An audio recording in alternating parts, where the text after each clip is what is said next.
And hello, everybody. Welcome back to Narrative. We are going to do something different right now. We have the full video deposition of billionaire Leslie Wexner, his deposition before the House Oversight Committee that happened yesterday in Ohio. The entire video has just been released. It's quite long. It's 5 hours long. I'm sure none of us are going to sit through all 5 hours, but maybe it will be scintillating, so we will try for some of it.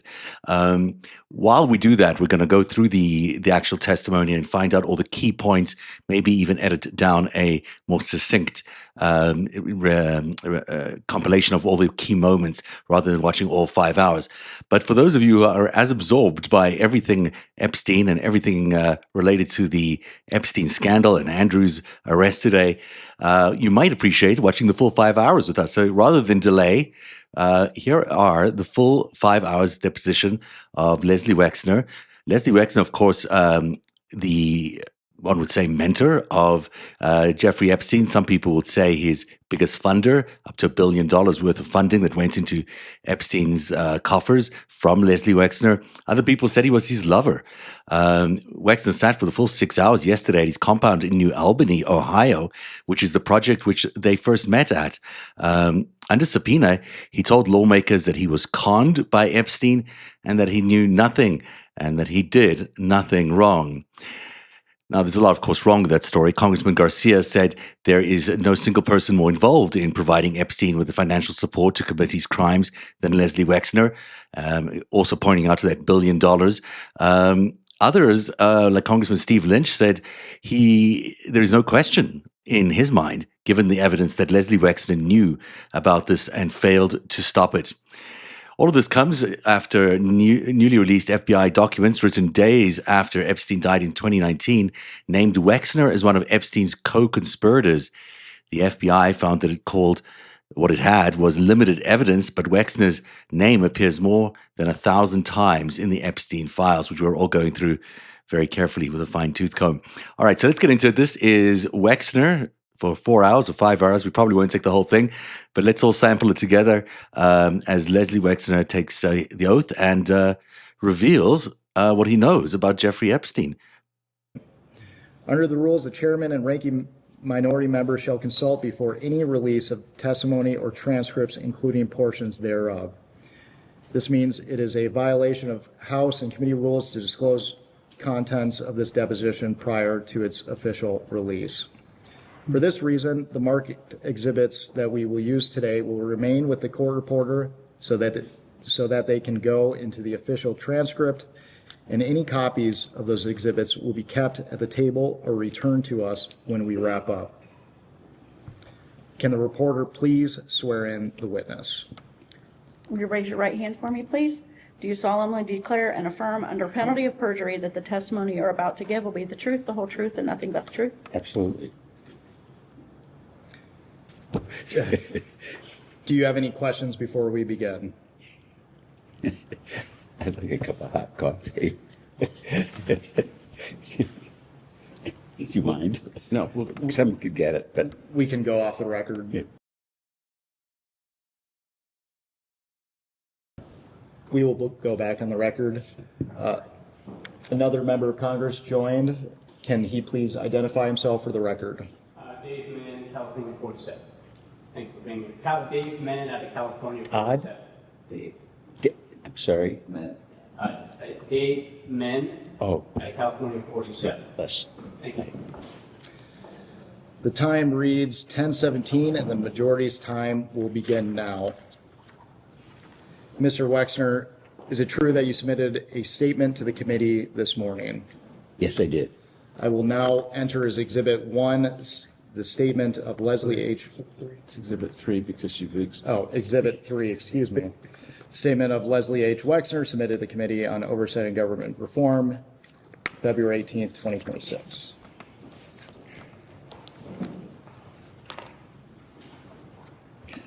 Mr. Wexner, let's start by briefly discussing your education and experience. Where did you attend undergraduate school? The Ohio State University. And what degree did you graduate with? Business degree. And I know you had a long career, but can you briefly summarize your professional career for the committee?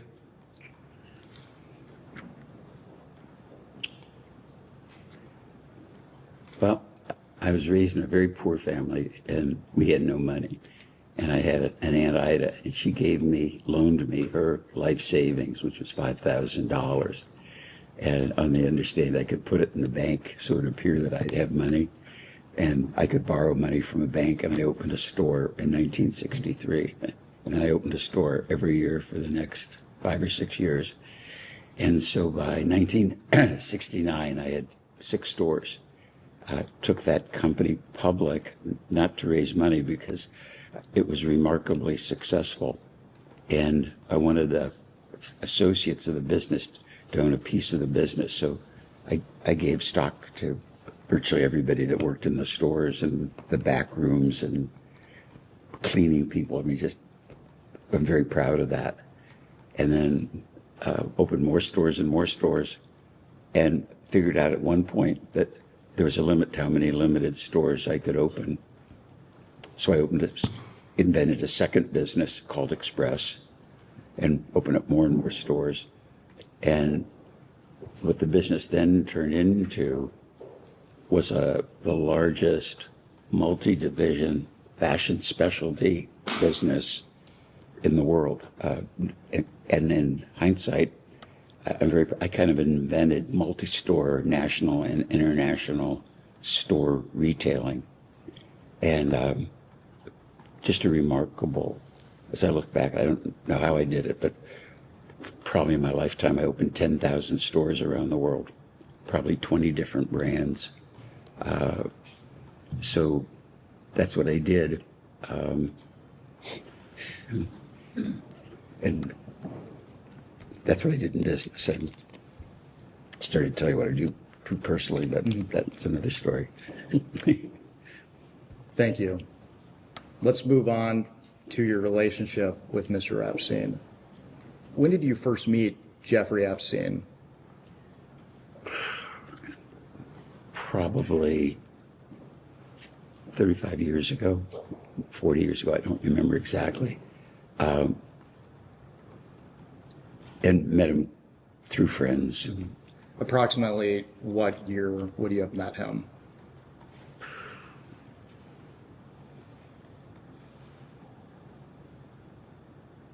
Probably between 80 and 85. I don't remember. And how did you first come to meet Mr. Epstein? It was really by accident. I was friends with a couple, Bob and Wendy Meister, and I was in Florida, and I'd never been to Florida. So they were driving me around, showing me what South Florida looked like, and and they showed me the Breakers Hotel, and they were just driving around the driveway, and Bob stopped the car and he said, "There's somebody you should meet, really smart, savvy guy named Jeffrey Epstein." And so they stopped the car. I was sitting in the back seat, and they introduced me to Jeffrey, and we drove off. That was about it. So at that time, you had no knowledge of Mr. Epstein until Mr. Meister introduced you to him? Never heard of him, never saw him, never met him. Did Mr. Meister ever raise any concerns about Mr. Epstein? No, he didn't. And you meet him in Florida. What's your first impression of Mr. Epstein? Kind of a medium, dark-haired guy. I don't remember saying much more hello, shaking his hands, or maybe nodding from the back seat of the car. What was your first impression of Mr. Epstein? He was just a guy, about medium height and with dark hair. At that time, did you have any understanding of what he did for work? No. Did you understand Mr. Epstein to already be wealthy when you met him? No.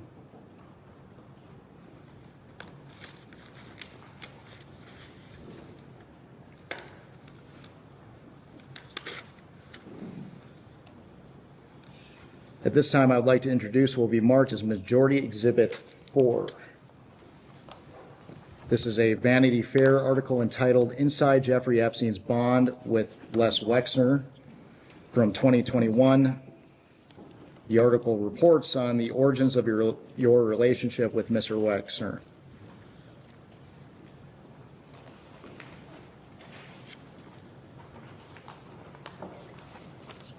One more. Witness. Give me one. I hate this stuff.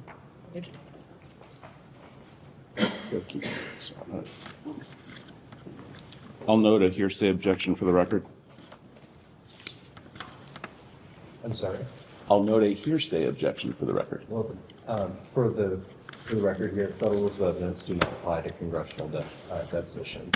I'm noting my objection. I'm not instructing him not to answer. I'm noting that this is hearsay. That's all. Okay.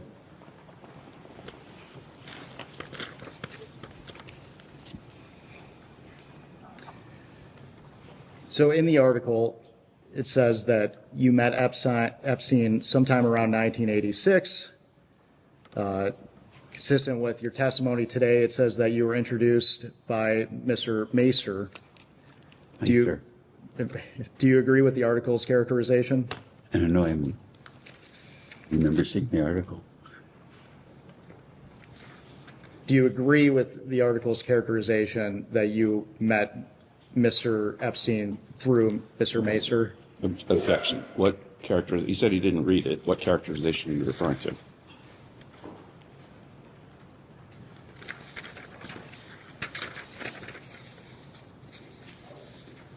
Go off the record.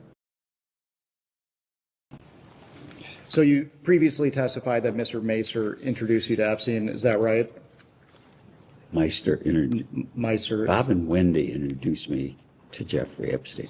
And at that time, what was your relationship with Bob and Wendy Meister? Well, I met Bob because he was a international insurance broker, and they had our insurance business, and Bob wanted me to meet his wife, and Bob and Wendy became friends.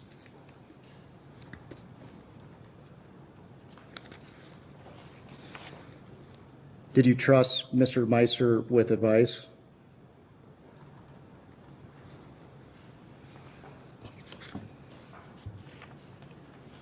Well, I trusted him with insurance advice because that's what he did. He was the vice chairman of an international insurance company, but I didn't trust him like for business advice or anything beyond the scope of what his profession was. I want to direct your attention to page 9 of the article.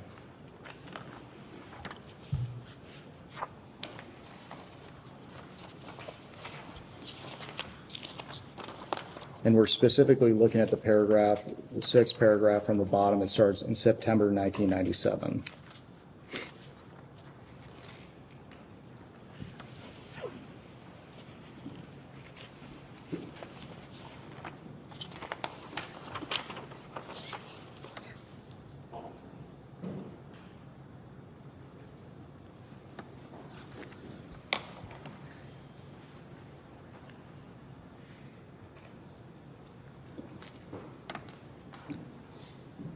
And when you're ready, I'll read the relevant. Just let him finish.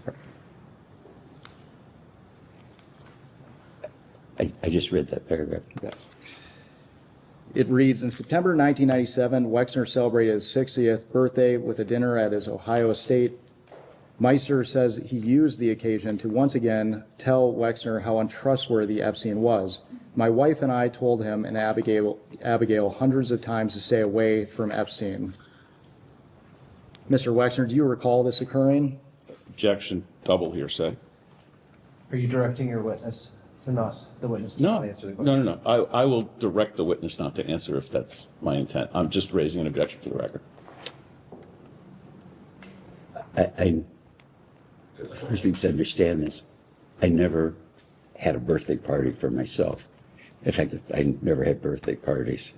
My mom and dad just didn't do that. And Abigail's been great because every milestone birthday has been a surprise party. And I think, I don't remember for sure, but the 60th birthday party, if Senator Lieberman was there and Marshall Rose was there, Shimon Peres was there, John Glenn was there, Max Fisher was there.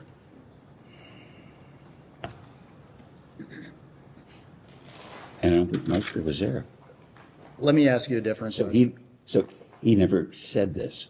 He wasn't there and did never said this. Let me ask you a different question, Mr. Wexner. Do you recall Mr. Meister and his wife repeatedly warning you to stay away from Epstein? Never. I want to now direct your attention to the 5th page.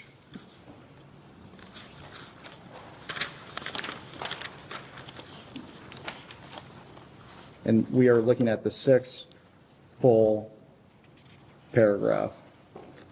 The one that starts soon after? Yes.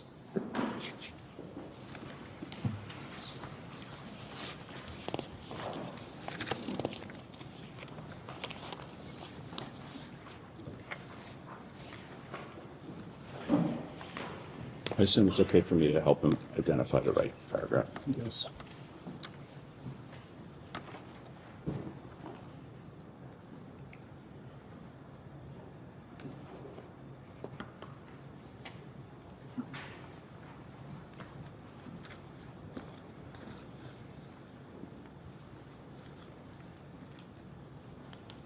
Yeah, I just read it. For the record, it reads, soon after introducing Wexner and Epstein, Meister started hearing disturbing stories about Epstein's sexual proclivities. Think of whatever the worst thing anyone could do is, and Epstein did them all, Meister said. Did Meister ever express concerns related to Mr. Epstein's sexual proclivities? Never. Objection, double hearsay. He answered. Never. The very next sentence continues, Mr. Epstein showed up unannounced at Meister's Park Avenue apartment with 5 models for Meister's sexual entertainment. Epstein thought he was bringing me a gift, according to Mr. Meister. Were you aware of this occurring? Objection, double hearsay. No. Did Mr. Epstein ever present you with women for your sexual entertainment? Absolutely not.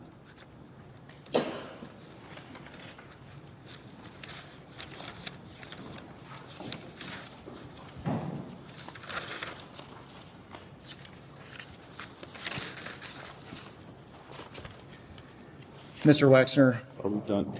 Are we done with that exhibit? we are. Mr. Wexner, at any time, did Jeffrey Epstein ever inform or represent to you that he was a part of any intelligence service of any nation, including the United States? Absolutely not. Did you ever learn that he was involved with any intelligence service? Never. Never. Let's move on to talking about Miss Maxwell. When did you first meet Ghislaine Maxwell?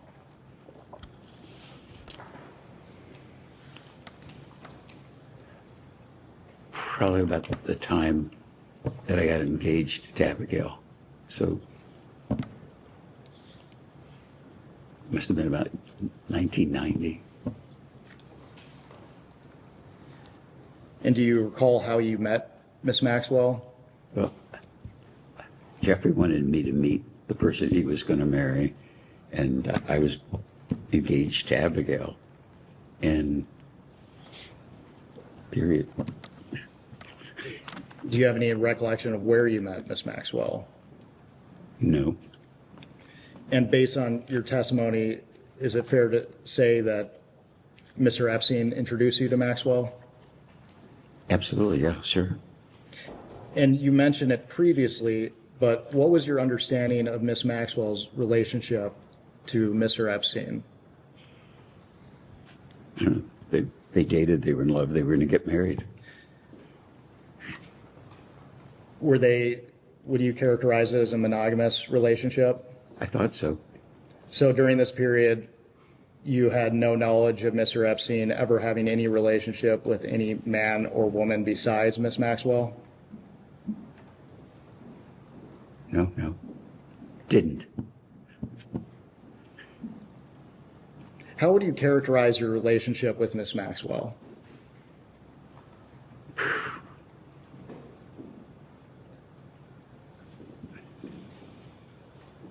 Like, Wendy Meister was Bob's wife, and we were friendly and friends. I met Ghislaine Maxwell because she was Jeffrey's girlfriend, fiance. It never went beyond that. I knew she was smart. I think she was an honors graduate of Cambridge or something. So she was like, spoke with an English accent. So I thought he was really lucky because he finally met somebody that was really smart and nice. And you said that Miss Maxwell was Epstein's fiance, so it was your understanding that they were engaged to be married? I don't remember if they were engaged to be married or they were planning to get married, but I was engaged and they talked about they were going to get married, so I don't know if it was engagement or just they both agreed. During your relationship with Miss Maxwell, how often did you see her? Very few times.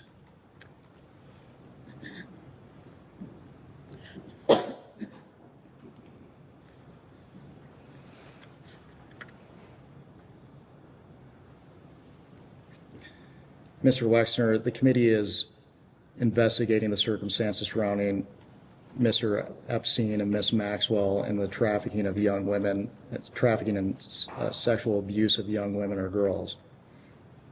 Did Miss Maxwell ever introduce you to any young woman or girl? No, I don't think she ever introduced me to any female or man.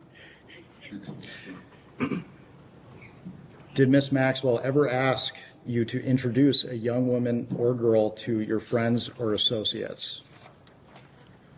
No.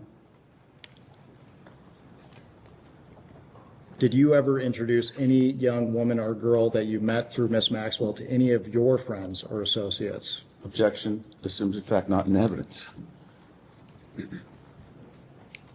Your client can still urgent to answer the question. That's fine.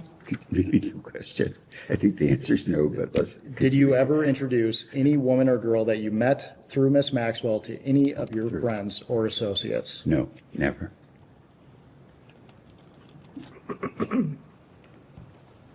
Did Miss Maxwell ever visit your home in New Albany, Ohio?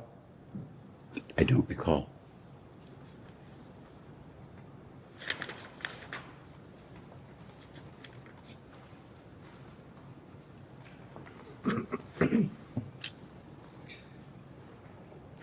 We're going to discuss your business relationship with Mr. Epstein in more detail later, but did Miss Maxwell ever play a role in your business relationship with Epstein? Oh, never, none.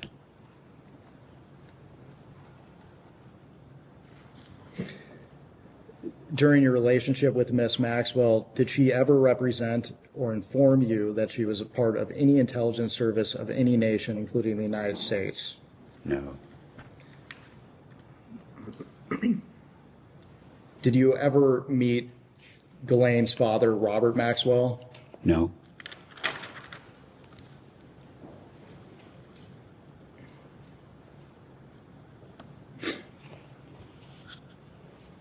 When did you hire Mr. Epstein to officially work for you? I think it was about the mid-'80s. Do you have any recollection of how long you knew Mr. Epstein prior to you hiring him?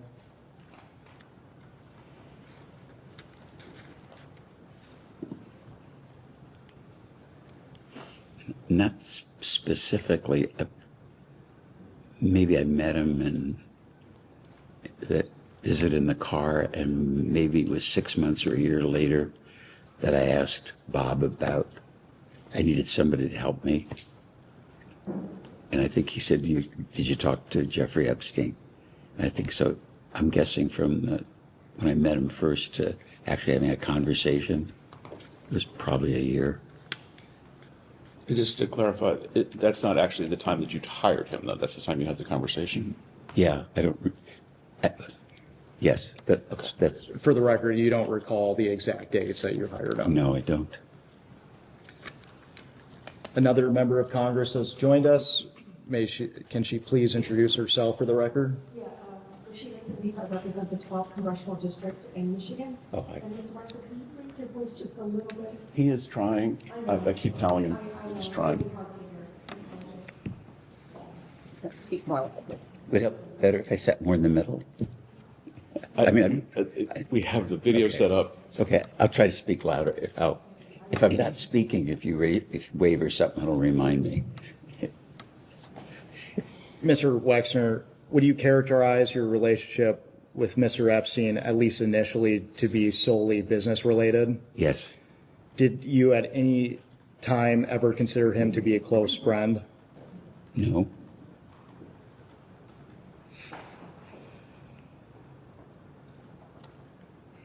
How often did you interact with Mr. Epstein throughout your relationship?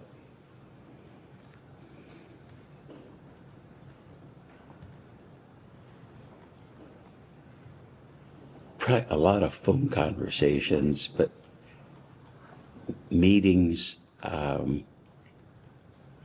didn't see him much. Most of the stuff, I was traveling a lot because of business. So, and it was erratic. He might call 3 times in an hour and I'd talk to him for 3 months. That's how I remember it.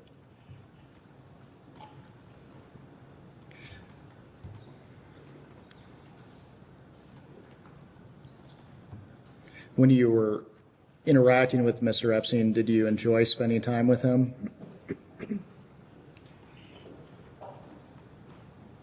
Well, enjoyment was fun. No, it was work. Can you elaborate on that? What were the nature of your interactions with Mr. Epstein? Like professional, this is what's going on. Have you paid this bill? Do you know about that? Or, I took an inventory of your house and no one ever taken an inventory of your furniture. Do you know how much furniture you have? And it was like, no, I never thought about it. Well, I know, you should know that I have an inventory. Things are buttoned up. It was like what an off, I don't think, how can I explain it? It's like people talk about family offices, and I'd managed all my stuff, or my admin paid my bills because I was so busy. And I realized there was a complexity in my personal life, and somebody had to just do this stuff because it wasn't getting done properly. And so it was like, professional, I guess what a fiduciary would do, more than what just your accountant would do or your lawyer would do. And something I thought was unfair for my secretary to do. Mm-hmm. And you testified that at times he would call you 3 times a day. Is that a fair characterization of your testimony? No, what I'm saying is that he would call me 3 times, maybe in an hour. He wanted to tell me something about what he was doing, or would ask me a question about taxes so he could understand what he was preparing. But he might not call me for 3 months, maybe 6 months. I didn't pay attention. It wasn't important at the time. Mr. Wexner, is it your testimony today that your conversations with Mr. Epstein were predominantly focused on your business relationship with him? That'd be very accurate. That would be very accurate. What common interests did you share with Mr. Epstein outside of work? None. So you didn't have any personal relationship with Mr. Epstein whatsoever? I don't think I ever went to lunch or dinner or a movie or had a cup of coffee with Jeffrey. And I've thought about that recently. And I'd say the same thing about my attorney. I'd never been to his office. My current attorney, who's been our family attorney for 30 years. And how could you, I can't explain to myself how I could have an attorney who lives in Columbus, who was my personal attorney, and I'm friendly with, and never visited his office. I just, my focus was on my business, and my focus was on community before my family. That is, before my family existed. Until your family, not Until, yeah. That's a better way of phrasing it. This is a general question, but approximately how many years were you associated with Mr. Epstein? I don't recall exactly. And to be clear, you at no point ever considered him to be a friend. No, I didn't see Jeffrey as a friend. I saw Jeffrey, as I see Matt, my attorney, as friend. We're friendly, but we're not friends. I mean, obviously, someone that worked for you in a trust position, you're friendly with.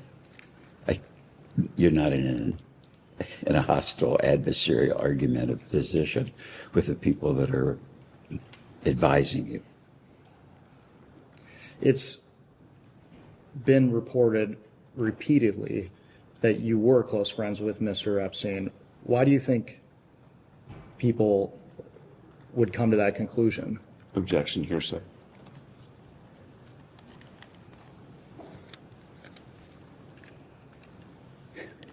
Speculation, because he would tell him that. But he told me he was friends. I mean, if you told me that you were friends with Bill Clinton, I would believe it. Or if anybody told me somebody was a friend, I would believe it. So I think the perspective that I have now, and I think what's really important for this group to understand, is that as I look back at it, I was conned by the world Olympic all-time con artist.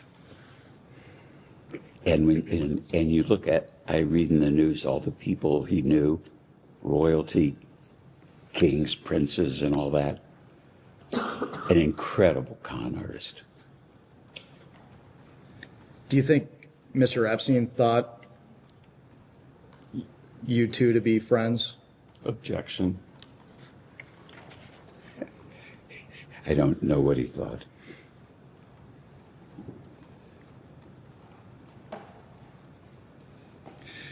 When did you learn that the Palm Beach Police Department was investigating Mr. Epstein?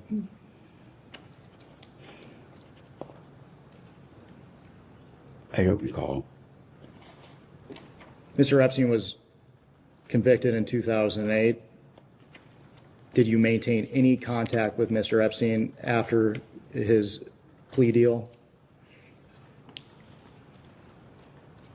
As I recall, concomitantly with Abigail taking over the finances, and my wife is a M&A lawyer. She worked for Davis Polk. She's really smart. And she took over the finances, and kind of concomitantly she was discovering that he would stole money from us, and concomitantly finding out about these accusations and the criminal activity that he pursued. And when we found out about it, we severed relationships with him immediately. Mr. Wexner, I appreciate the context, but when was the last time you were in contact with Mr. Epstein? I have no recall. Did you have any contact with Mr. Epstein after 2008? What happened in 2008 again? Mr. Epstein entered a plea deal related to the solicitation of minors. Oh, okay. Never talked to him, never saw him. And as far as I was concerned, once we knew how bad he was dead. Did Mr. Epstein ever ask you for personal favors of any kind? Not that I recall.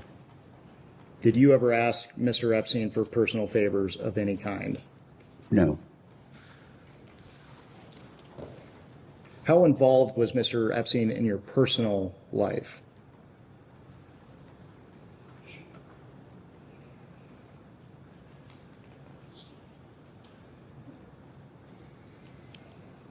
I mean, I could think about that.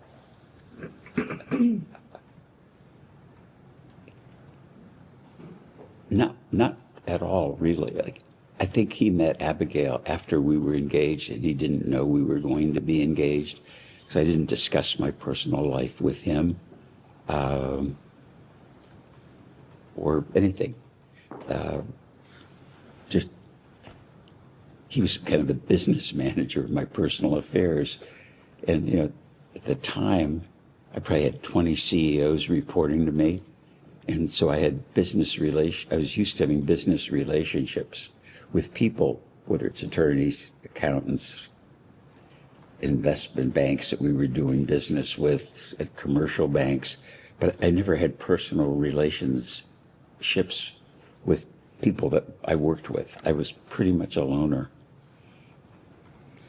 Is it true that Mr. Epstein oversaw your prenuptial agreement? I don't recall that I had one. If you did, would you consider that to be a business transaction between you and Mr. Epstein? Objection calls for speculation, but you can answer. If I had one, I would have talked to my attorney. Was Mr. Epstein involved in hiring personal staff?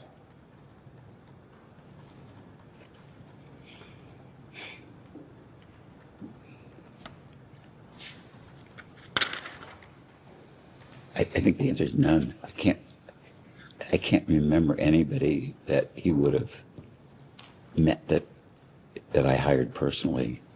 I'm thinking also business and household staff, and people like that. No, I can't think of an exception. And we will discuss your financial relationship with Mr. Epstein in greater detail later, but broadly, did Mr. Epstein ever ask you for any financial favors?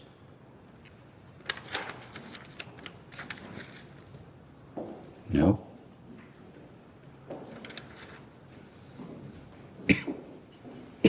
Let's talk about your property here in New Albany. When did you first buy the New Albany property?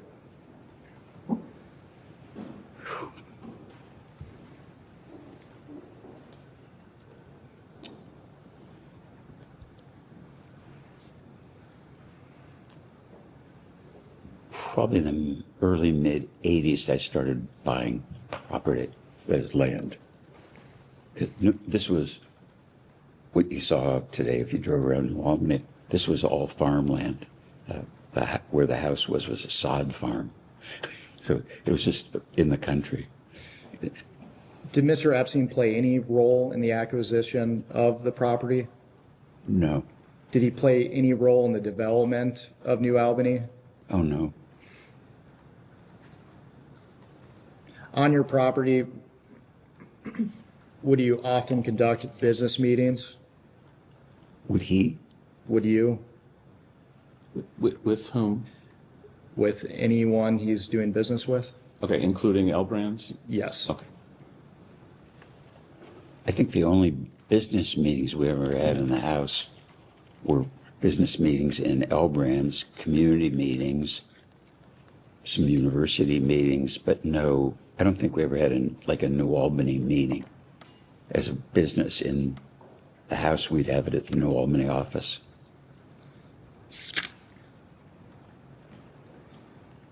Mr. Wexner, did you ever meet with, socialize with, or otherwise engage with Jeffrey Epstein at your New Albany, Ohio home? Say it again. Did you ever meet with, socialize with, or otherwise engage with Jeffrey Epstein at your New Albany home? I'm sure he was in the house, but I can't remember a specific time. I don't remember setting meetings with Jeffrey. Most of the business I had with him was over the phone. Most of the business was over the phone. Do you have any recollection of when he first visited the property? No. And do you have any recollection of how often he would visit the property? No.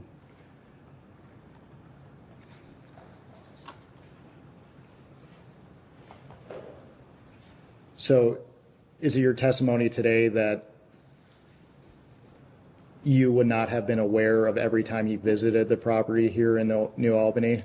Without question, I wouldn't have known. When something I would explain to you, it's like that I wonder about now. Like Jeffrey might call the office, and my admin would say, "Mr. Epstein's on the phone. He has to talk to you right away." And I pick up the phone and say, "What is it?" And he'd say, "Well, I'm in Switzerland, talking to a Swiss bank about something." And he'd try to explain it to me. He said, "Well, you wouldn't understand the transaction. It's really complex. But and I'm really busy, but I needed to tell you this or know that." And I'd say I'm in the middle of a meeting, and I'd hang up. And then, as I said earlier, 15 minutes later, he might call me back. And I'd look at it now and say, he was probably in bed in New York. I didn't know where the hell he was. Were you aware that Mr. Epstein stayed on your property? I know he bought Jack Kessler's house, but I don't know when he was there. And that wasn't on your property. No, that's my neighbor's property, my business partner in New Albany's friend, or his house, right? Were you aware that Mr. Epstein stayed at one of your guest house on the property?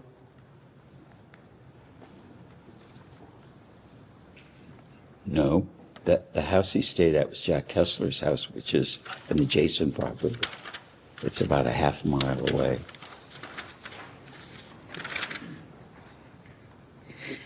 Mr. Wexner, Epstein survivor Maria Farmer was reportedly brought to the guest house located on your property in 1996. Objection. He's already told you it wasn't on his property. I am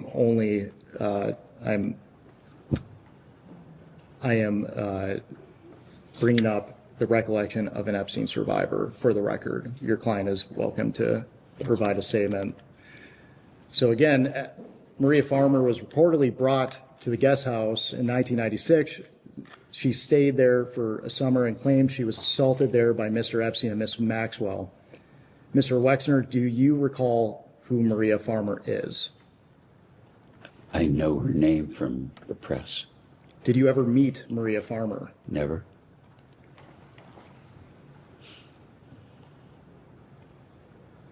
Is it your testimony today that you do not know whether Maria Farmer ever stayed on your property?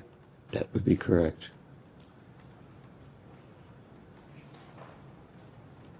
Do you have any reason to not believe Maria Farmer's account of being abused by Jeffrey Epstein on your property?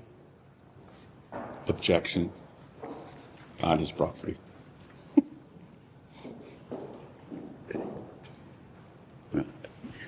Let me be sure I answer this correctly. I never met her, didn't know she was here, didn't know she was abused.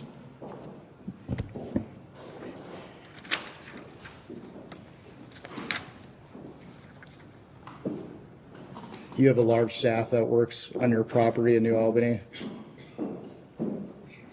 The reason I'm laughing, I don't know.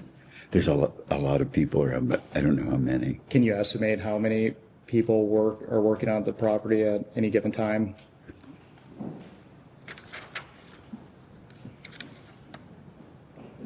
$20. Do you have private security on the property? I've had private security since 1975. Are you aware of allegations that security staff on the property stayed with Maria Farmer until her family was able to pick her up? I didn't know she was here, so I didn't know her. I didn't know she was here, so I didn't know shit about her. Pardon me.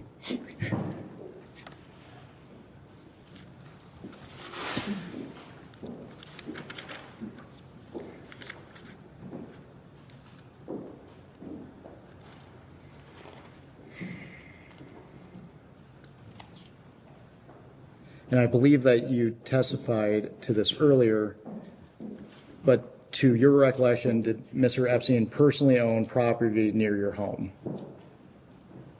He bought the house from Jack, so half a mile away if that's near. Was that the address at the 7500 block of King George Drive? I don't know that address. Are you aware of the entity New Albany Company LLC? I think that's what we call the New Albany Company.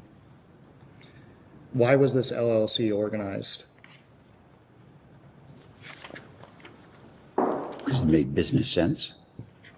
What was the LLC used for? I would assume it's for the New Albany project. Was Jeffrey Epstein involved with this entity? Only to the degree as fiduciary financial advisor would be, as Dennis Hirsch was. It was a complex project, and if you would, the family office would look at it. Mm-hmm. To be clear, the LLC was used to develop surrounding properties in New Albany. I don't know that. I would assume that it's in an LLC, or it could be the New Albany Company or Corp or Inc. I don't really know that. How would Jeffrey Epstein travel to New Albany in the beginning of your relationship with him? I would assume he flew, and either that or he took the train or drove. Did he fly on your plane? Very rarely. When he did fly on your plane, did you charge him for using it? I don't think so. Do you have any recollection of when you first would have started providing flights to Mr. Epstein?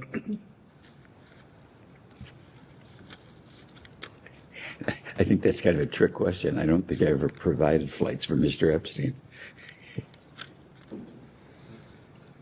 And you testified that he very rarely flew on your airplane. Can you elaborate on that? The only time I really remember that I mentioned earlier, my wife would have surprise parties. And so I'd get on the airplane and there'd be acquaintances, friends, and I was always shocked who was there. Or some people might fly to wherever the party was, which was always a surprise to me. And then some of guests' friends would be at the party when I got there, and that was another surprise. So I don't remember specifics.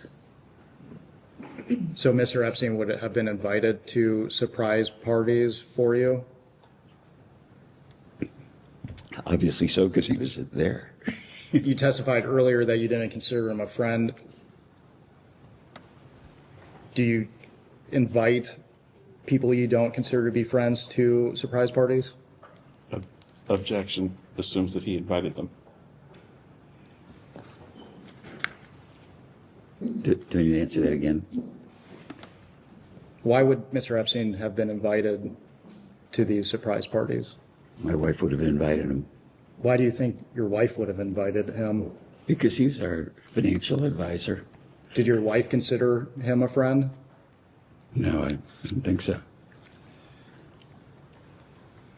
Can we take a quick break? Yes, we can go off the record. Oh, we need to wait. for Oh, Michael. sorry, excuse me. Okay. We'll go off the record. We can go back on the record. The time is 11:10. We took a short break for the witness to confer with counsel. We have approximately 15 minutes left in the majority's hour. We understand that the witness would like to make a statement of clarification.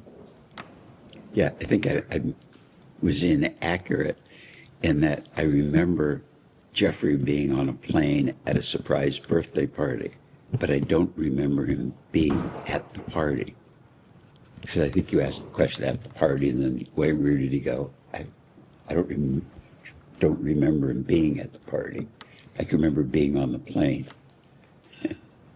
You bring up the surprise party on the plane. Do you recall where the plane was going? This private party wasn't on the plane. Where was this surprise party? There were a bunch of them, and I don't remember specifically which one it was. Were you on every flight with Mr. Epstein when you traveled on your plane? Objection. How's he supposed to know that? If he doesn't, he's welcome to testify that he doesn't know. So, say the question again. Would Mr. Epstein ever use your plane while you were not present? Never. Did Mr. Epstein have to ask you for permission to use his plane or use your plane? He would have, but he never did. In regards to using your plane, would you It wasn't my plane. It was the business's. The business had an aircraft. We didn't own our own airplane till maybe 15 or 20 years ago. And he wasn't on that plane either. Do you recall Miss Maxwell being present when you were traveling on your company's plane? No. Do you recall if Mr. Epstein would bring other guests besides Miss Maxwell while traveling on your company's plane? No.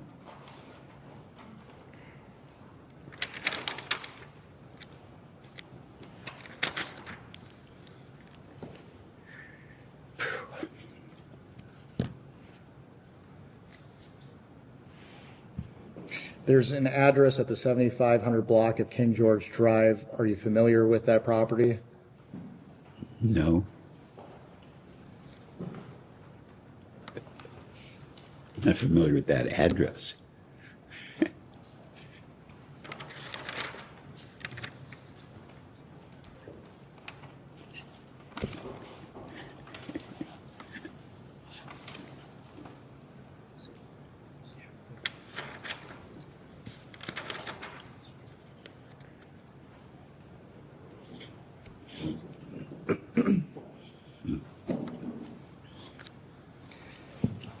Mr. Wexner, how did Mr. Epstein act towards women or girls around him? In his presence? Or? In your presence, yes.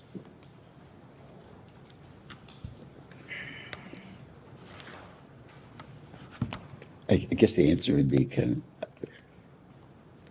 of normal and nice. He would like send my secretary or admin flowers for a birthday. Courteous, I would say. Did you ever witness Mr. Epstein have sexual contact of any kind with young women or girls? Absolutely not. Did you ever witness Mr. Epstein sexually abuse young women or girls? Absolutely not. Did you ever witness Mr. Epstein receive massages from young women or girls? Absolutely not. Did Mr. Epstein ever discuss sexual acts of any kind with you? No.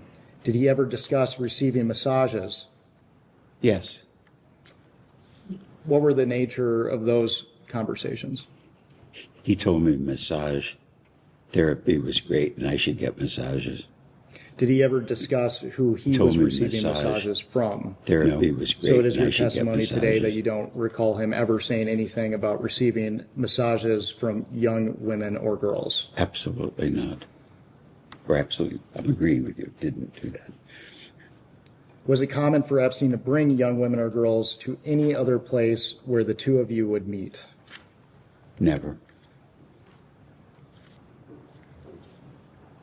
Did Mr. Epstein ever request that you bring Victoria's Secret models to events at your home? No, and no Victoria's Secret models ever came to my home, even for business purpose. Did Talked about one exception. Stuff you've seen. Oh yeah, I forgot about that. There's one exception. My wife had for about 20 years, a horse show here for charity. And one of the models' husband was a polo player. And I don't know how they showed up as a couple. And he gave either me or my wife a polo horse, which was, I don't ride, and Abigail wasn't interested in a polo horse. So that would have been the only exception. Did Mr. Epstein ever request that you introduce him to Victoria's Secret models? Never.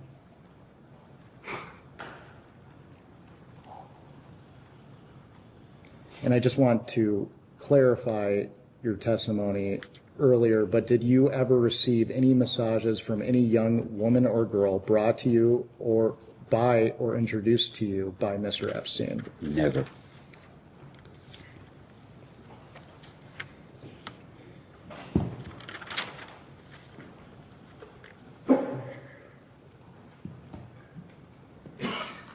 We discussed Mr. Epstein's arrest previously, but I would like to return to it just to make sure the record is clear. In 2005, police in Palm Beach, Florida began investigating Epstein. In July 2006, Epstein was arrested for the first time for soliciting prostitution from minors. Prior to Mr. Epstein's arrest, were you aware of any investigation into Mr. Epstein? Not that I recall. When did you become aware of an investigation into Mr. Epstein? Probably whenever it was in the press. I don't know when that was. And you mentioned the press. Was there anyone that was a part of your business that may have alerted you to his arrest? Could have been. And for the record, did you have any knowledge of illegal activity by Mr. Epstein prior to his arrest in 2006?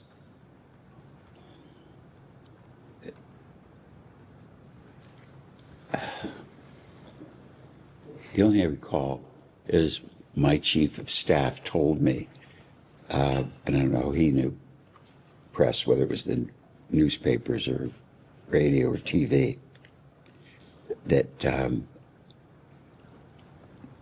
that Jeffrey had been accused, or a woman was suing him for, I don't know, being aggressive. And I remember calling him and saying, "What the hell is this?" And he said, "I was being shaken down by a hooker." And I believed him. And I think the follow-up to that conversation was, I hope, you're not bullshitting me. Because if it is, the party's over. He said, "Absolutely not. Do you think I'm stupid?" Which is probably what I would say to attorney or say to you or anybody that I worked with. If you do something off, you're out. So after you had that initial conversation with him, did you discuss the allegations as they were being investigated with Mr. Epstein, excuse me? No, I don't think I discussed it. It was done, and I believed that he wasn't stupid. And you mentioned your chief of staff. For the record, who is that? His name is Bruce Saul, and I met him through an acquaintance. Answer the question. Okay. It's going to help if you answer the question that he asks. Okay, thank you. Thank you. We'll all get out of here a lot faster. Did your chief of staff have any relationship with Mr. Epstein? Other than, so how do I answer it? I don't, none except if he would call him and I would know, everybody knew where I was all the time. So if somebody wanted to find me, would he call Bruce or call my admin? Where's Les? Because I try to be available to people, but I don't tell everybody where I am and where I'm going because I'm traveling so much. So it would be, I would guess, conversations. I'm speculating that those conversations might have happened. For the record, you were surprised by Mr. Epstein's arrest? Yes.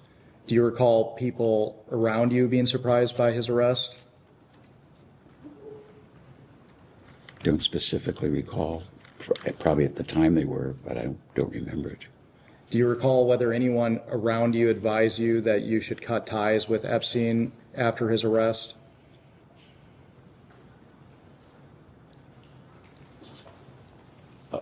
I'm going to instruct you not to disclose any communications you had with your wife or your lawyers in answering that question. So are you asserting, for the record, attorney-client privilege and spousal privilege? Correct. To be clear, the House does not recognize common law privileges. And so if you are asserting that in order for him to not testify to those, in order to preserve that, we may discuss and may take that to the chairman for a ruling. You're- And potentially may direct your client to answer those questions. That's fine. The Supreme Court has also made clear that those privileges do exist in the congressional context, and I doubt very much that whatever his answer would be to this is that important, but I'm directing him to preserve those two privileges, those two well-recognized common law privileges. I forgot the question. Go ahead, Master.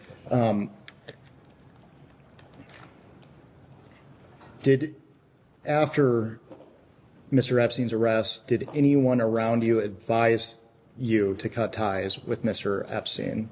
And I'm going to again arrange you to answer without discussing any communications you had with your wife or your lawyers in answering that question. So you can go ahead and answer. I'm confused again. Did anybody? And then the answer would be nobody. I can't remember anybody. Did you instruct your companies to do an internal review of your company's relationship with Mr. Epstein at this time? I probably would have, but I don't recall. That would have been anything that was untoward that happened in the business, around the business. I would always say, this has to be investigated. And I would always, in community and in business, have the same attitude. But I don't specifically remember. Were you suspicious of any others around Mr. Epstein that they may have aided in the solicitation of minors for prostitution when you learned of his arrest? Can you repeat the question? Let me clarify. Mr. Epstein had individuals such as Maxwell, Sarah Kellen, among others who have been identified as potential co-conspirators. Were there any individuals that you understood to be affiliated with Mr. Epstein that you may have suspected to have aided in his crimes? No, because I don't recall any people around him and his business. My business was with him. I don't know my attorney's admin or who his associates are. Mr. Wexner, we're approaching the end of our hour, so I will just ask you one final question before we take a break. With the benefit of hindsight, were there any things you witnessed or observed about Mr. Epstein that could have suggested he was trafficking and sexually abusing women? Absolutely not. I've asked myself that question over and over, why I didn't see there should have been a clue or something that I should have picked up on.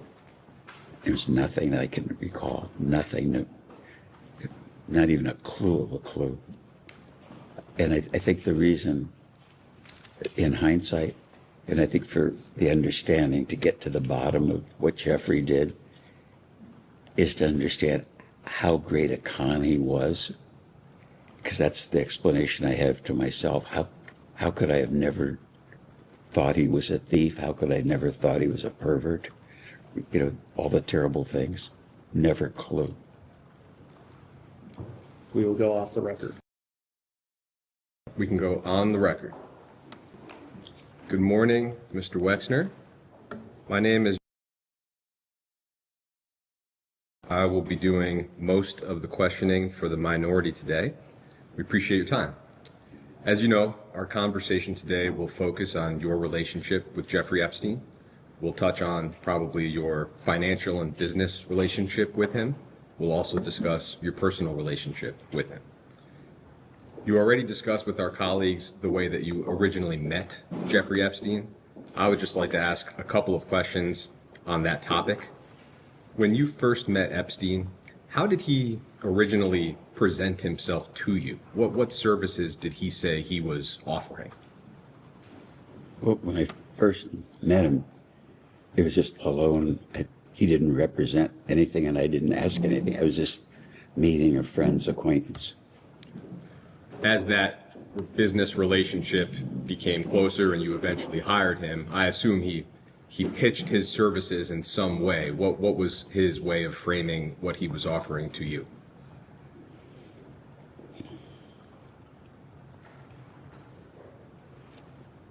I think it was his experience at an industrial level, like working for a big company like Bear Stearns, and then he had done personal work for the Rothschild family in France. Personal wealth management, essentially? I don't know. We've seen some reports that he would present himself as a bounty hunter, that he would find people's missing money. Do you recall him saying anything like that? No.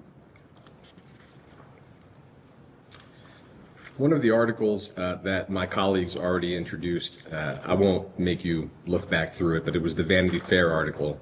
I will just read you a paragraph out loud. It's the only paragraph I have a question about. But that article reported that during a conversation, Jeffrey Epstein asked Mr. Meister to introduce Epstein to you, Mr. Wexner, and Epstein told Meister that Epstein had learned that Wexner's current money manager was stealing from him. And the article identifies Harold Levin, I think, as your previous financial advisor. Do you have any recollection of whether Mr. Epstein ever claimed that Mr. Levin was stealing from you? Objection to the article on hearsay grounds. You can answer.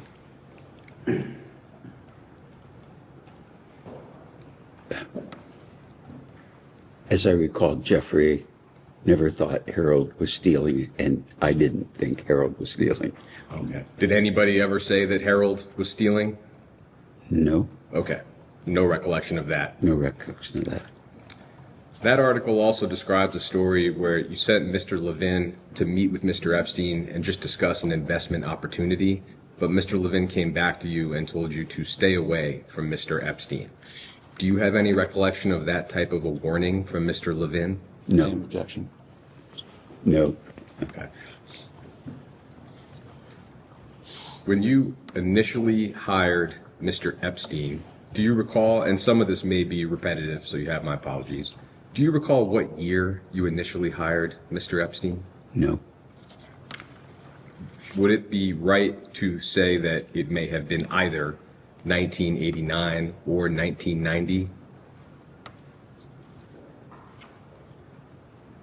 Yeah, about then. Okay.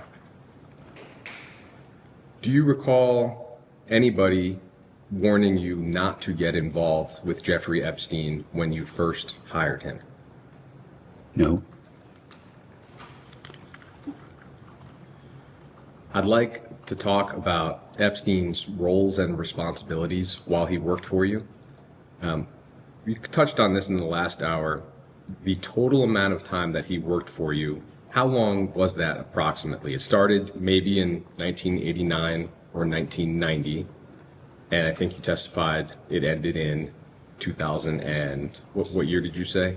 They didn't. Okay, well, what year do you recall the relationship ending?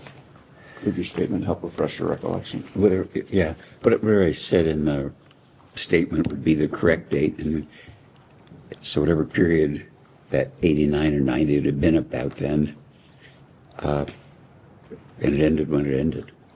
Was that upon his final plea in 2008? Whatever I said in the statement is accurate. I remember it as being concomitant with finding out he was stealing from us. In terms of the different things or roles that he would play for you, is it right to say that he acted as an investment advisor or a money manager? What would be the right term for that role?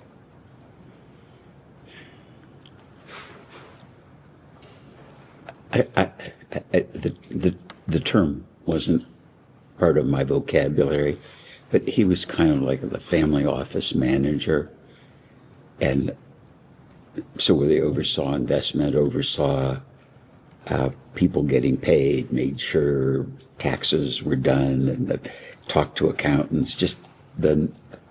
I had, in hindsight, because I had done so well, and I was dating Abigail, and we were engaged, and I was married and running 20 businesses. I was very busy, and it's all that just stuff that was in my personal life was either wasn't managed by me. It was like my admin was like which sounds kind of crazy, was the closest thing I had to any kind of supervision. Would he be making investments on your behalf the way a traditional investment advisor would? I must have known at the time. I don't recall specifically asking him about investment.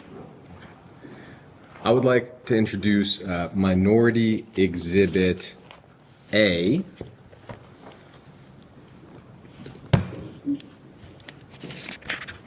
And this is an article from the Wall Street Journal titled, "Epstein Flourished as He Forged Bond with Retail Billionaire."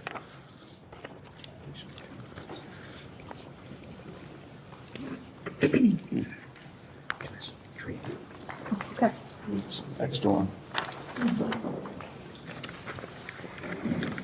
And you don't have to read through this whole article, it's just helpful to have it in front of us. But on the bottom of page 3, I will read just a single sentence to you. And the article, identify where sure, it is. it starts with the word soon. It's the very last sentence on the bottom of page 3.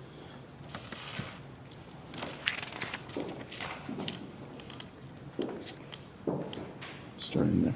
Oh, And that sentence, I'll read it out loud as well, says that soon Mr. Epstein was presenting Mr. Wexner with a variety of investments, including apartment buildings and a development involving a former post office building, says Mr. Morosky. And we understand that to be Robert Morosky, a former vice chairman of your company. Is that consistent with what you remember Epstein doing for you? Objection, hearsay, you can answer. no. No. Okay. Do you have any recollection of Epstein presenting you with investment opportunities such as these? I'm sure he did, but they weren't apartment buildings or post office. It would have been, you know, Do you remember? no, I don't remember. Is it that you don't recall at all, or that, as far as you recall, that statement is just not accurate? Well, there's two parts of it.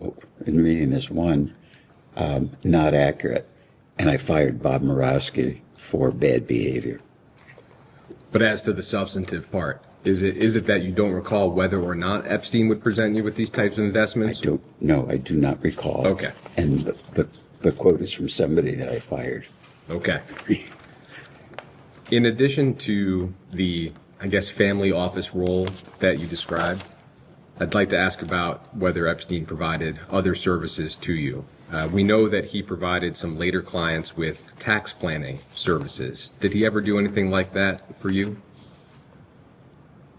Must have, but I have no specific recollection. I mean, somebody, my attorney, tax attorneys, I'm kind of a muddle about who did what. And so is it fair to say again that you just don't recall either way? Yeah, I don't recall at all. Okay. Separately from that, Mr. Epstein was a trustee for various trusts and charities of yours. I'd like to touch on both of those roles, starting with trusts. And so I will introduce Minority Exhibit B.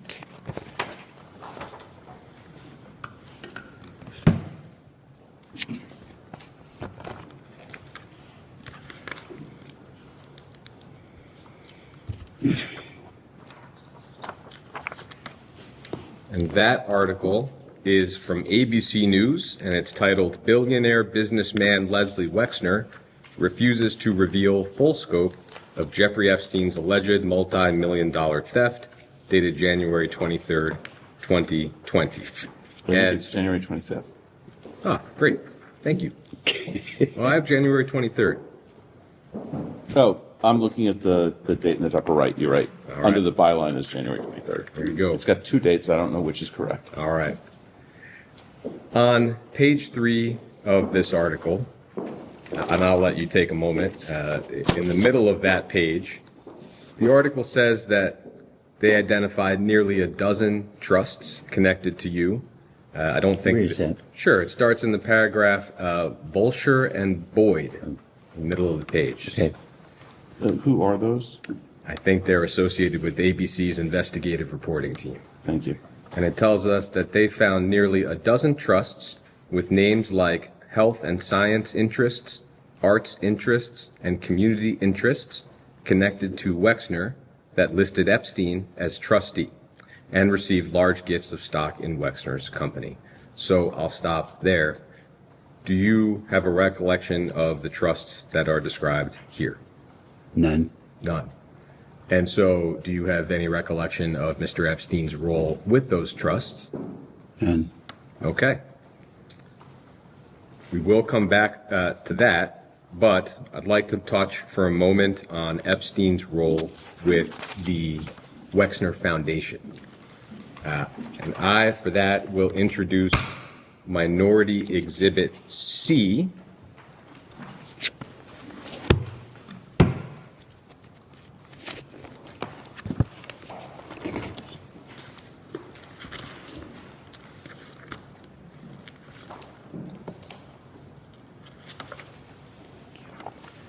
And this document is titled Independent Review of Jeffrey Epstein's Involvement and Interactions with the Wexner Foundation.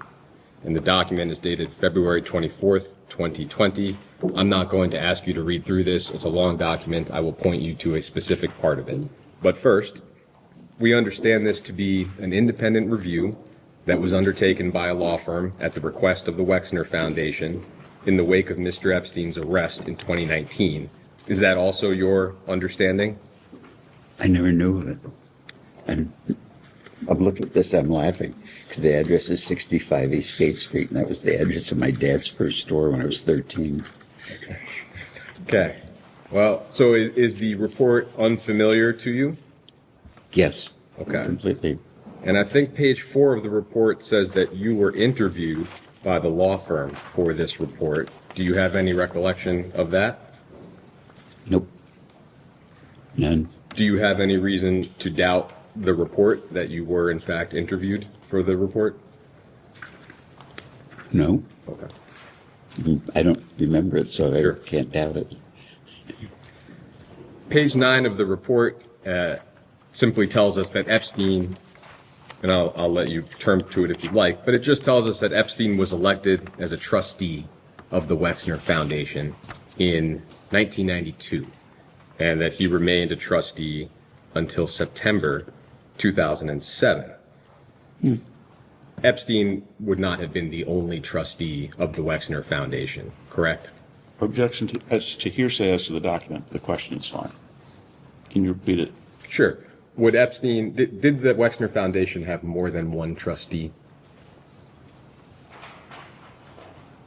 I'm sure it did, and I think there was a legal requirement to have 3. And I don't know that. I just think that.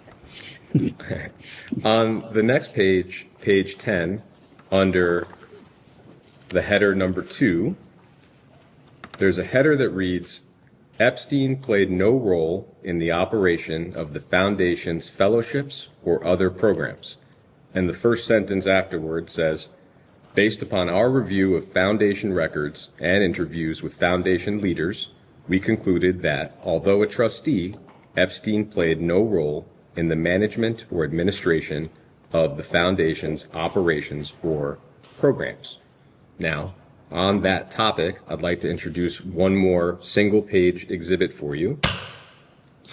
So I'm just going to object to this statement as both a statement and hearsay, but go ahead. I think, as the majority general counsel noted, the objections have no legal yeah. grounding in this forum. I'm making it for the record.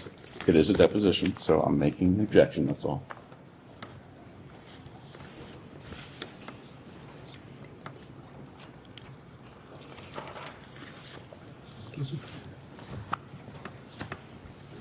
So, Is this a single page? single page, and I'll give you a moment to look it over. This is D? That's D.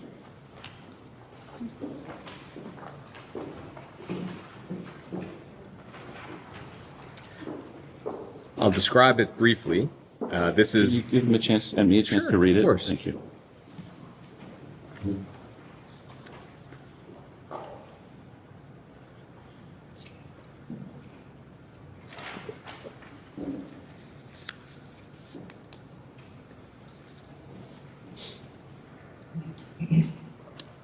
I think I just read it. I'd never seen this before, but go ahead. Great. It's a email chain from 2006 between, starting with Peg Ugland, who we understand was the financial controller for your family office, a person named Darren, who we understand to be Mr. Epstein's lawyer, Darren Indike, and Jeffrey Epstein. And the chain appears to relate to a foundation grant, and the question is whether the funds should come from the Wexner Foundation or some other related entity. Epstein appears to make the decision that if the recipient is a U.S. charity, then the funds should come from the Wexner Foundation. I'll just represent to you, there are other emails with similar themes. This email chain seems to clearly show Mr. Epstein acting as a final decision maker with respect to the disbursement of Wexner Foundation funds. And that obviously does not square with findings in the independent report. So, having been interviewed for the report, my question is whether you had any understanding of Mr. Epstein playing this kind of role for the foundation. I'm not sure I understand the question. No problem. Are you asking me, did Jeffrey decide that money should be given to Eben? Or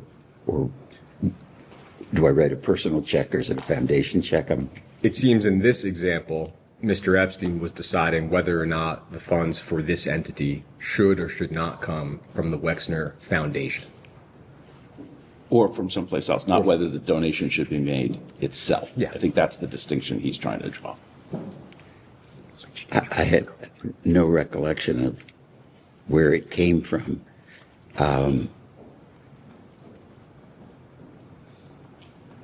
I regularly helped Abba Eben after he retired from government. And I probably would have started with writing a personal check, and then I would speculate how it was paid. I don't remember writing the check. But Eben was a very good friend, and he had no money. He worked for the government of Israel, and Social Security his income was nothing. He was living in public housing. And my sense was that it wasn't fair. So I took care of him privately and his wife Susie until they both died. Did you have any knowledge that Mr. Epstein was acting as a final decision maker for whether or not to spend foundation funds?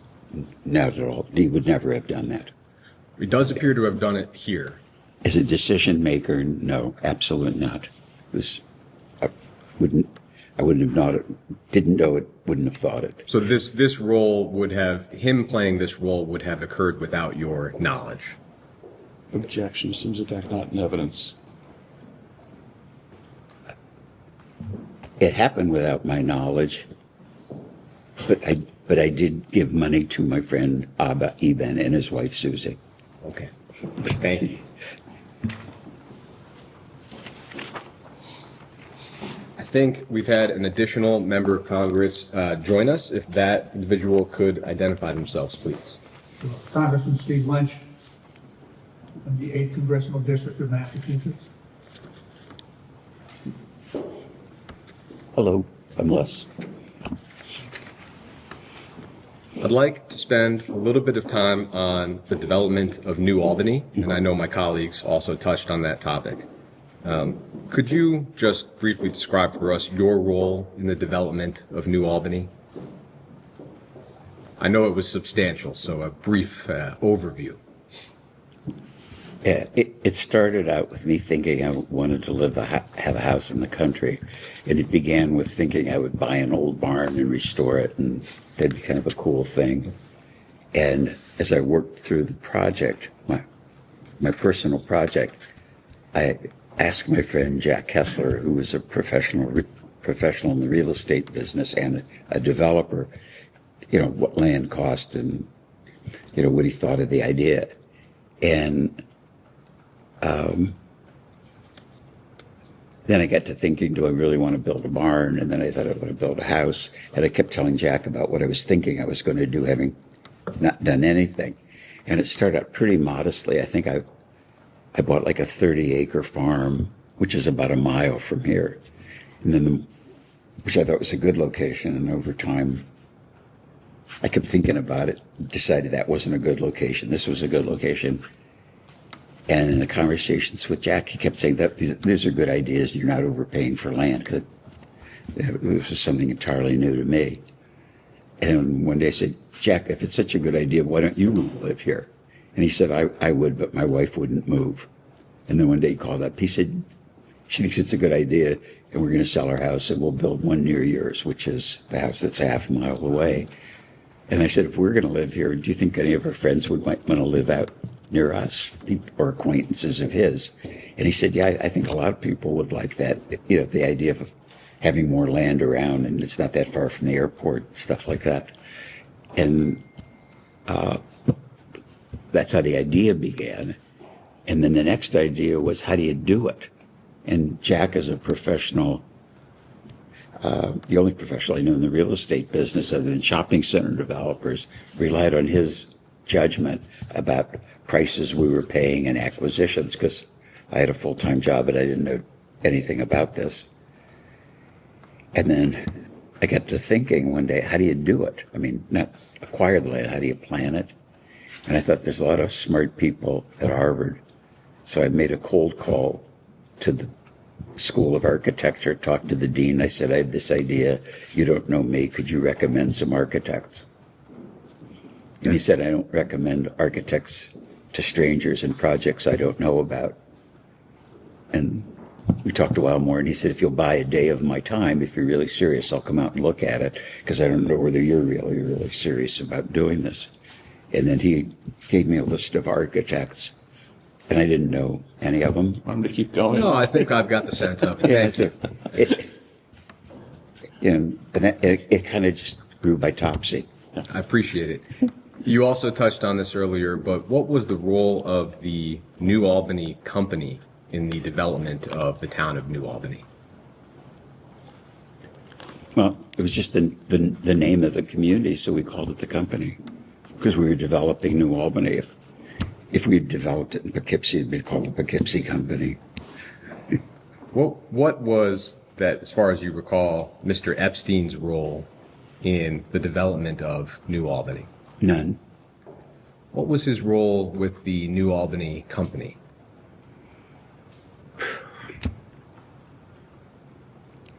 As a fiduciary, being my financial advisor to understand what was going on financially. You know, I thought I knew what was going on in our businesses, but we always had a CFO. So I'd rely on the CFO to do what the CFO did, because I did the marketing and the planning. But every business had a CFO, every business had an overview. And I had a lot of complexity that I didn't realize at the time in my life. So it was either, you know, somebody had to do this. And there's paper. I don't want to throw paper at you if I don't have to, but I'll represent to you that yourself and Mr. Epstein were, at least at one point, co-presidents of the New Albany Company. I'm happy to show that if that would be helpful. But I guess my question would be, what would his role have been as co-president of the New Albany Company? I think, I don't remember it, but if he did it, it was just, I don't know. That I was the president, chairman of the board, and then the CEO of a company, but I really just thought my job was to be the president, so that the titles wouldn't have meant anything to me. It is right, I think, but you tell me that the purpose of the New Albany Company was to assist in the development of New Albany. Is that right? It was more than that. New Albany was just a farm village, and I bought land here and developed it. Built the schools, built the fire station, built the police station, did all the community public facilities, you know, platted streets. I can remember, did all the drawings. So I was the master developer of New Albany as a community. Did the New Albany Company have any purpose other than to assist in the development of New Albany? No. Okay. Mr. Epstein was at one point president of the New Albany Company. Objection. I think you said he was co-president. That's correct, co-president. But just so I understand it, your testimony is that Mr. Epstein played no role in the development of New Albany. Absolutely no role. Okay.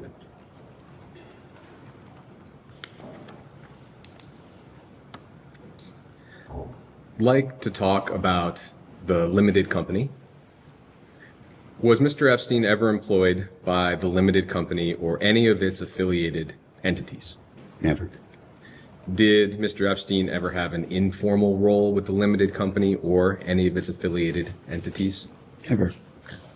Did he ever provide any services or advice to the company regardless of compensation? Not that I recall.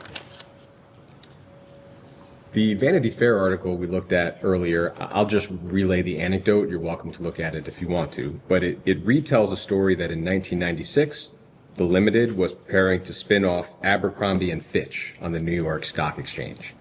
And Epstein, reportedly, flew to Columbus and told your executives that he would decide the share price. Do you have any recollection of that occurring? No. Nil, nothing, never. And the article says that Tom Hopkins, who I think was the vice chair of the Limited at the time, told you at that point that Epstein was a con man. Do you have any recollection of that occurring? No. Okay. I'll note there's been a lot of reporting that Mr. Epstein held himself out as affiliated with Victoria's Secret. We will come back to that topic a little bit later. Were there any instances at all that you can recall in which Epstein got involved in the Limited's business affairs? No. In terms of Mr. Epstein's compensation, how was he compensated for his work for you? I don't specifically recall, but I would guess fairly. That should be more clear. Was he compensated with salary, or would it have been investment-based or securities or fee-based? Do you recall? What was the way in which you would compensate him? I don't recall.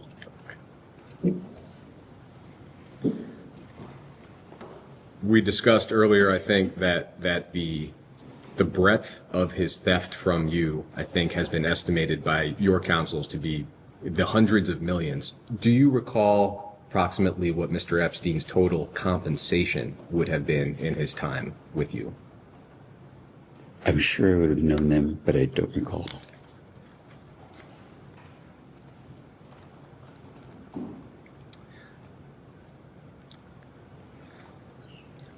I'd like to talk about Mr. Epstein's misappropriation or theft of your assets. And so I will introduce as Exhibit E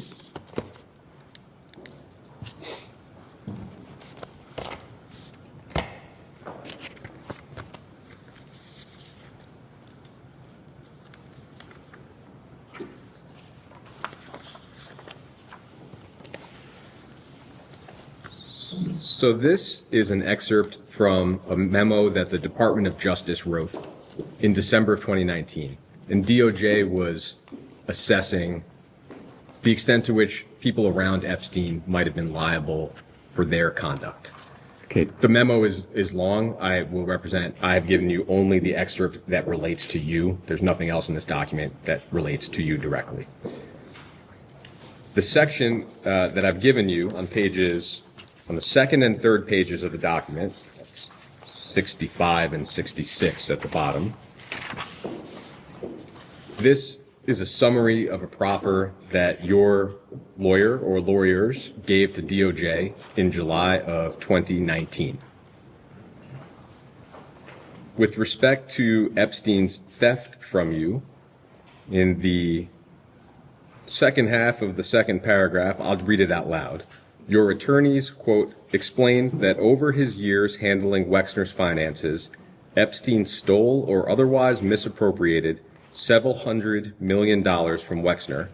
That misconduct, together with the fees that Epstein paid himself for his services to Wexner, appears to account for virtually all of Epstein's wealth. So several $100 million is a large but not precise figure. To the best of your knowledge, how much exactly did Epstein steal? I don't know. I don't think I'll ever know. I'd like to try to understand a little bit better how Epstein was able to steal or misappropriate that many funds. One way, reportedly, is that the trusts that we described earlier, which I know you said you have no recollection of, I just want to be thorough. The trusts that he was trustee of would receive gifts of limited stock, and he would then sell that stock on the New York Stock Exchange and then use a portion of those proceeds for his own personal purposes. Do you have any knowledge or recollection of what I just described? I'm effing surprised. I shocked. I didn't know this. Is it that you have not previously heard what I just described? I never heard of it, never saw this document. And it was publicly reported, I think, by ABC several years ago, but not ever on your radar. Never. Okay.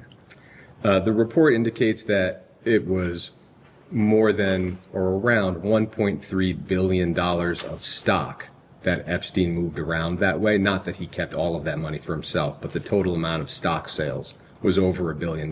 You have no knowledge or awareness of that. I don't know the amounts. The only trust that I'm aware of is my wife set up trusts for our kids, you know. So however she set them up in the amounts, I have no idea what's in them then or now. And then separately, it's been reported that around $20 million of stock and cash were contributed by two of your charitable foundations to one of Epstein's charities. Do you have any knowledge or awareness of that? Effing shocked. I'm appalled. I never heard that. Did you know that? No. Except so. Thank you, Mr. Director. We have some additional questions from some of the members here. I'll start. I want to just go back to something. Now, earlier in the deposition, Mr. Director, you said that you were never aware of Jeffrey Epstein or Ghislaine Maxwell sexually abusing minors or adult women. Is that correct?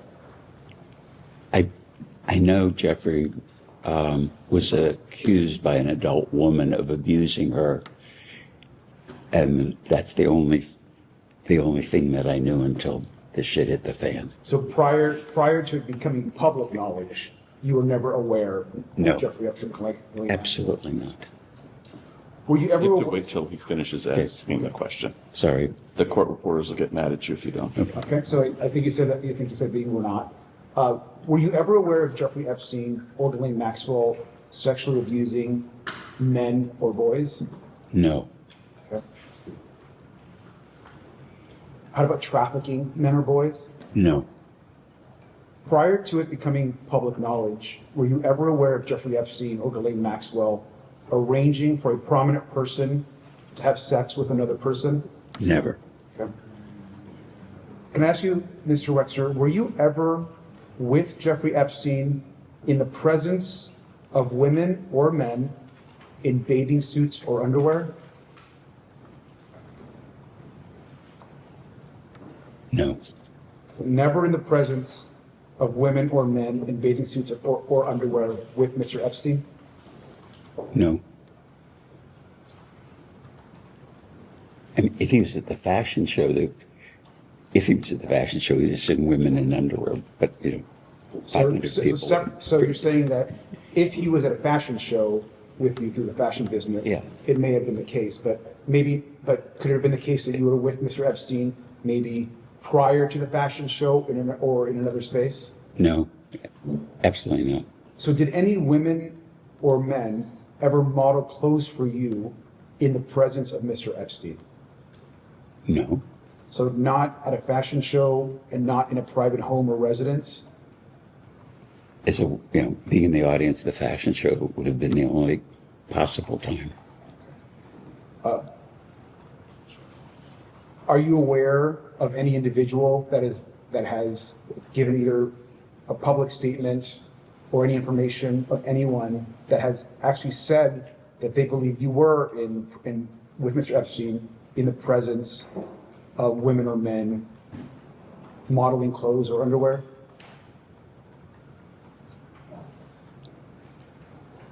I think the answer is no, but I'm not sure I understand the question. I'll move on.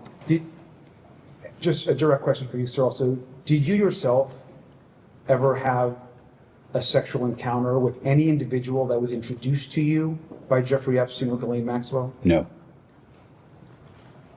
Did you personally have a sexual relationship with Jeffrey Epstein? No. Are you aware that others have claimed that you had a sexual relationship with Jeffrey Epstein? No. Did you ever suspect, sir, if Jeffrey Epstein ever had any sexual relationships with other men? No. But you, since it being public knowledge, you are now aware that Jeffrey Epstein had inappropriate sexual relationships with other women. Is that correct?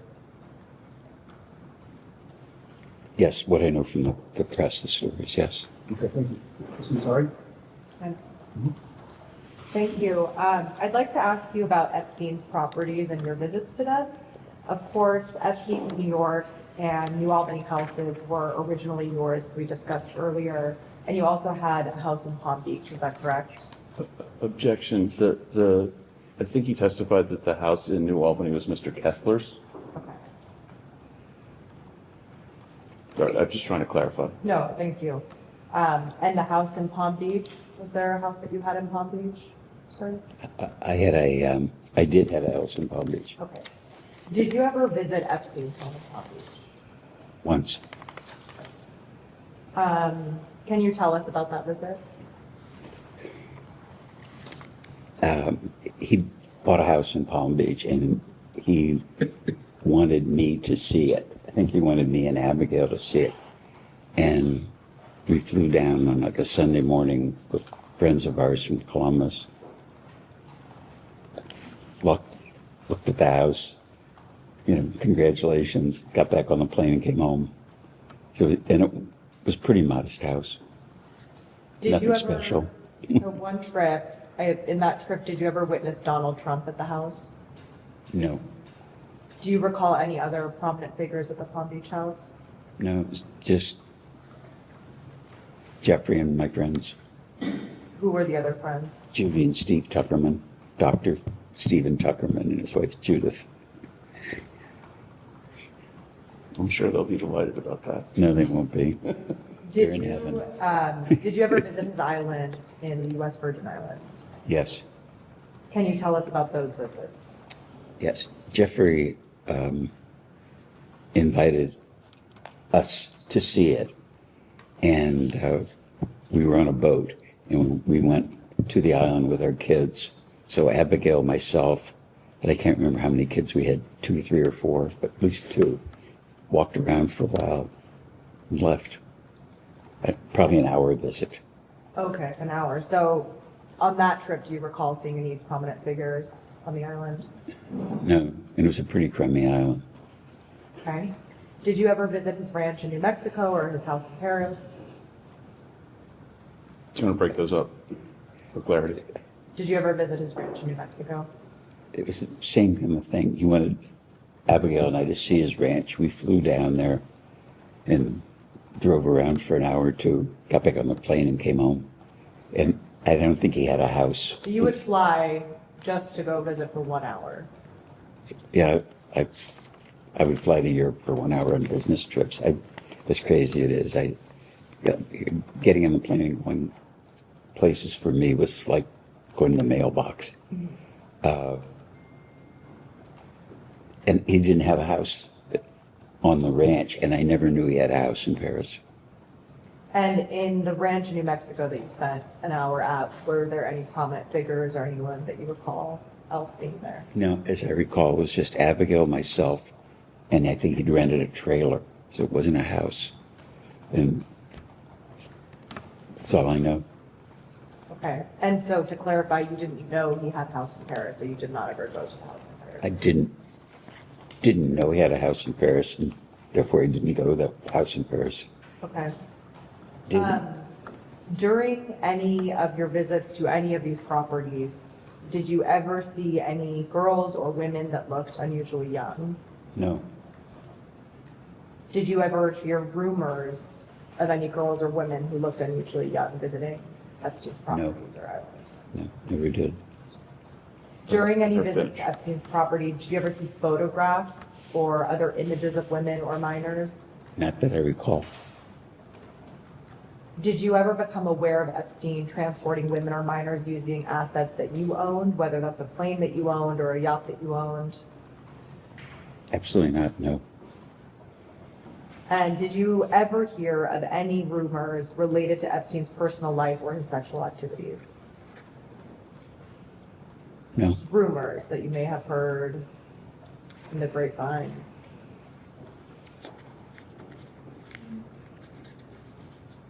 That's kind of ambiguous. I mean, like, I'll answer you in this. I think you're asking an ambiguous question. I would go to visit David Gergen at Harvard because I was very interested in the center of public leadership. And David would say, Jeffrey was up here, your friend Jeffrey was up here, and he was visiting Henry Rosofsky, who was the dean of Harvard College, or he was visiting Larry Summers, and he always has an admin with him, or, you know, a girl. And he says a woman, maybe more accurate. He said he never travels by himself. And I think that's what I'm referring to. I mean, I don't think I get through a day without hearing a rumor about somebody. So I imagine something that you were close to, you probably heard. No, but it wasn't, it was more like he was traveling with his admin or his secretaries or his lady lawyer or his lady accountant. That's what I would hear. But it wasn't, I never heard rumors about Jeffrey was traveling around with a girlfriend for this, or a girl. It was like, it was part of his, I don't know, social visits or something. It was always, if I heard, it was in reference to work, his work. Okay, thank you. Ms. Crockett? Yes, thank you. I actually want to start in a little bit of a different place really quickly. Dr. Mark Landon. Are you familiar with him? Who? Dr. Mark Landon. Yes. Okay. He was paid by Epstein on your behalf to consult on biomedical investments. Is that correct? I just heard about that. I didn't know that until maybe, I don't know, the last few days. Okay, so with you knowing Dr. Mark Landon, are you aware as to whether or not Dr. Landon ever was paid to render medical services to any of the alleged victims of Jeffrey Epstein? No. What is your relationship with Dr. Landon? Abigail had a complicated pregnancy, and their general obstetrician, I believe, referred her to Mark Landon. He is an obstetrician. And that's how I met him, and he delivered our children. Okay. And so my relationship with him is my wife's doctor. Did you ever introduce him to Jeffrey Epstein? No. Okay. All right. Did you ever spend time with Epstein and Donald Trump? Together? Yes.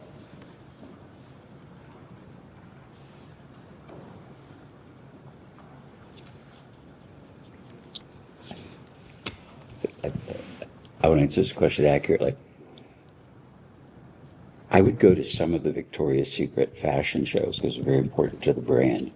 At some of the fashion shows, Jeffrey was there and some Trump was there. And I remember because Trump would always introduce himself to me. And I always thought it was kind of odd that he was at the fashion show because he had nothing to do with fashion. So the coincidence of them being together at an event, it could have been that, but I have no specific recollection. They never had a social or like a drink or a cup of coffee, something, that would put them together. Okay, so just to clarify, because I want to make sure we're clear on the record, you're saying that you can recall instances potentially where Epstein and Trump were together and you were in their presence, or just a random scenario where Epstein may be there, Trump may be there separately, and then you would be there? It would be at random. That would be accurate. If it happened, but I have no specific recollection. Okay. Did you ever see or become aware of President Trump having a sexual relationship with a person who was introduced to him by Epstein or Maxwell? No. Has Donald Trump ever discussed Jeffrey Epstein with you? Nope. Did Jeffrey Epstein ever discuss Donald Trump with you?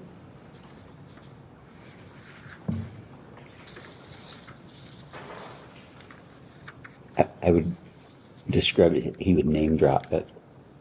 So he would say things like, I know President Clinton, or I know the Pope, or I know God, or, or I know you. It was that kind of name dropping, but never, I can't remember a specific place, but Jeffrey dropped a lot of names. Okay. So to clarify, you believe he's specifically dropped Donald Trump's name? No, I'm saying it could have, and I don't remember. Okay. Did Epstein ever share any information with you about Donald Trump's sexual activities? No. Do you have a relationship with Donald Trump? No. But you've met him before. He introduced himself to me at the fashion show a couple of times, but I wouldn't say, hello, how are you? Like you say, met, like we knew each other. We don't know each other. He wouldn't. I'd be shocked if he remembered me. Okay. And I know that you specifically mentioned the island, that you have been to Jeffrey's Island. Do you recall seeing any of those persons that Jeffrey Epstein would name drop while you were on his island? No, nobody was there but Abigail, myself, Jeffrey, maybe somebody cutting grass or something. There was a maintenance person, I think, but I don't specifically recall. I know for sure I was there, Abigail was there, Jeffrey was there. And there wasn't anything abnormal about the appearance of the home on the island, and the reason that I asked, just to give you clarification on what I mean by abnormal, we've heard reports of people being thrown off when they walked into his home in New York because there was a massage table that was just sitting randomly in the middle of a room. Did you see anything like that when you visited any property that belonged to Jeffrey Epstein? Well, first to clarify, when we visited the island, there was like a Pueblo building, like maybe a one room and a bathroom or something. It was pretty crummy. And the island was crummy. There were no trees, there was no sand, there was no beach. It was just, it's a kind of a peculiar thing. It was an island, but it was like a pile of rocks. It was just, I was kind of shocked that that anybody would buy it for any purpose.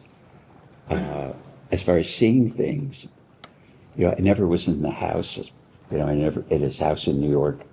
The house in Florida, we were there after he bought it because I mentioned with the couple, so I never saw a massage table or anything. Well, thank you so much, Chairman. Thank you, Mr. Wexner, for your ability to answer a lot of questions. I think when you meet the survivors, it becomes incredibly personal, especially for women on this committee, so I appreciate it. But I'd like to introduce exhibit, I believe it's F. The article is titled, Jeffrey Epstein Made Regular Payments to Ohio State Head of Gynecology, Records Show, which is from a local affiliate. It's dated February 10, 2026, and we'll be able to get it to you. And it's about Dr. Reed.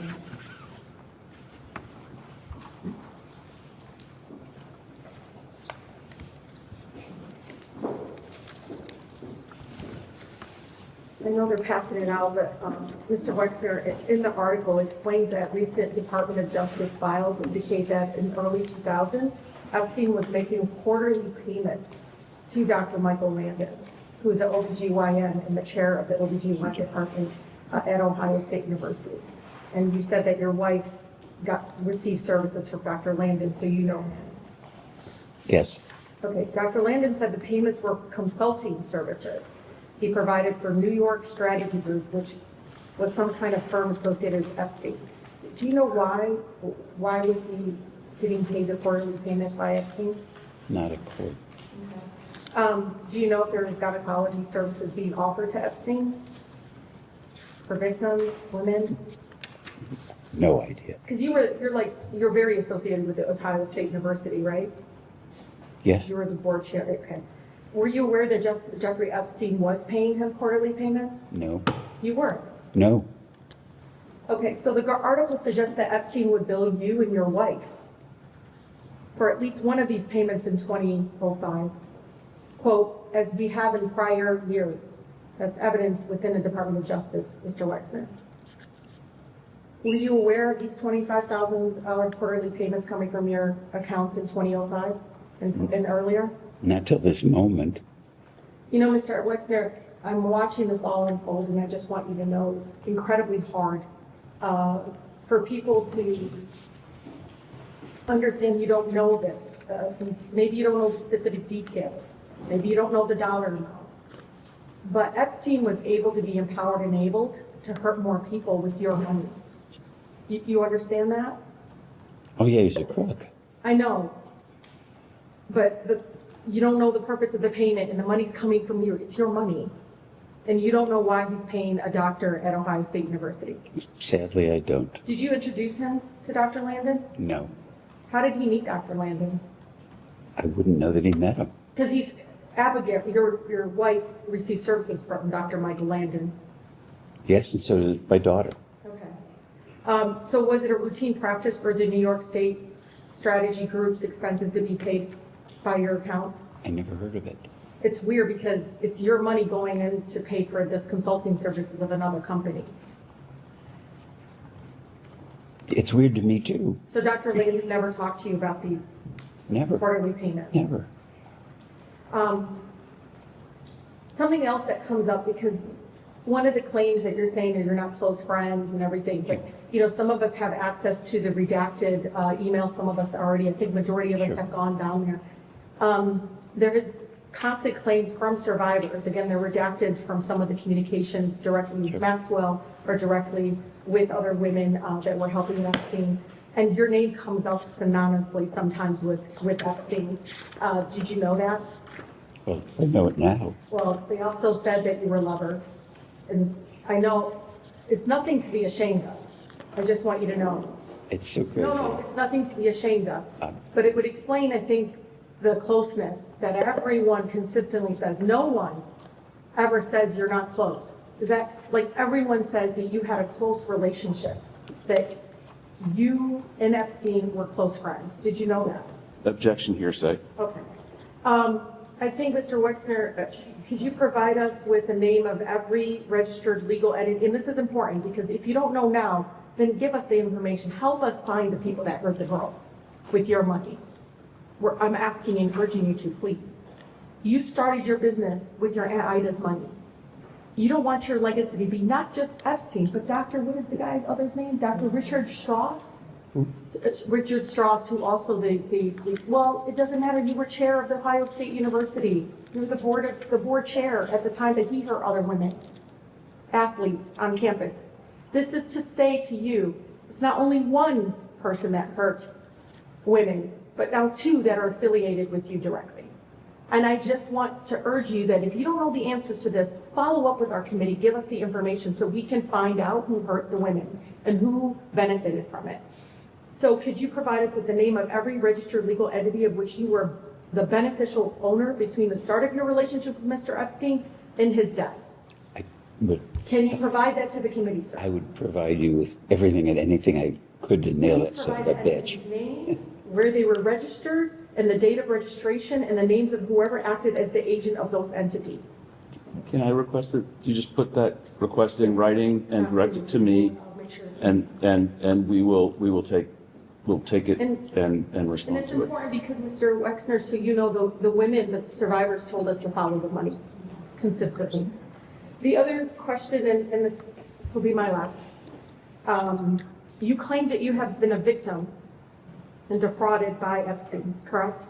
Correct. Then why didn't you file charges, go after him, He used money to hurt girls and probably young men.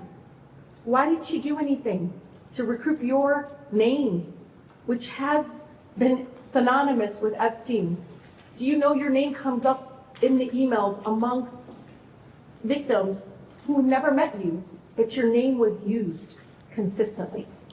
I'm not sure I understand what the question to The him is. question is, why didn't you file any charges against Epstein if you conned you of $200 million that we know of? Why didn't you go after him? Well, at the time I didn't know.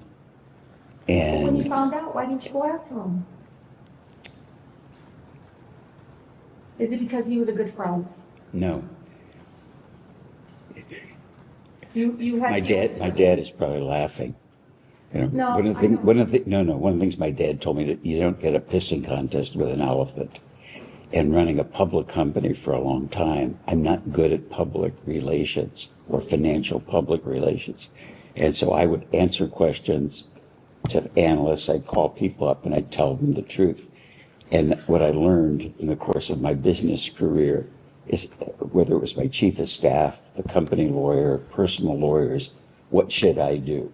And the advice is, let us handle it. You don't want to get ahead of this. So I'm happy that today is happening Good. because I want to help and I would do everything I can to nail that son of a bitch. And Because they might be hurting Please let more. him, please let him finish. and I can't tell you how much I value my own ethics, my own moral compass, that it has a true north. And what I think happened, now knowing about all the cons, is that Jeffrey would tell somebody that they were me or this was somebody else. Like, you and I've never met, right? I don't recognize you, but you're a congresswoman. I think, because Yeah, I never met you, but you're all over the emails. yeah, but so I presume you're a congresswoman, and I presume you're not a man in women's clothing. But I don't know what I didn't know, and I understand. this is You know now, and we can do something about it. oh yeah, So Wexner claims, you claim that you cut ties with Epstein in 2007, right? Okay. But you emailed Epstein, quote, Abigail told me the response, all I can say is I feel sorry. You violated your own #1 rule. Always be careful, end of quote. That was an email in 2008, Mr. Wexner. I know, I'm letting you know that the public knows. probably I was giving him the finger. Okay, that's it, thank you. Mr. Wexner, just real briefly, did the FBI or Department of Justice ever directly speak to you about Epstein or Maxwell? Has the FBI or DOJ ever directly contacted you or spoken to you about Epstein? Not to my knowledge. Never. Never. And then finally, would you consider Donald Trump and Jeffrey Epstein friends or friendly? Would you classify them that way in the information that you have?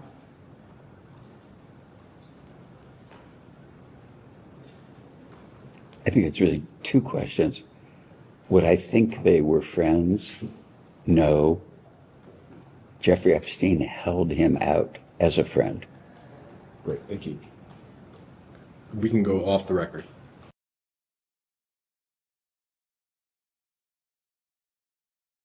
We'll go back on the record. What's that? That is a microphone. Mr. Wexner, it is 1:17 in the afternoon. Our minority colleagues touched on a lot of different subject areas, and I just want to go back through and parse out some things. First, though, I want to enter as Exhibit 5 the letter from Les.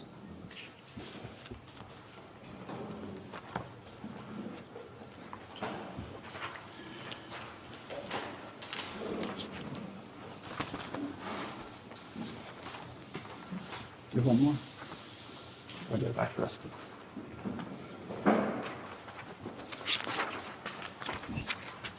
This document is titled Letter from Les, General News directed to the Wexner Foundation community. I will stipulate to you there's no date on here. The date it was posted on the website was August 8th, 2019. Do you guys have any reason to dispute that? In this letter that you wrote, in August of 2019, you mentioned that you had that Mr. Epstein had various well-known, respected individuals as financial clients and in his inner circle. My question to you is, could you elaborate a little bit to who some of those financial clients were that you were aware of? Well, it says Epstein represented that he had that. He wouldn't know if he did or not. Were you aware of any of Mr. Epstein's other clients? Let me think.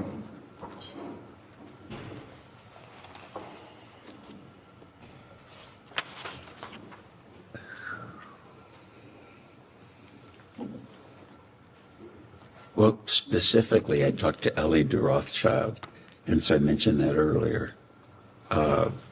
So he represented their whole families. There had been a whole bunch of people. I mean, most of them I never would have met, but I knew Ellie. I never met people, but there were people that called me that either insinuated or said they knew Jeffrey through a financial relationship. And so, I mean, they could have been actors, but in the time, a guy calls me up. I'll give you an example. It's just a no, because I want you to understand this, because it's so confusing to me. He would say, like, I'm providing financial advice to the founders of Google. I'm providing financial advice to Jeff Bezos. I'm providing financial advice for the chief technologist at Google. And I thought, wow, I'm in good company, because these are really smart guys with a lot of money. And you have to put yourself in the mindset of if my attorney said, he was qualified to argue in front of the Supreme Court, I'd believe him. I didn't say to call the Supreme Court and say, tell me, is he really an attorney or did he do this? And I get a phone call from someone like a guy named Meyerwald. Who said he was the chief technology of Google. Jeffrey has been helping me. He's financial advisor. I told Jeffrey I was building a boat. He told me to call you. I had never built a boat, because I hadn't.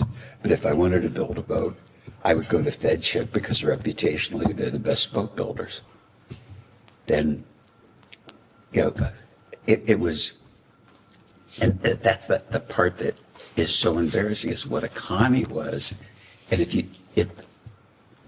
I don't know, you believe your priest or your minister, your rabbi is what they are, you believe them. And it was mostly phone calls of people would say, or if you'd bump into somebody, Jeffrey's my advisor, or Jeffrey's talked to me about stuff, or Jeffrey's helped me with financial things. I can't remember specifically, but as I look back at it, it was part of the con. So I never met Meyerwald. Can I have 1 second? Because I think it will move this thing along a little faster. Telling stories, okay?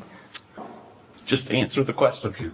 Mr. Wexner, you mentioned some of these phone calls from other individuals, boasting about their ties with Mr. Epstein. Do you have a recollection of when most of these would have occurred, these phone calls? Pretty regularly, but I can't remember any of them. Understood. In Majority Exhibit 3, your statement from this morning, your written statement from this morning, you mentioned on the second page, I believe it is, second paragraph, approximately middle of the paragraph, that you consulted Ace Greenberg and Jimmy Kane of Bear Stearns, Epstein's former employer. Did I read that correctly? Correct. What did you reach out to Mr. Greenberg and Mr. Kane about at Bear Stearns with regard to Mr. Epstein? Checking references. And as far as checking those references, did anything come up surprising to you about Mr. Epstein's background? All positive. And You also mentioned, well, let me take a step back.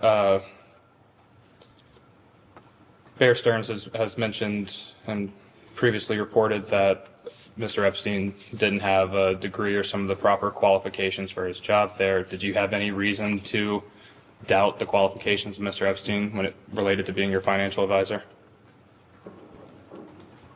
I don't recall that I ever questioned that. That is, he had a degree. Don't remember asking the question. And so going off of that, other than making some phone calls to some individuals, did you ever formally check into Mr. Epstein's past? Not beyond talking to the people I mentioned. Understood. You also state, sorry to jump back and forth, the letter from Les Exhibit 5.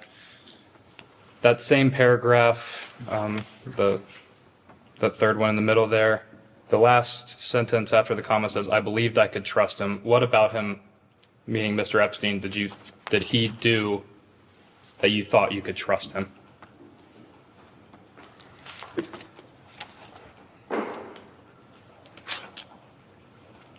Well, I put him in a position of trust. He was a fiduciary that was to act in my interest, and I trusted that he could do that.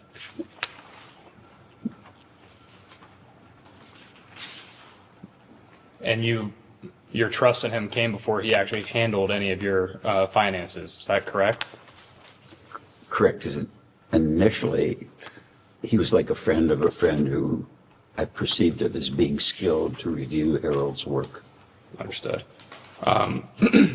Moving along a little bit, you may have touched on this with our minority colleagues. What was the rough portfolio that Mr. Epstein was handling for you? Probably all my personal finance, houses, equipment, cars, just inventorying of stuff.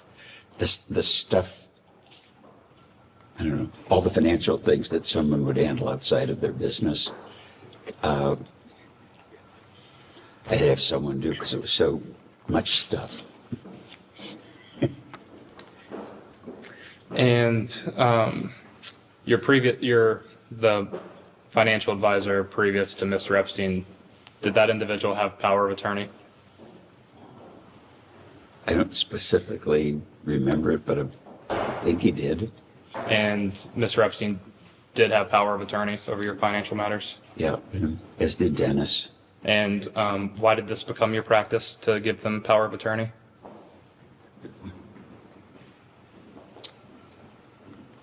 But so busy, traveling so much, the papers had to be signed, tax returns filed, people had to act on my behalf, so many things to sign that I needed to have somebody to do that. Understood.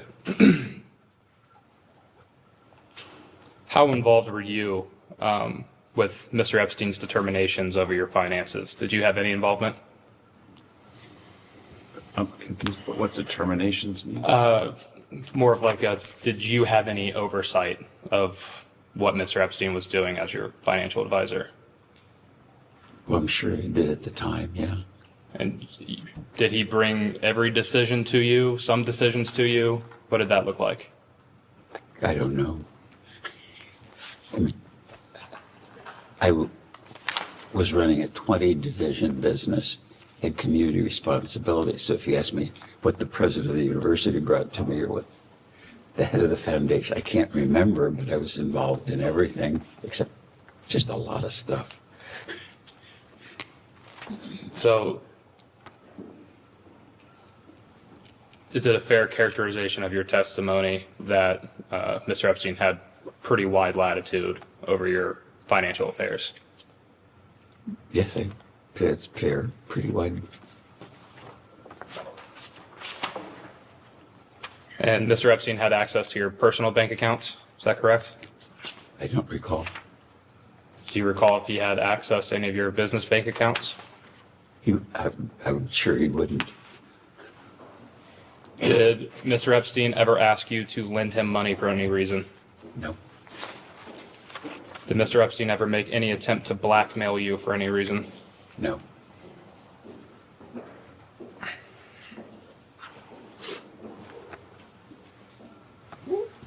Did Mr. Epstein's control over your personal finances extend to any decisions that affected the rest of your family members?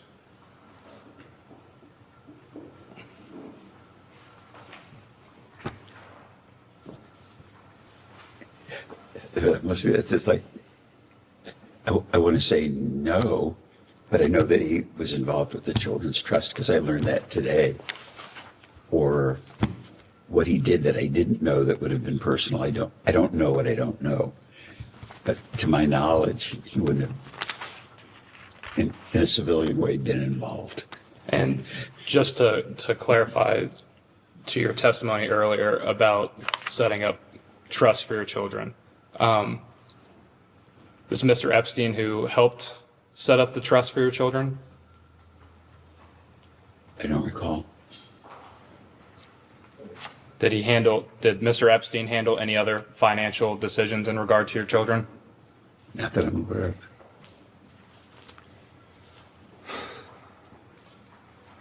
of. And I'm sorry, gonna switch gears a little bit here about your foundation.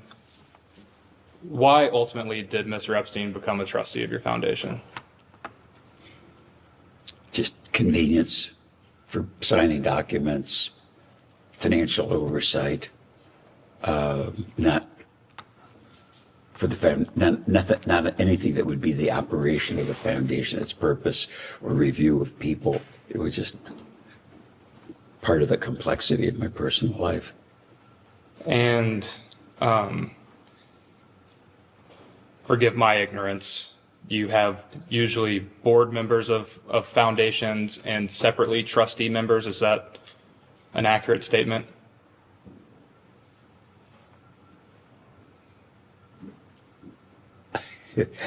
I wish I'm kind of ignorant too. I think we just had trustees. Okay. And just to clarify, Mr. Epstein, did he receive any compensation for his role on the board of the Wexner Foundation? Not to my knowledge.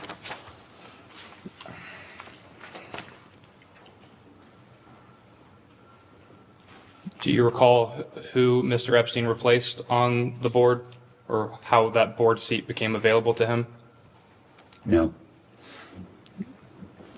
Did your mother used to be a member of the foundation board? I think so. And was, due to circumstances, was she forced to step down from the board? No. She left her board position willingly? Yes.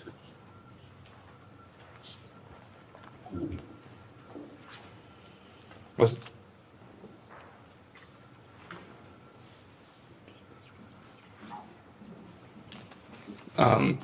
can you describe in a little bit more detail the circumstances for why your mother left the board of the Wexner Foundation?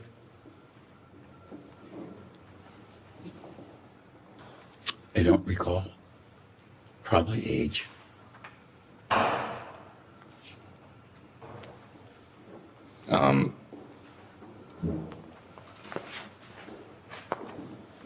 Mr. Wexner, what sort of materials did you use to prepare for today's deposition? I'm going to object to anything that counsel showed him. That's my work product. Anything he reviewed on his own, he's welcome to testify about. A few documents and smart advice, like just answer questions. Yes or no. Don't discuss what your client, what your attorney told you. Yeah, I mean, nothing. The question was, Okay. Say it again. I want to be honest. Excuse me. What documents or other materials did you use in preparation for today's deposition? other than anything that your lawyer showed you. Oh, nothing. Are you aware of any litigation from your mother and the Wexner Foundation about her stepping down from the board? No. Was there any was there ever any pressure from Mr. Epstein to keep his position on the foundation's board? No.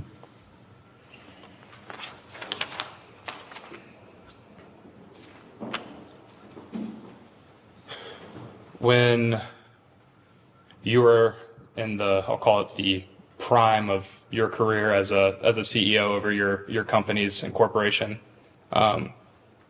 would you say that you were heavily involved in the operations of the company and its related entities? Heavily isn't a big enough word. Could it be described that you like to micromanage what was going on through your companies and your corporation?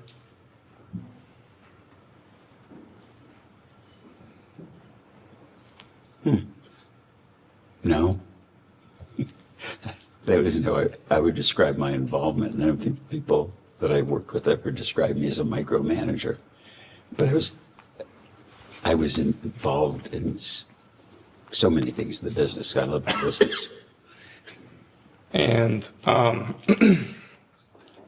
did you ever face any criticism from your corporation or its related entities about allowing Mr. Epstein to handle finances in any way? We never handled business finances, and no one in the business was critical of Jeffrey handling, his responsibilities to me personally. No one ever brought any concerns to you at all? Not that I recall.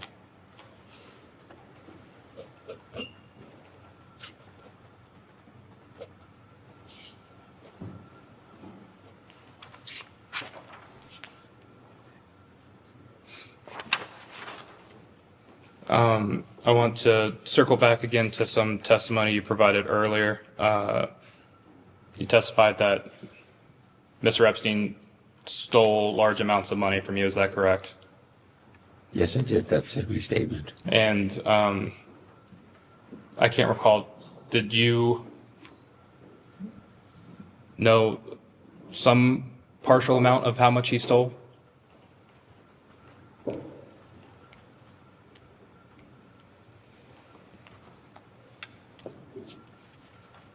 Well, I didn't know he was stealing till after we discovered that he was a crook.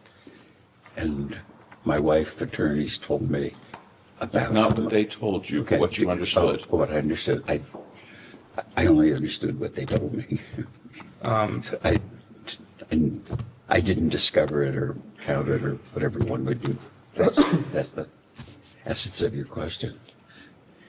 Does $46 million sound like an approximation of the amount that you were alerted to after the fact?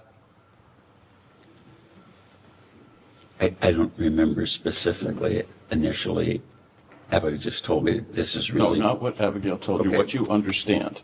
What I understood, that it was a large amount of money, and I didn't know the specific amount when it was first raised. And subsequently, I found out that it was at least $100 million. Does that represent the grand total of the amount that Mr. Epstein stole from you? I don't know. I don't think I'll ever know. Do you, understanding that you found out he stole largely after the fact, were you able to piece together how he was able to accomplish this theft of you? No. You never figured out if he was, say, embezzling funds of some sort, or how he would be allegedly embezzling funds of some sort? No.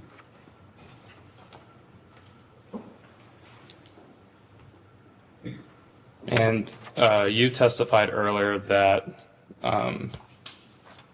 you did not end up pressing any charges against Mr. Epstein for the theft of your funds. Could you briefly explain to me why, again, you decided not to? Advice of advisors. Advice of advisors.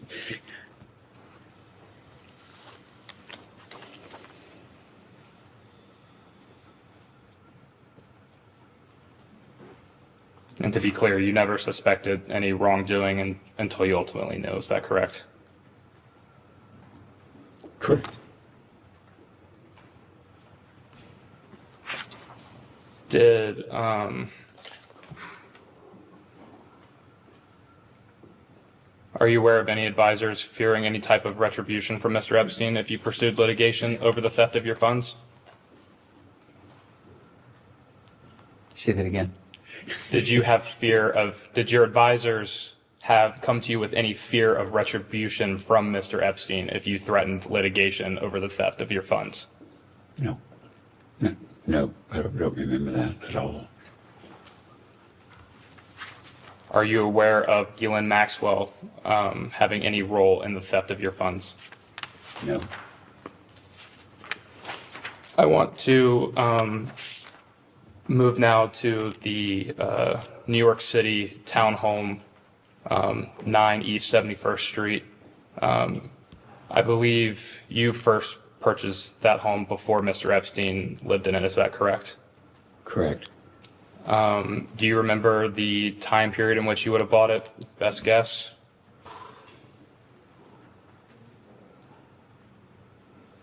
I don't know, 5 or 10 years before.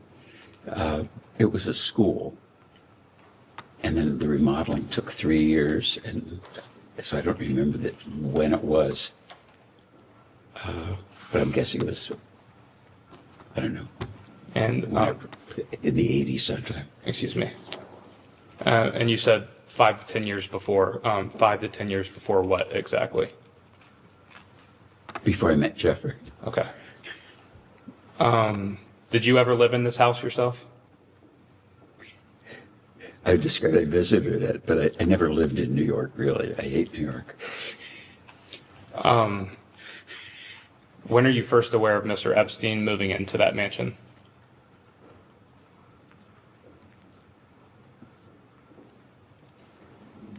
Well, he moved in sometime after I sold it to him, but I don't know when that was. Would you be able to best guess when you sold the house to Mr. Epstein?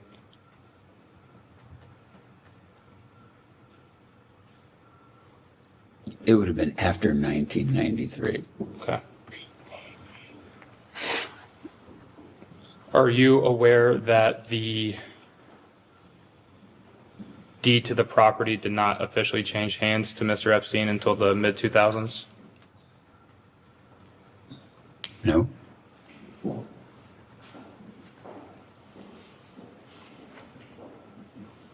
Do you recall how Mr. Epstein purchased this house from you? Okay, wrote a check, presume. And the sale of this townhome was at the time that Mr. Epstein was managing your personal finances. Is that correct? Correct. Is it possible that Mr. Epstein sold the house to himself without your knowledge? No, I would know, or I know, of course, that he bought it. Did he approach you to buy that home? Yes.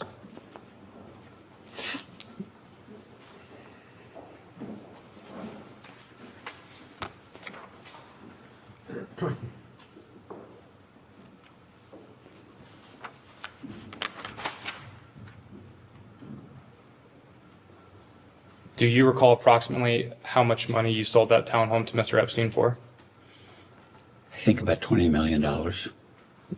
Do you recall what the market value on that home was at the time?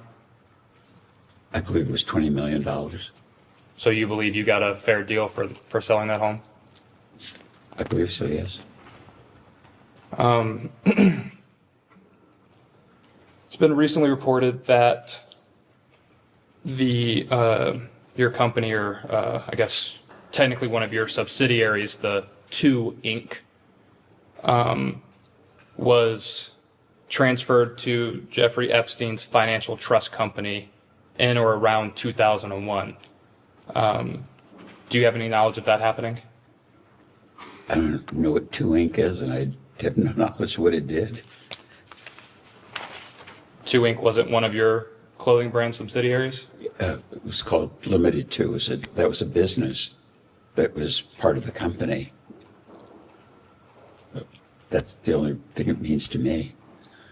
Did you have any of your subsidiaries of your company transferred to Mr. Epstein's personal business side control? I don't think so.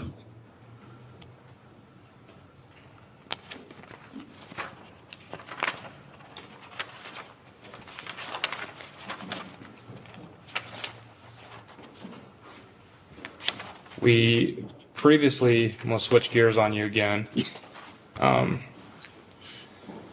We previously mentioned accusations from Maria Farmer, and there were a subsequent set of allegations from another individual. Are you aware of who Virginia Giuffre is?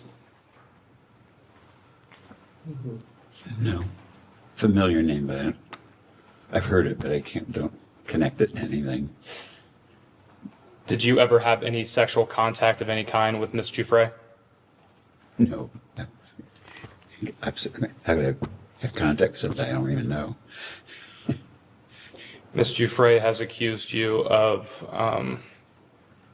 performing sexual acts with her multiple times. You dispute these allegations? She must be confused.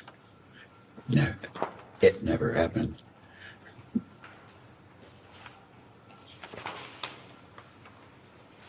Did Mr. Epstein ever bring up Miss Giuffre to you? No, not a familiar name. Ever mention Miss Giuffre giving you a massage? No.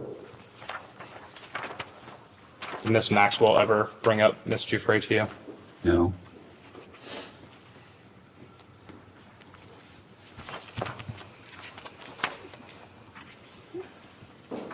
What about her former maiden name, Virginia Roberts?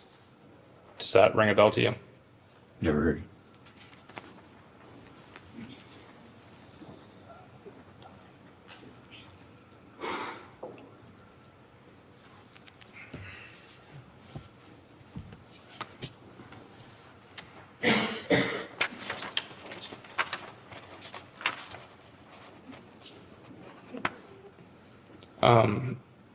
I want to return to some things we discussed earlier in the day about travels with Mr. Epstein.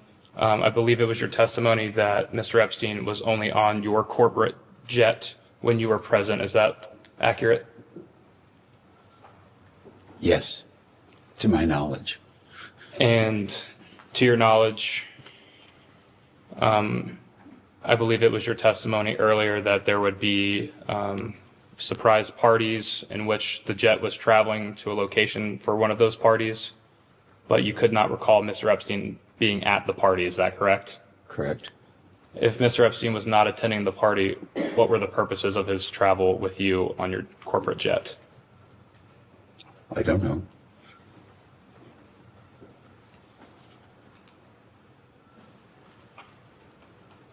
Do you have a rough estimation of how many times you would have traveled with Mr. Epstein on your corporate jet? I don't specifically recall any, but if it would have been once, twice, it would have been very few times. Because the aircraft was used primarily for business purpose. And when we used it personally, we paid for the airplane. So the notion of, of him using the plane or being on the plane for kind of social reasons or, just bumming a ride kind of thing just never happened with anybody. And I take that to mean you also never flew Mr. Epstein to locations where any of his various homes were located? Absolutely not. No, there's absolutely not. I never did that.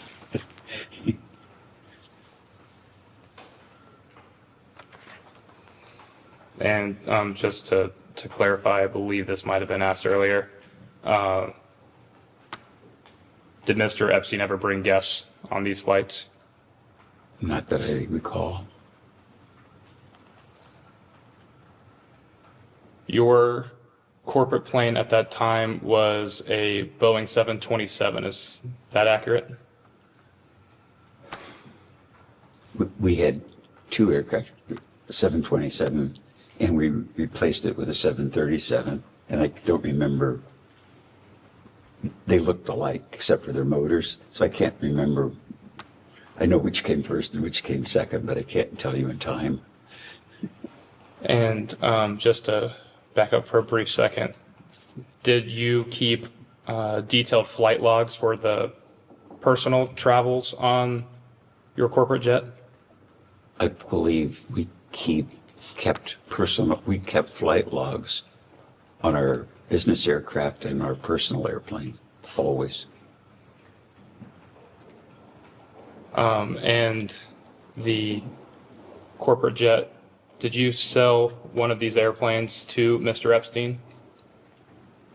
Oh, you mean the company? The company, yes. Yeah, the company sold an airplane to Mr. Epstein. Do you recall when that sale was made? No. Can you guesstimate when that sale was made? When they delivered the 737, I don't know when it was.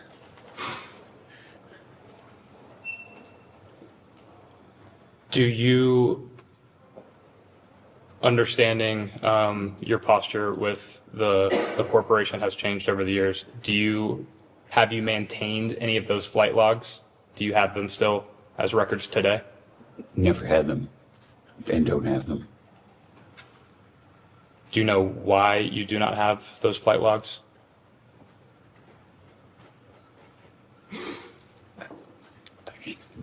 I would assume CEOs don't keep flight logs of their company airplanes. That's a kind of shocking question. You wouldn't have the corresponding flight logs of when you personally used the jet on your own your personal finances? I think there are probably two reasons that I know we kept flight logs. And I think it's a government requirement that you have to have flight logs on an airplane. But two, so many people in the business, different CEOs would be using the planes, and every plane request would come to me because I wanted them to travel, and I wanted to make sure that they were then traveling with the people that they were traveling with. So I know I approved, or my admin approved on my behalf when I wasn't around, who was on the airplanes and the trip. Because, like, funnily, a CEO would request a trip, say they were going to go to Denver to visit stores, and there were 8 people that were going on the store visit. Then I'd approve it because that would be a good use. And then so it'd say, the CEO went by themselves. And it's like, no, it's not the purpose. So it was a very expensive and valuable asset to the business, and I wanted to know that it was being used appropriately. But I never reviewed the flight logs. It's just that level of minutia was beyond me. Understanding you might not have reviewed flight logs or, even necessarily had a reason for acquiring them. Is that a record that would still be kept in the custody of either yourself for personal travel or for the business, if those records were ever needed for some sort of purpose? I don't know what the business kept, but if they're there, I'm sure they're welcome to look at them. And so would you be able to obtain those records, assuming they do exist? From the company? Yes. Or personally? I don't think he has access to them at the company. You guys have subpoena authority. Yeah. Do you recall how much you sold the plane to Mr. Epstein for? The company? The company sold, sorry. My apologies. Yeah, I did. It was approximately $6 million. And what would have been if you recall, what would have been the market value for that aircraft at that time? $6 million. Do you believe you got a fair deal for that aircraft? The company got a fair deal? Sorry, yes, the company got a fair deal for that aircraft. Yeah, I thought it was a very fair deal.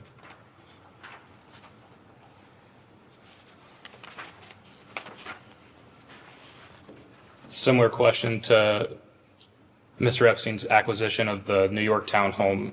How did Mr. Epstein purchase this plane from you? From the company. I'll get there, I promise. I presume he wrote a check.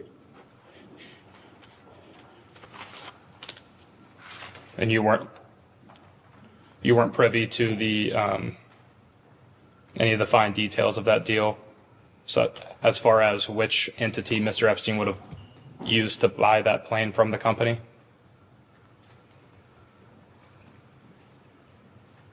No. The plane, the value of the plane was appraised by an airplane broker. That plane was for sale for a year, and the value was $6 million. That's all I know. Understood.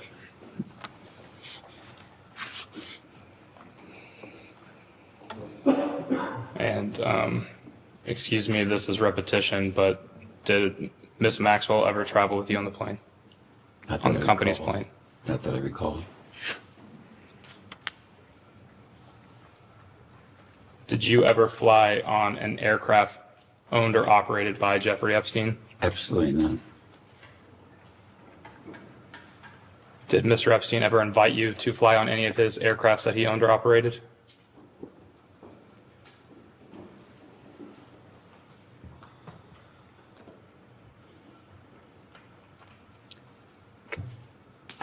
I think he might have, but I can't specifically remember the circumstance.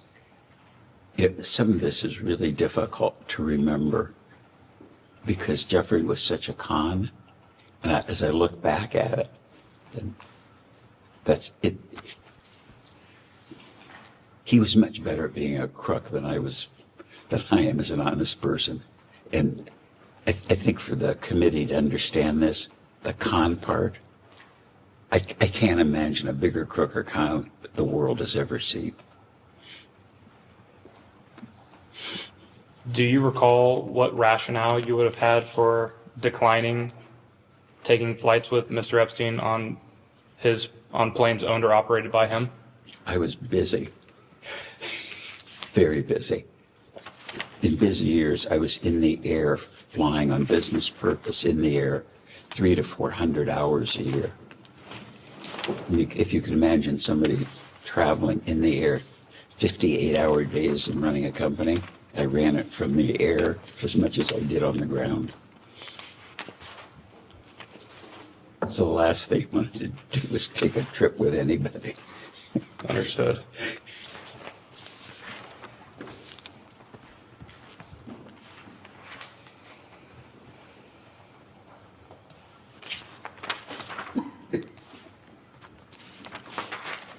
So the same people? I don't recognize all of them. Oh, okay. Just focus on one. Okay. One of the subsidiaries of your corporation was Victoria's Secret, is that correct? Correct. And what is Victoria's Secret known for primarily? I said the biggest, best lingerie brand in the world. And kind of like Nike is to running shoes. Understood. And what type of events would occur to market or advertise that company while you were in control of it? It was print advertising, it was TV ads. A lot of the marketing was point of purchase, the design of the stores, and of course the fashion show was kind of a magical thing for the brand. And I believe you touched on this a bit earlier. Were you aware of Mr. Epstein holding himself out to be affiliated with Victoria's Secret? Only once. When were you made aware of that? I don't remember when. Do you recall who brought that to your attention? Somebody in the company, probably. I don't remember specifically who. Do you recall how he was holding himself out to be part of Victoria's Secret? He was a talent scout looking for models. Did you ever have the sense that Mr. Epstein had a certain odd interest in Victoria's Secret? No. Would he discuss the models at Victoria's Secret with you? No. Would he ask you to attend Victoria's Secret fashion shows? Would he ask me? Correct. No. Did you ever personally invite him to any Victoria's Secret fashion shows? No. I never invited him to any business event, let alone the fashion show.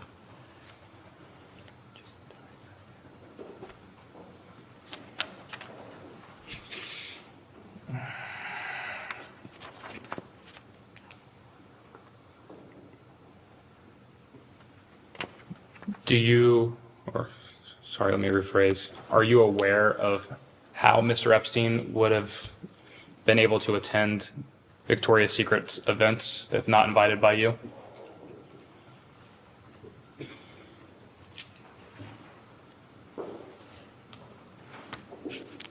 I would presume he would have called somebody in the business and said, could I come? Could I get a ticket?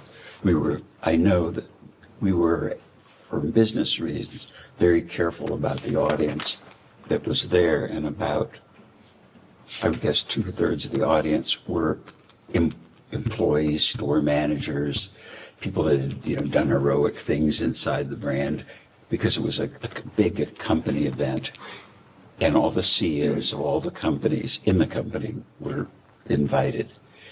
And so the people that were outside the company wasn't what I was concerned about. I was more concerned about internally that people came, or that should come, or were at least invited, because if not, it would have been like the right thing to do. So.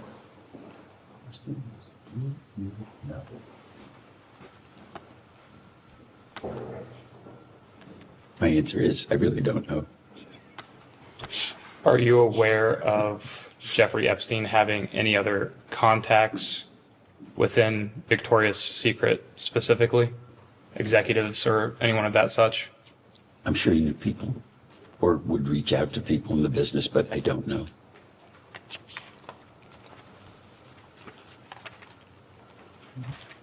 Did you ever make executives at Victoria's Secret aware that you would prevent Mr. Epstein from coming to any fashion shows or around any models?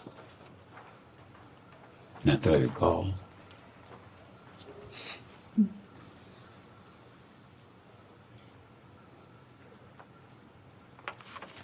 Are you aware of Mr. Epstein bringing any women to Victoria's Secret to potentially model for Victoria's Secret?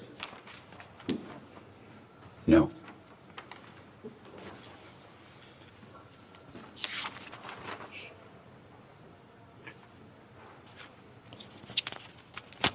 Do you know who Jean-Luc Brunel is?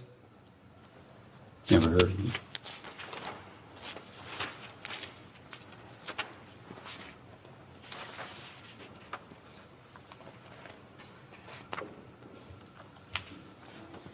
Did you ever take a recommendation from Mr. Epstein or Miss Maxwell about hiring young women or girls for any of your companies or subsidiaries thereof?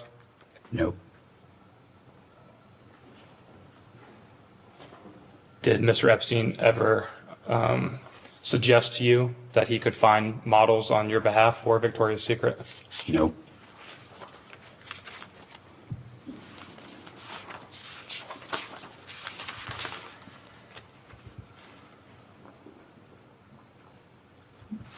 Did you ever consider cutting ties with Mr. Epstein, professionally or personally, after he was caught lying that he was a scout for Victoria's Secret?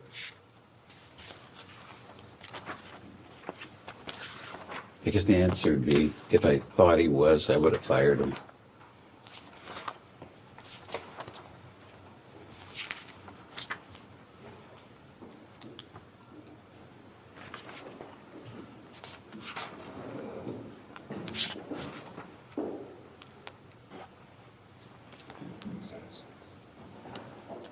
I am now going to enter as Majority Exhibit 6, a letter from a birthday book compiled for Jeffrey Epstein's 50th birthday in January of 2003.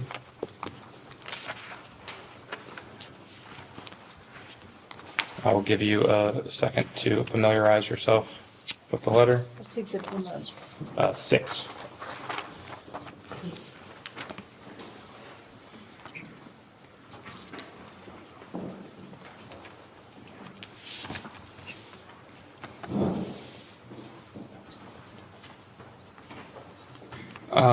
Mr. Wexner, is this letter familiar to you? I have seen it before, yes.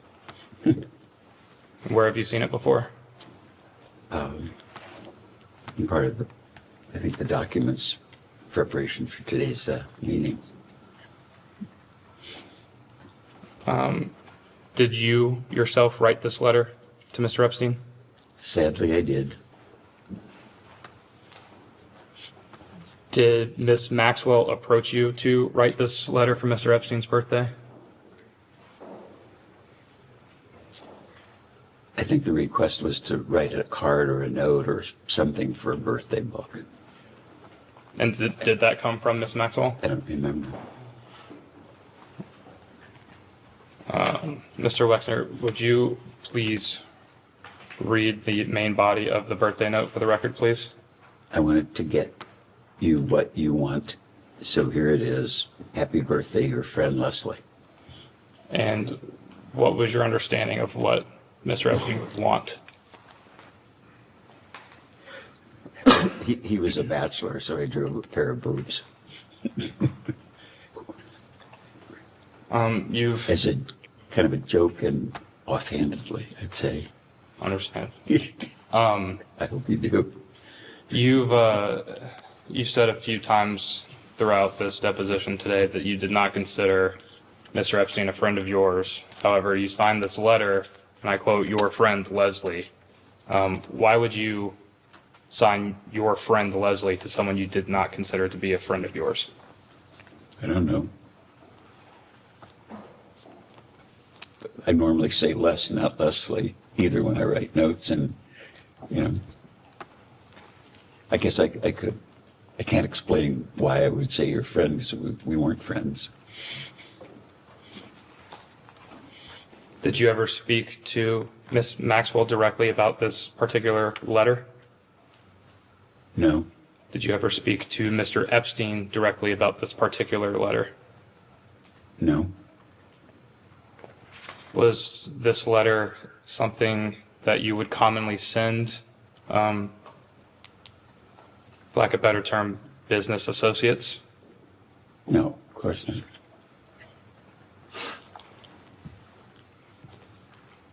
I was trying to be funny.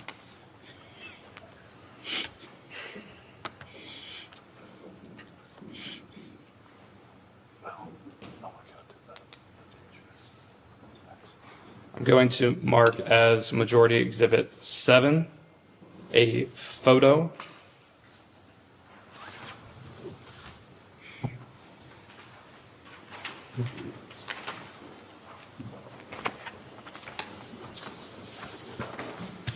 I'll give you a second to review. Give one more. One more.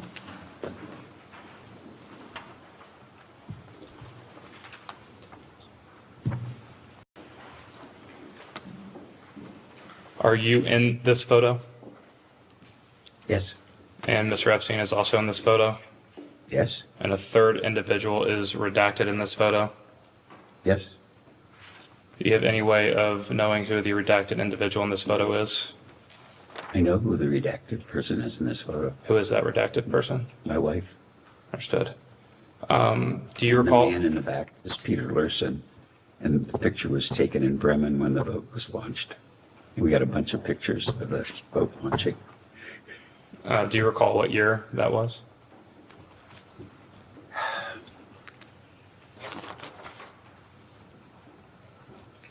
We had 2 children, probably 3 or 4 years after we were married. And did you invite Mr. Epstein to this boat launch party or event? Not that I recall. Can you recall who would have invited Mr. Epstein to this event? No.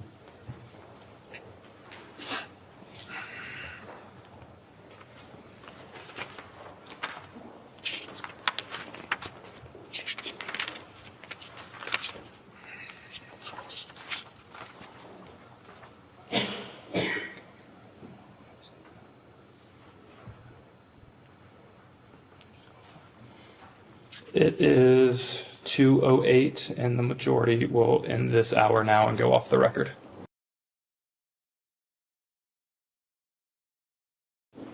We can go back on the record. Welcome back.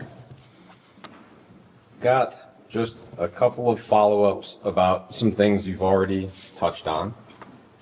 The New York City house. Do you remember when Epstein first had some kind of ownership interest in the home? I think you may have said after 1993.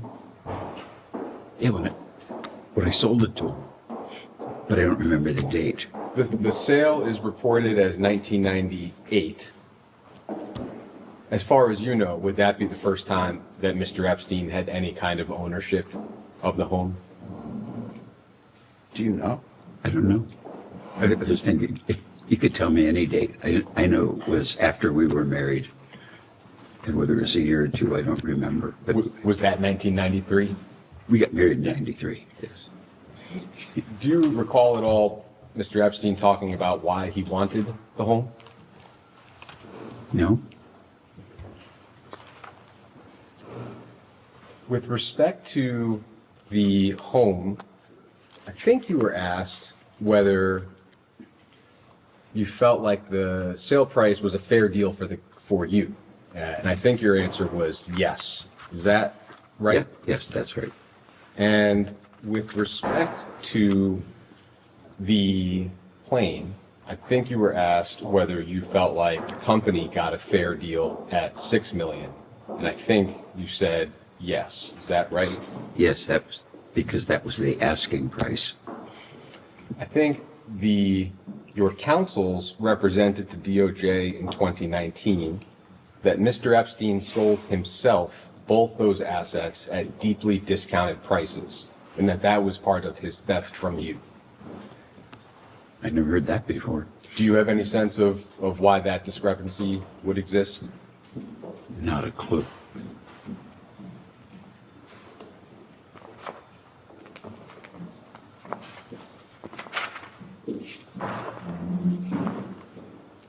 In terms of Mr. Epstein's repayment to you, I think your counsels also represented that he repaid you about $100 million in 2008. Would you have any knowledge of exactly how much he repaid you or how? No. There were a few other physical assets I just wanted to quickly touch on. Sure. There was a second home in New York City at 11 East 71st Street, so it's right next to the home that we've been discussing. And it sounds like you bought the home in 1988. Epstein bought the home from you in 1992. Do you have any recollection of that home? Take your time. Are you saying 2 homes in New York that were next to each other? Yeah, right next to it. The address for this one would have been 11 East 71st Street. No recollection of that happening. Okay. There was and still is a condo building at 301 East 66th Street in New York. It's been reported that Epstein lodged many of his victims at that building. The reporting has also been that you once owned that building and that you sold it to Mark Epstein, Jeffrey Epstein's brother, in the early 90s. Do you have any recollection of that? The building or the condo? The building. No. No recollection. Okay. With respect to, I think, what we understand to be 2 homes in New Albany that Mr. Epstein owned at one point or another. So there was first a home on the 7500 block of King George Drive that Epstein received from you in 1990. Do you have any recollection of that home? I know he bought a house from Jack Kessler. That's the one we'd mentioned before. That's the only one I know about. Got it. This, I think, is a separate home and was earlier in time. No. Okay. No recollection. That second home, I think you mentioned that Mr. Epstein bought it from Mr. Kessler. I think the documents show that it was a company that Epstein bought the home from, and I'll represent to you that it was you who signed the deed to Epstein. Would you have any knowledge about why that might have been the case? I understand the question. I signed the deed to sell the house to Jack Kessler's house to Jeffrey. Yeah, and it was in your capacity representing an entity of some kind that seems to have been associated with yourself and Mr. Kessler. Just shocking. Okay.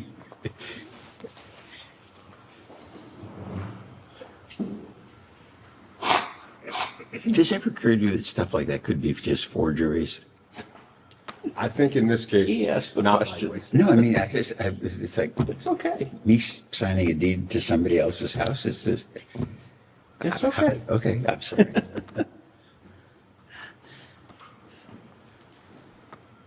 And the entity for that sale was JW and CPK and Company. Does that ring any bells for you? No.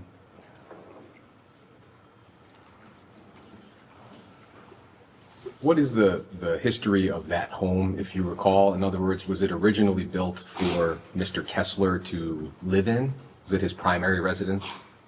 Yeah. And what do you recall as the purpose of the sale to Mr. Epstein? Why would Jeffrey Epstein, why did he buy that home, if you recall?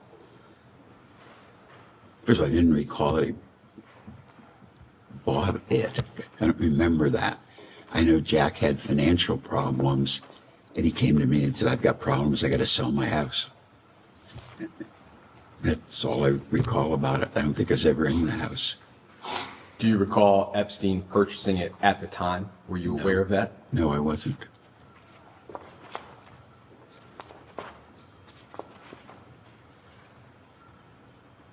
I'd like to ask a little bit about your personal relationship with Mr. Epstein. Some of the reporting has described you as close. I think that's been mentioned earlier today. I would just like to ask about a few examples that have been reported and just understand your knowledge of them. Sure. The New York Times, for example, has reported that sometime in the late 80s, Mr. Epstein managed the design and construction of your yacht, the Limitless. Do you have any recollection of that being the case? Furthest thing from the truth. Not true. I worked on the design for 10 years, me. And it took 3 years to build the yacht. And the only person that was there beside me watching the construction was Abigail. Period. And a gentleman who represented himself to the New York Times as your former captain, Craig Tafoya, seemed to be of the understanding that Mr. Epstein had a role in designing the yacht. Mr. Tafoya, from your point of view, Mr. Tafoya is simply mistaken. Absolutely mistaken. If you wanted to, I can draw it in detail for you right now. The Wall Street Journal has reported that Mr. Epstein would sometimes do personal tasks for you, such as helping your wife Abigail find a nanny or showing up at a restaurant with a gift for a mutual friend. Do you have any knowledge or recollection of those types of activities? Never happened. No recollection, or you believe that those things did not happen? I have no recollection and believe they never happened. Vanity Fair has reported that Mr. Epstein once broke up with a woman for you here in Columbus by going to her house. This, of course, was before you met your wife. Do you have any knowledge or recollection of that? Well, did I break up with a woman? Yes. Did Mr. Epstein perform the act directly or indirectly? No.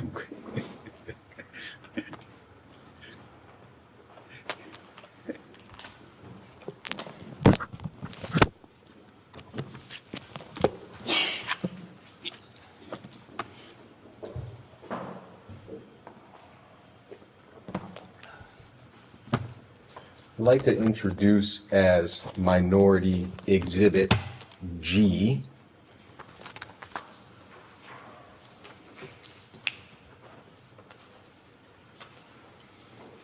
an email from 2006. I'll give you a moment to look at it.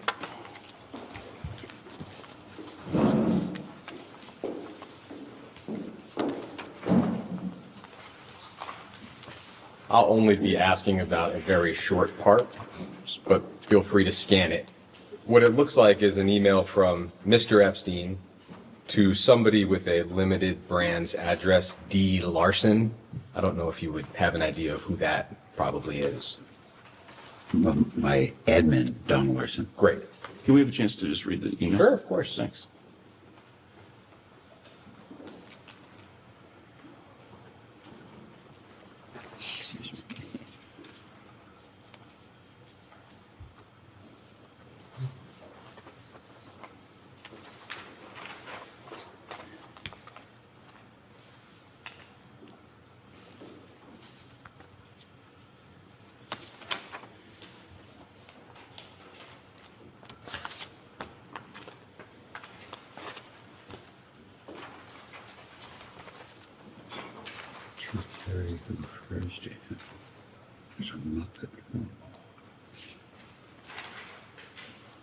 I forgot I knew Neil Rubenstein.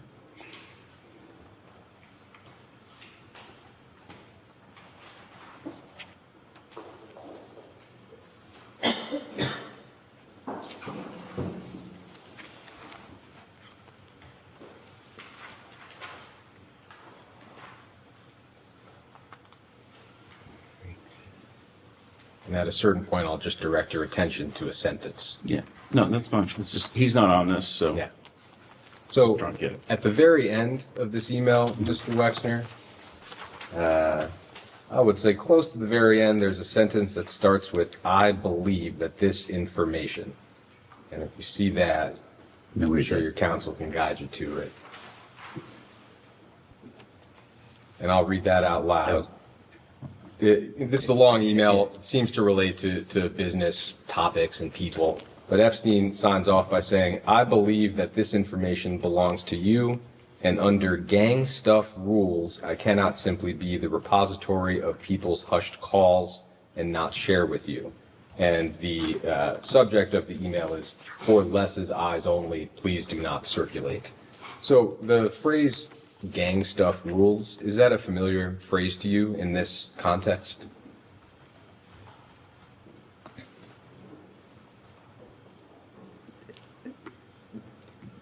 Jeffrey was like a Brooklyn guy. And he, in hindsight, he didn't use words like have a confidential discussion or my opinion or this is secret or private or confidential, personal, things that lawyers or accountants might use in normal language. He would say, this is gang stuff. Got it. So that was just how he talked. So it was a phrase that Mr. Epstein would use to mean confidential conversations. To me, yes. Okay. And this, I don't think I never used the other words, which in hindsight, I didn't. But my wife would never say, it's between us, dear. You know, they're words or phrases that you associate with some people. And to me, it was just kind of funny that this Brooklyn guy would talk about gang stuff, and gang stuff might be what he ate for dinner or something. Would he use that phrase pretty commonly, whether it's in a verbal conversation or a written email? I don't specifically remember, but I don't think he ever said confidential or private. It was like his language. Thank you. With respect to, we can move on from that email. With respect to the power of attorney that you gave Mr. Epstein 1991, I know it was discussed earlier. Could you just flesh out for us a little bit the theory of an unfettered power of attorney? In other words, it wasn't conditional or restricted to a particular account or a particular type of asset. It covered, as we understand it, all of your assets, which is an enormous, I think, step of trust. What is your recollection of why you made that choice? Funnily enough, I think power of attorney is that. So the notion of having a limited power of attorney was kind of and that's just not how I would think about it. So Harold had a power of attorney, Jeffrey had a power of attorney, Dennis Hirsch had a power of attorney, because they needed it to do their work. And did the advisor, as you recall, it sounds like the previous advisor before Mr. Epstein and the subsequent advisor after Mr. Epstein both had the same scope of power of attorney? I don't know specifically, but I would think they were. I don't recall what the words say, but I think power of attorney is that.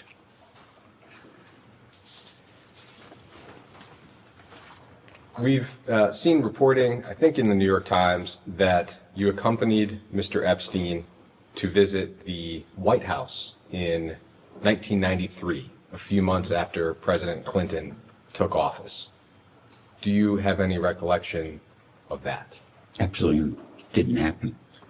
Didn't happen? Well, I'd been at the White House, but the only time I was at the White House when Clinton was president, he invited a group of like 20 CEOs from around the country to get feedback on the economy. And that was said. And I was there like the president of one of the lumber companies, the chairman of JP Morgan, Sears, companies like that. I was kind of the smallest fish in that bowl. But it was that purpose. And Mr. Epstein was not present? Of course not. So, as far as you know, you did not visit the White House under any administration with Mr. Epstein? I never visited the White House under any administration, under any circumstance with Mr. Epstein. Okay. That I'm positive of.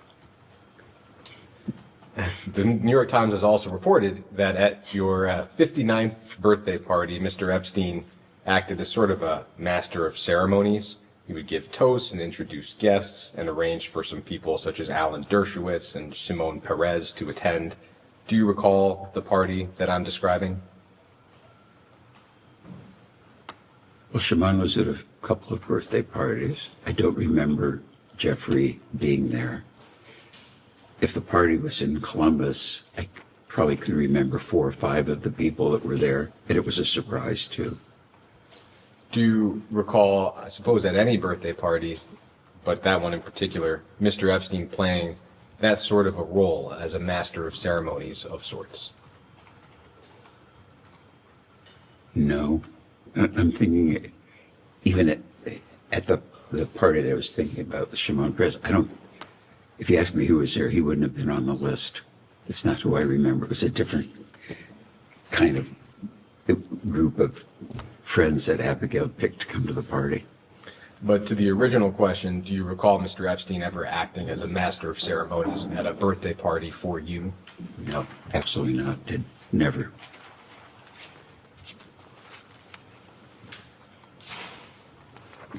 You're going to keep quoting the New York Times?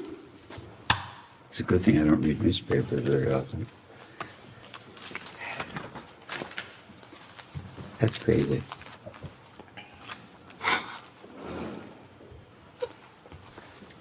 I'd like to introduce as Minority Exhibit H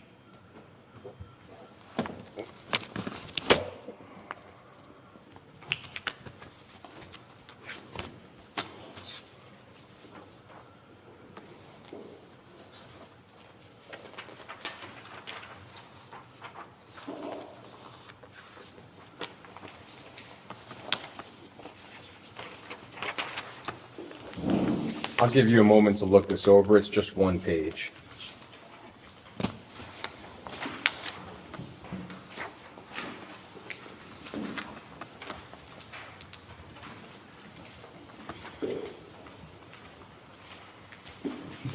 Make 3 copies.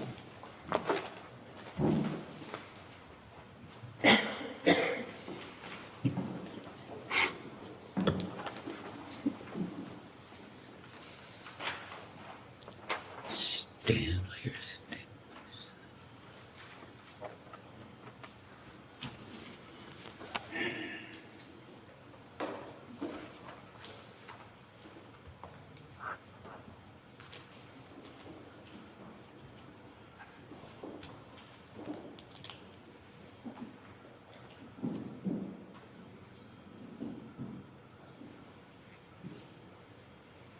So this is a file that was part of the recent DOJ release, and it's some kind of draft or fully composed email from Mr. Epstein. It appears to be intended for you. We do not have knowledge of whether you ever received it. Did you ever receive this email? Sorry, just for the record. Did you ever receive this email? I never received this email. Understood. Letter or whatever it was. Understanding that you have not received it and therefore have not previously seen it, is that correct? Other than anything that council may have shown him. I would like to touch on a few discrete parts of it. Mr. Epstein, at one point early in the email, says that, quote, "I owe a great debt to you as frankly you owe to me."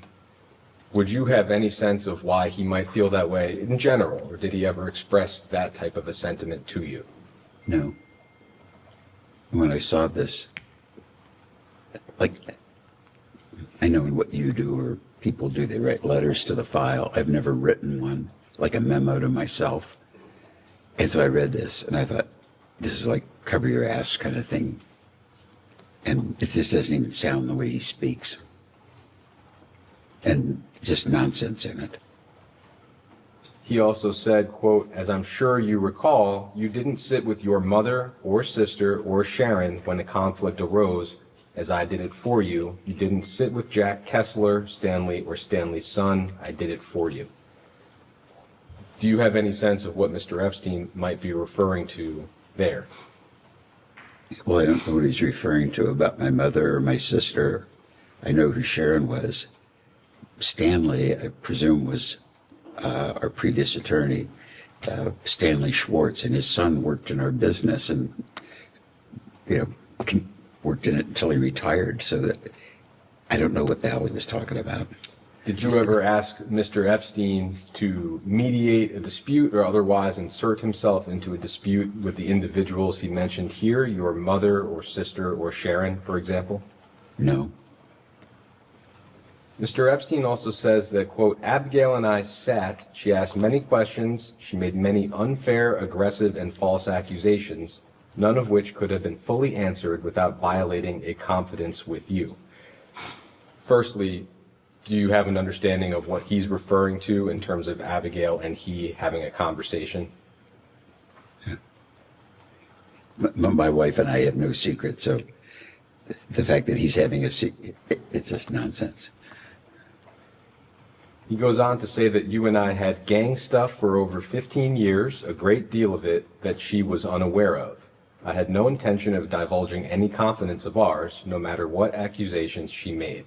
So Mr. Epstein at least seems to be asserting that there was something confidential between you and he that your wife was not aware of. Do you have any sense of what that might be? No. I'm going to object to the whole thing. This is why we have the hearsay rule, but keep going. Mr. Epstein goes on to say that, quote, "I always told you I would never under any circumstances give it up or put you in harm's way, no matter who, what, or when." Do you have any sense of what he might be referring to there? And I'll need a verbal audible. No, absolutely not. I mean, this is cover your ass psychobabble as far as I'm concerned.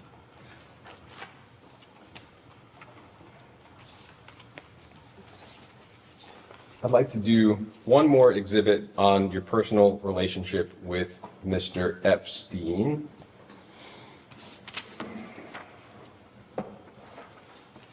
So this will be Minority Exhibit I.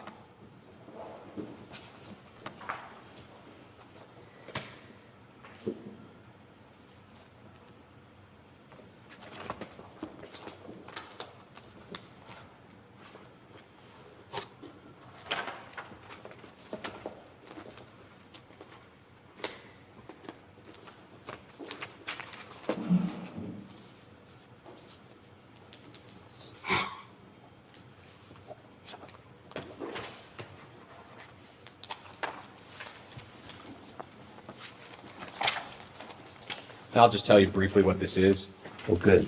It's long and you're not going to have to read it. It's a PowerPoint presentation that the FBI put together, it looks like within the last year, summarizing their investigations into Jeffrey Epstein and Ghislaine Maxwell. It's just their summary of the steps they took during their investigation and who was charged with what. That's what the document is. There is one page of the document that mentions you, and I'll direct you to that. It is all the way toward the back. So I've never seen an FBI document. It is all the way toward the back. So there's I've never seen an FBI document. It is all the way toward the back.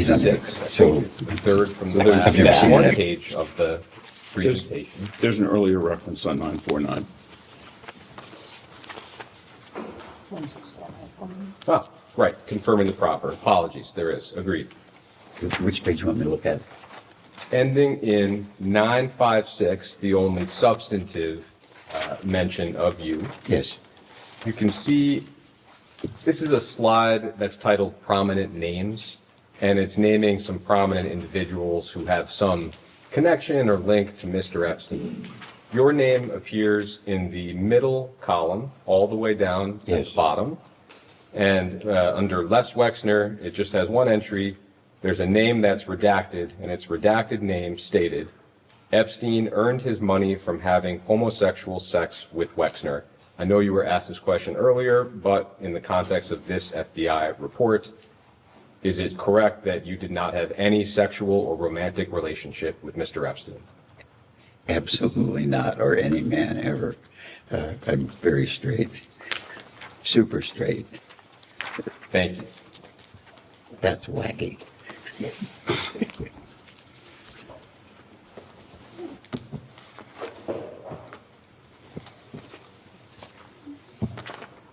Do we get to keep that?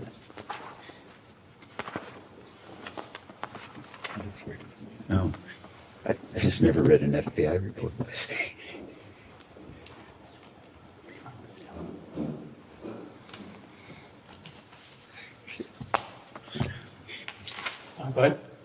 Thank you, Mr. Wexner, for your testimony here today.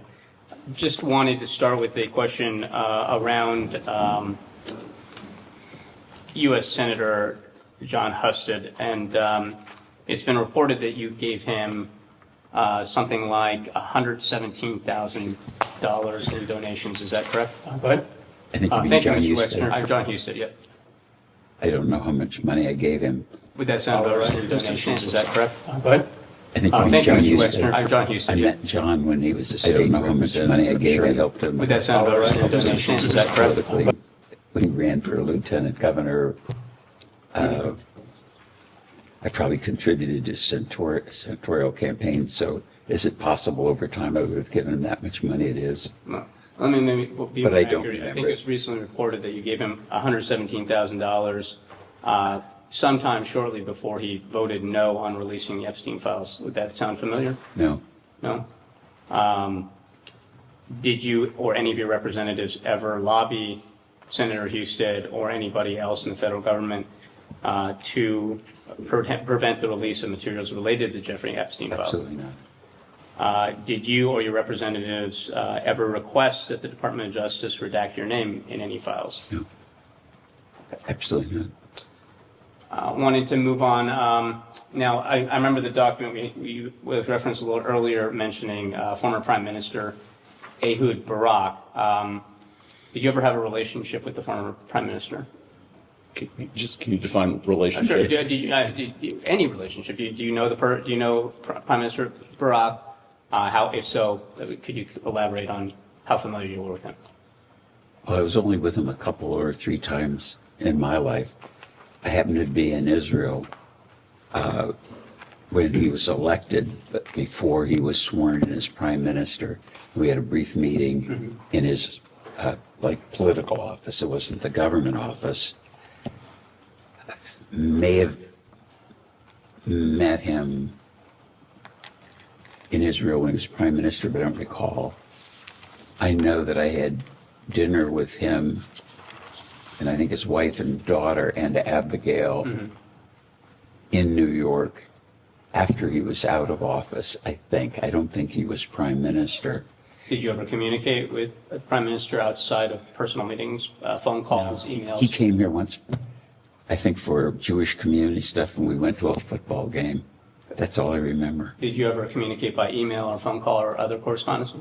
No, I don't think I ever had his address or phone number or email address or text number or whatever. Are you aware of the Wexner Foundation or any other trusts or foundations or organizations affiliated with you ever donating money to the former prime minister? No. Would it surprise you if I told you that an FBI report stated a report that the Wexner Foundation transferred at least $2.3 million in U.S. dollars to former Prime Minister Ehud Barak? Shocked. Okay. I want to move to a different topic here. Are you familiar with a gentleman named Richard Adrian? Who? Richard Adrian. No. Do you remember anybody being a bodyguard from you by that name? No. No? 1991 to 1992? No. How many bodyguards have you had over the course of your career? I don't. Hundreds? Dozens? No, not hundreds, but I don't know. Dozens. Okay. Now, Mr. 50 or Adrian 60, reported that he had accompanied you between 1991 and 1992 when he was your bodyguard to Epstein's Palm Beach home. Does that sound familiar at all? Objection, that's not what it says. That he accompanied Mr. Epstein, Mr. Wexner to Epstein's property. No, it doesn't say that. Are you looking at the EFTA 12-124-9191? Yeah, it should. I don't have it in front of me, but it says that he did accompany him, and then it says the bodyguard was at the Epstein residence. It doesn't say the bodyguard was at the Epstein residence with Mr. Wexner. I'm sorry. Did you ever accompany the bodyguard to Epstein's Palm Beach home? Everywhere I went, I had security. Yeah. And so would it surprise you then, I believe that this is correct, that the bodyguard said that he noticed a number of young girls there, noticeably young. You've never seen young girls at the Epstein property?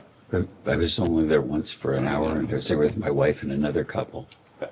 I have one last question, and then I'll kick it back. You mentioned a couple of times that you received $20 million for the mansion on 71st Street in Manhattan. How was that money transferred to you? I don't know. You don't know? Like, nobody, how do you know it was ever paid to you? Well, I guess Abigail would have known. Abigail wouldn't know? Whether it was a check, whether it was a money order, whether it was, a bag of money. I have no So idea. $20 million, and you just take someone say so for it? No, $20 million is a lot of money, and airplanes cost a lot of money too, and I don't know exactly how we pay for them, or if we sold an airplane, exactly how we get paid. But we've bought and sold personally a few airplanes, and you could ask me the same question. I don't know. And so I think we have a number of media references, New York Times, I think the Wall Street Journal, Bloomberg, all noting that no cash was transferred at the time of a essential transaction. No exchange of money was noted at the time. So do you have any records, like after the fact, after you learned that Jeffrey Epstein, as you put it, stole from you, did you ever look into how that money was transferred to you? No. No? Didn't strike your interest, even though you knew that Jeffrey Epstein was stealing from you? Once I knew he was stealing from me, it was, again, my wife is a very competent business attorney. We have good accountants. I believe good counsel, and that's not what I do. And I don't go back and if I fired somebody in the business, I didn't follow them to see if they behaved badly again. They were done. That's just Let me then follow up and ask, did your wife ever mention to you how the money was transferred? No. Or that it was transferred? Objection as to spousal privilege, but he's already answered. All right, thank you very much then.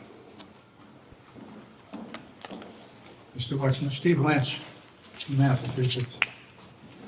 How long did you know Mr. Epstein? When did you first meet him?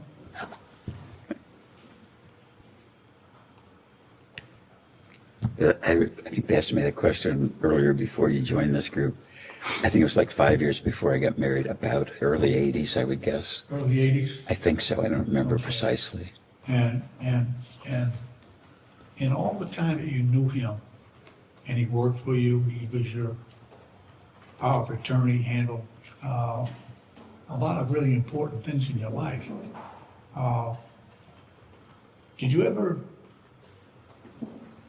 Do you remember him ever having, did you have romantic interest or women in your presence as his guests or associates? Yeah, I mentioned earlier, too, the first one was Dr. Ava Anderson.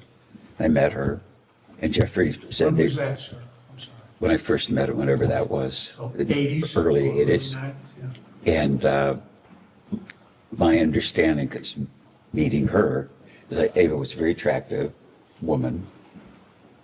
I think she was in med school, so yeah, and so she was a serious person, and Yeah.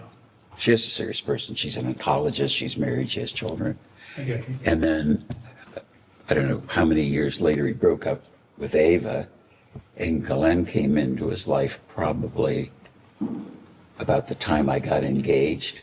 And When was that, sir? I got engaged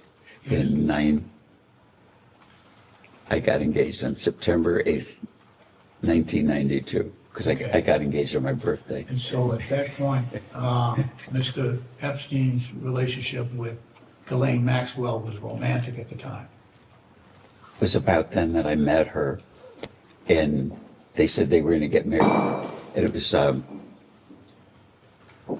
was getting married, Jeffrey was getting married, so it seemed like, everybody was going to be in Happy Valley in terms of their life. And both women, they were grown-up women. Ghislaine is exactly the same age as Abigail, and very smart. She said she was like an honors graduate of Cambridge or Oxford, and quite charming, and English accent, and an attractive woman. So I was very happy for them. Do you ever remember spending time with Epstein, any of his other romantic interests or girlfriends, especially younger women, in your presence? No, there were no others that I was present or mentioned. Ever in his presence with women who may have been of teenage or minors? I thought about that. What did I miss about this guy? And I don't think I was ever with him, or he was ever with anyone. It's vague in my memory that I would say was under the age of 28, 30. I mean, he was with adult women, or women that they looked adult. They said they were a lawyer, an accountant, or something. I know this name has come up earlier in the deposition, Virginia Giuffre, I'm sorry. Do you recall ever meeting her in Jeffrey's presence? Absolutely never. Okay. I don't. Or Virginia Roberts, I think her maiden name was? No, Okay. absolutely not. How about Miss Farmer? I thought Miss Farmer might have made allegations about something that happened here on your property. We've actually covered it. It wasn't his property, it's an adjacent property. An adjacent property. Thank you for the clarification. Or certainly No. on the next door. No, never. Was that Mr. Kessler, Whose property is next door? I'm sorry. my friend business partner in New Albany, Jack Kessler. So no women who seemed unusually young then? Absolutely. Okay. We also understand from your counsel's proffer that you interacted with a number of other prominent people who knew and had dealings with Epstein, including Prince Andrew, various professors at Harvard, perhaps a sultan of some sort in Dubai, perhaps Howard Lutnick. With respect to Prince Andrew, who has also been accused of sexual misconduct in connection with at least one woman trafficked by Mr. Epstein, did you ever see or become aware of this interaction between Prince Andrew and one of these young women? I never met Prince Andrew, so I wasn't aware of anything other than... No chatter about that in terms of you're dealing with either introduced by Mr. Epstein or by Ghislaine Maxwell. That whole interaction between those two and Prince Andrew. You have any knowledge of that? I had no conversations, interactions with Prince Andrew about women or anything. I had one brief, like 2-sentence phone conversation. He called me here in Columbus. And what was that for? To me, it's a funny story.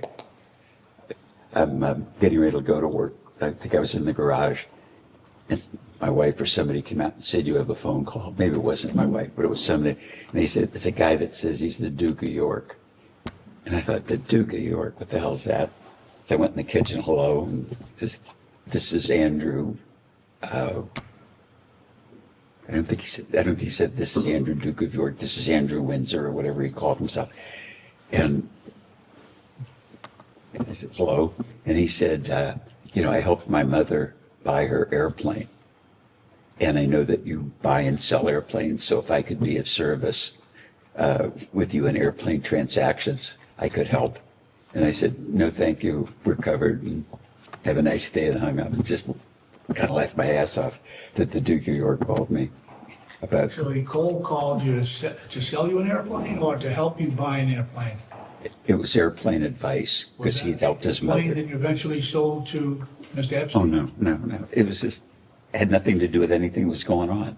It was like, I know that you buy and sell airplanes in your business. I know you have buy an airplane personally, and I know you buy and sell airplanes. And when you do, if you need an advisor, I'm available. And it's like, no, thank you, I'm covered. Did anyone affiliated with Mr. Epstein ever reach out to you in 2019 regarding his investigation in New York? Never, no.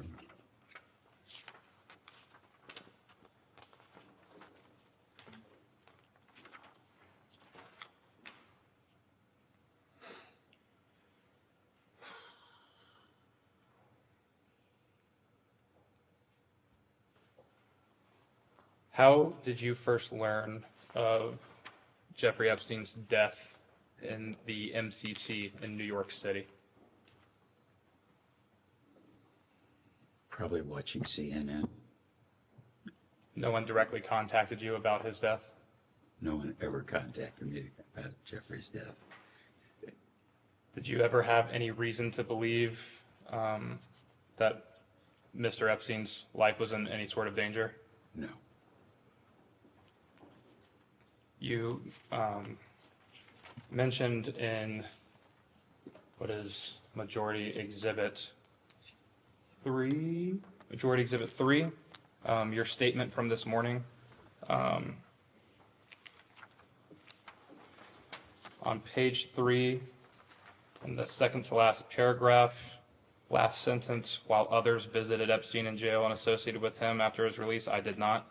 Are you aware of who did, in fact, visit Mr. Epstein in jail during that time?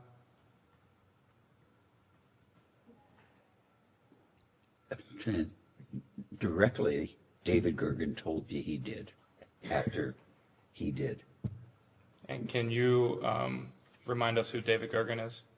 David Gergen was professor of practice at the Kennedy School. He was advisor to 4 presidents of the United States, TV personality. And did he tell you? My friend. Sorry to cut you off.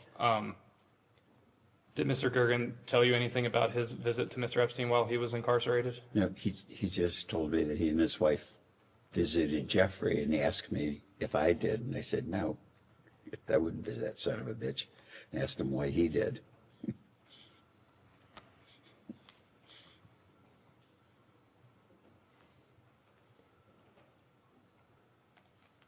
Did Mr. Gergen inform you as to why he went to visit Mr. Epstein while he was incarcerated? Yeah, surprisingly, he said, like, sometimes people that you're acquainted with get into trouble, and you should be kind or nice to them. Something that vague, which seemed completely out of character for Gergen. Did you, what was your response to Mr. Gergen when he posed that to you? I think I said, I'm surprised at you, David. I'm going to switch gears a little bit here.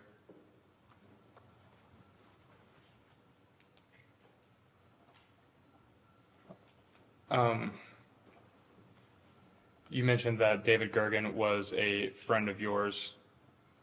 How do you characterize that Mr. Gergen was a friend? What made him a friend to you?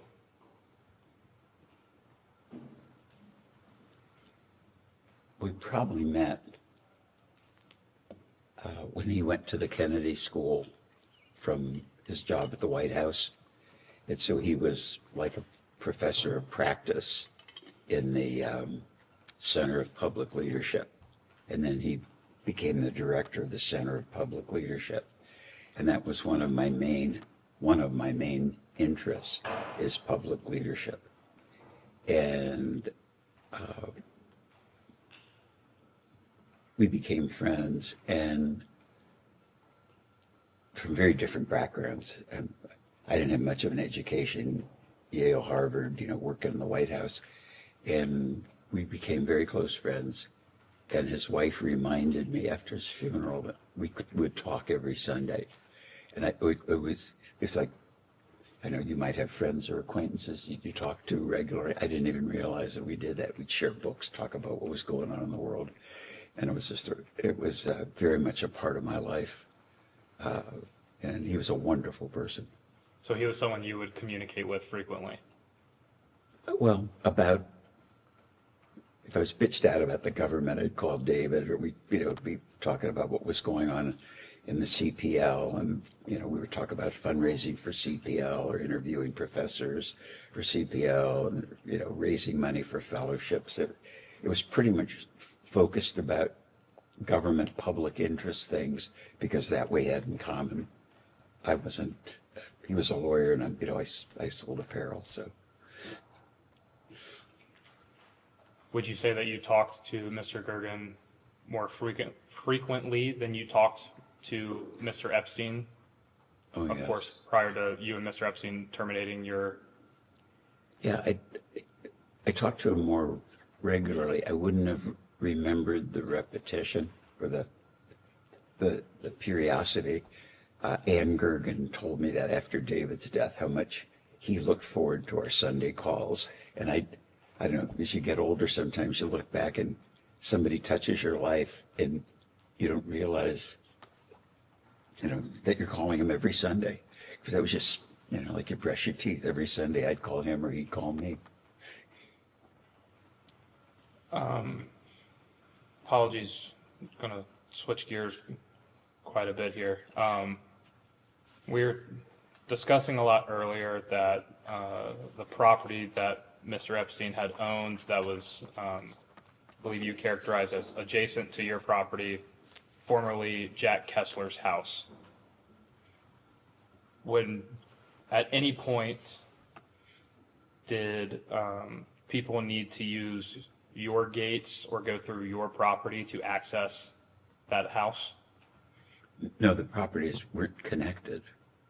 There's kind of a woods between them and fields. There was no driveway. They were separate. It would be a struggle to walk between the two on foot. Understood. Speaking about your boat design and manufacture and boat launch has been mentioned a couple times here today. Did Mr. Epstein ever travel with you or board your yacht at any point? Not that I recall. Did Miss Maxwell ever travel with you on that boat at any point? Absolutely not. Were there any other boat trips that you and Mr. Epstein would have taken together at any point? None. I don't think I ever went anywhere on that boat without my wife and family. Understood. Do you use any aliases or nicknames when you communicate with people you're associated with? No, less. Sometimes LHW, that's it. Are you aware of Mr. Epstein having any aliases or nicknames that he would commonly use? No. Are you aware of Miss Maxwell having any aliases or nicknames that she would commonly use? No.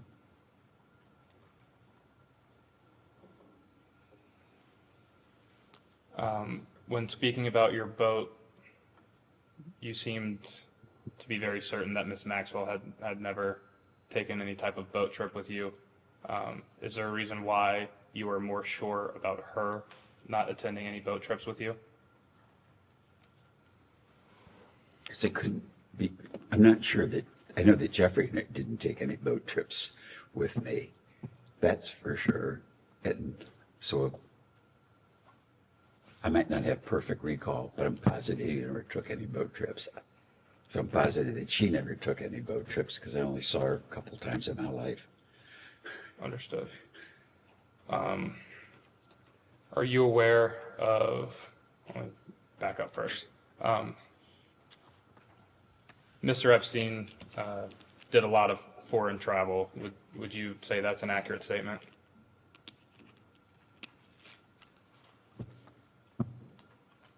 That's a kind of I want to answer because I don't want you to be tricking me. I thought he traveled a lot. When I thought he traveled a lot, once I knew he was a fraud, I don't believe he traveled at all. I mean, he'd tell me he was in Switzerland, he'd tell me he was anywhere in the world, and I believed him. That son of a bitch could have been in bed. I didn't know where he was calling from. To the best of your knowledge, he would inform you that he was traveling all over the world. Oh, yeah, I'm in Saudi Arabia working for the king. I'm in Switzerland talking to banks, and I'm really busy and I'm tired, and he'd hang up. So he would reach out to me erratically and sometimes frequently, but I never believed that he said, I didn't if my wife told me she was in Chicago, I would believe it. If my lawyer said he was in Columbus, I would believe it. If I call Matt up, I don't ask my lawyer from Columbus. I say, are you in Columbus or are you, in bed or wherever the hell you are? And I think that was part of Jeffrey's con. And it just grinds the hell out of me that he was so busy. But I don't believe any of it now. I think it was complete bullshit. And it was part of the con. Understood. Is it fair to say that Mr. Epstein would flout that he had foreign contacts, whether it be foreign dignitaries or, contacts in foreign governments, something to that effect? Do you mean flaunt? Flaunt, yes. Sorry, long day. It's been a long day. Yes. Do you have any knowledge of Mr. Epstein holding citizenships in any other countries other than the United States of America? No. Have you ever seen Mr. Epstein possess any other foreign country's passport? No.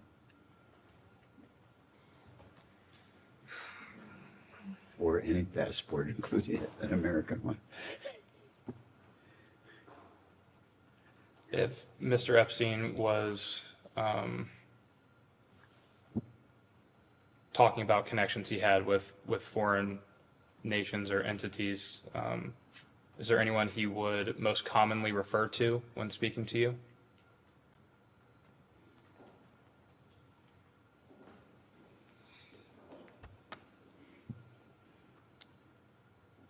He, over the period of time, mentioned a lot of them, and some he would repeat at some periodicity, some he would mention once, but it's kind of a muddle of, but it was a pretty regular flow, Was there anyone he mentioned more often than others? more often.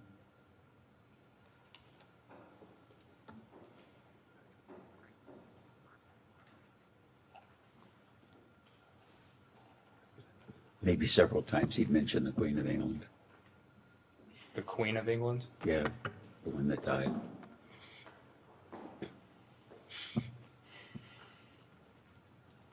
Did you ever get the impression that Mr. Epstein was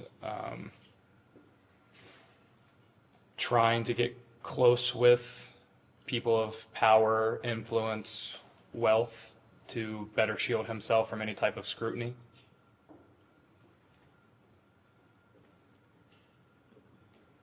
No, it seemed to me that that was the milieu that he operated in.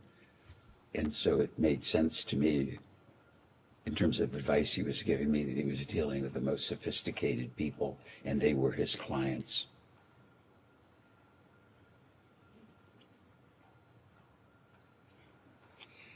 And so, based off that response, would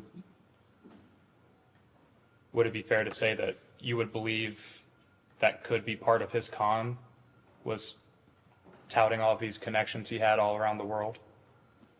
As I look back at it today, I'm positive it was his con. I mean, as positive as I could know. I mean, the founders of Google, the President of the United States, the King of Saudi Arabia, go on and on. It was almost, every month I'm off to do this with that, or I'm going here and there.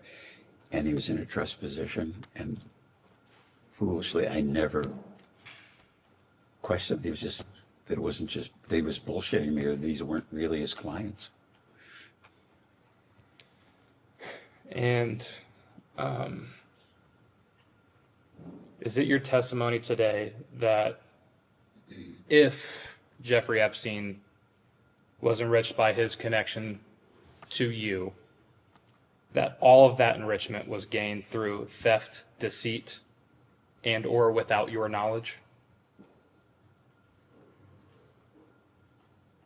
I'm not sure I understand the question.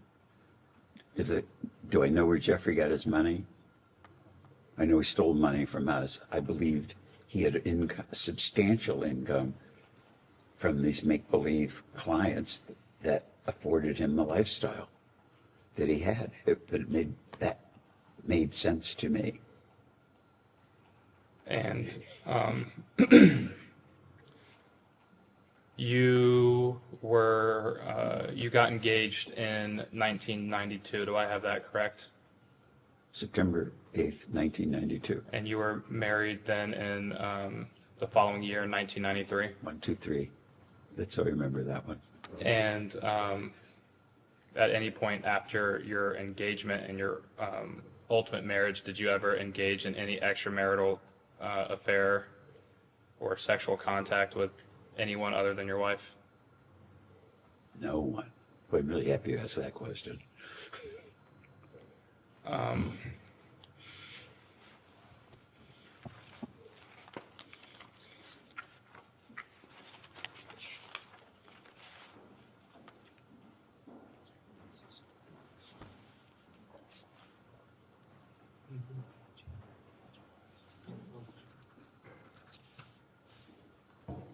What's that connected to? Oh.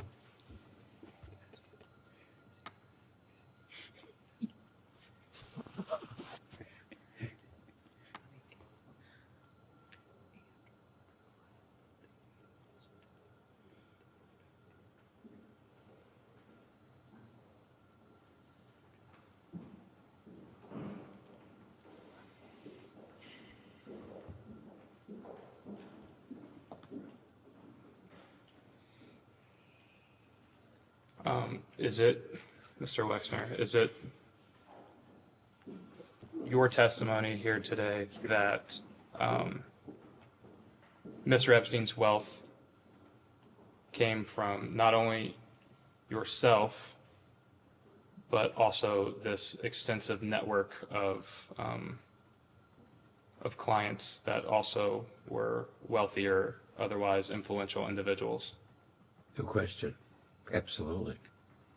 And, you know, sitting here today, with the benefit of hindsight being 2020, how do you think that the United States Congress could prevent the crimes and, in your words, cons and deceits that Mr. Epstein and by extension Ms. Maxwell committed on victims around the world and specifically in the United States? Well, I would hope that this interview or whatever it is today would help you to understand that he was a crook and a con man. And in hindsight, looking back, he would make Bernie Madoff look like a Boy Scout. So complete, so diabolical. I mean, just incredible, sinister. If I were giving the government advice, I'd tell the IRS to look into Jeffrey. He couldn't have made all that money and spent all that money and had the lifestyle he did and be the crook that he was and pay taxes. So if he would do the things that he did to those women and do the things that he did to me, then anything is possible, I believe. And so if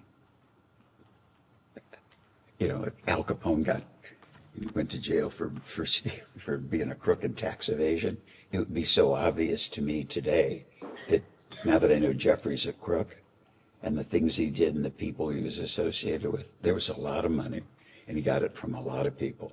I can't believe that he had time to really work because he was playing so goddamn much and I never knew it. If my attorney or your attorney, I don't even know if I would assume you're an attorney, but if you had one, and every time you talked to him and he said, I'm in the office working on your stuff, I don't think you'd run over there to see whether he was working on your stuff or believe that he wasn't in the office. But the con was so just crazy. I mean, I've searched my memory and say, why didn't I pick up clues? And I think he could trick me all over again if I was, if I was in that position of trust with someone like that. Really bad, I think, unbelievable stuff to me now that I look back. People that he said he knew, I don't believe he knew them. People that he said he worked for or where he went, but you don't do what he did and just rob one bank. I think bank robbers rob a lot of banks. That's how I look at him. Are you aware, did any other individual come to you at any point and make clear to you that they felt they had been defrauded or otherwise wronged by Mr. Epstein in any way? No, and crazily enough, no one ever called for a reference. No one ever called you for a reference? No one. People would call that he said, like the chief technologist of Google. And then a guy would call up and say he was the chief technologist of Google and I want to build a boat. So somebody says that they know the chief technologist. A guy calls you up and says, hello, I'm the chief technologist. I could have been talking to an actor in hindsight. It's just, I don't think I've ever been conned before. I've seen movies about it. It's like, I think if the government really understands that, then a lot of things you'd be able to dig into that aren't he should be exposed.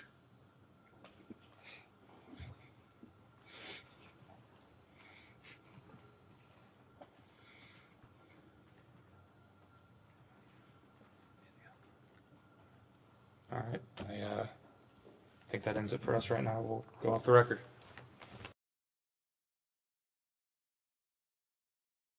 We can go back on the record. I've got just a few sort of individual cleanup questions about things we've talked about earlier. I'll just move through them chronologically, going all the way back to when you first hired Mr. Epstein. If you could just articulate what you recall about what you thought you were getting from him. You described what he ended up doing for you, but what did you understand yourself to be hiring him for at the time?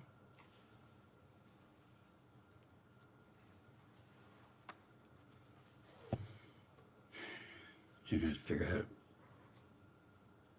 Well, when I met Jeffrey, I had somebody managing my personal stuff because there's just a lot of stuff suddenly, complexity in my personal life. And I didn't realize that I had so much complexity until one day it's there. So to me, it was my personal side of stuff was like one day it's cold and the next day it's a blizzard. And I realized I've got houses and stuff that should be inventoried and, buying a car, selling a car, with just a lot of stuff. And hired Harold, and just to make sure that I wanted somebody who had accounting, not financial sense, because I wasn't looking to make more money, just someone to kind of manage things. And so today, I guess you'd call it a family office person, because I wasn't looking for accounting and I wasn't looking for investment. I was just looking for someone to just make sure that everything was in order and nothing crazy was happening. And I had sensed that Jeffrey, or that Harold wasn't doing a good enough job, just didn't have the bandwidth for the complexity. And mentioned to Bob and Wendy that things were a mess, or I was worried they were a mess. And then coincidentally, drove down the street, as I mentioned, met him, and I asked him, I don't know if it was 6 months later or a year later, something, talking to Bob and Wendy, they said, we should call him. So I called him and said, you remember when we met? I said, I've got a guy running my stuff, personal stuff, because I wanted to keep business away from personal. And could you take a look at it? You're smart, you're financially oriented. And he said, it's not what I do, but you're Wendy's friend, you're Bob's friend. I'll come and take a look. So he started doing that and said, Harold isn't very competent. Nothing's amiss. Just it's not tidied up the way you think you should, way I think a professional would think things should be tidied in your financial personal life. And I said, well, but you've been, you looked at this, what do I owe you? And again, part of the con was, I don't want to be paid. And so after 2 years of him sorting it out, cleaning it out, I thought, started to pay him for the work. And I don't remember what it was at the time, but in terms of professional fees and whatever, I thought it was fair. And that's how it happened. So I think I'm giving a long answer, but to understand in context, because if I just say yes or no, you won't understand it. And I really want this whole group to understand it. And I never would have guessed I was being conned. Never, ever. The deceit was so subtle. Yes, I know. Answer the question. Yeah, okay. I'm sure we all appreciate the stories. We're just trying to answer the questions they actually wanted the answers to.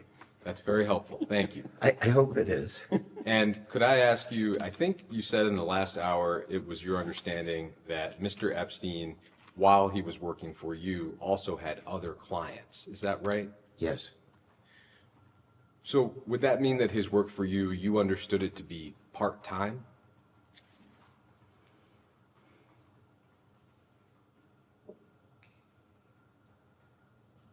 I wouldn't describe it that way. I knew it wasn't I thought it wasn't full-time because he had other clients of substance, real substance. As a listener, it sounds like substantial demands that you're describing. You were, and of course are, one of the wealthiest people in the country, managing all of your personal affairs. I would think would typically demand all of somebody's bandwidth. It sounds like that was an issue with the guy before Epstein. How was he able to do that job, but also do work for other clients at the same time? Well,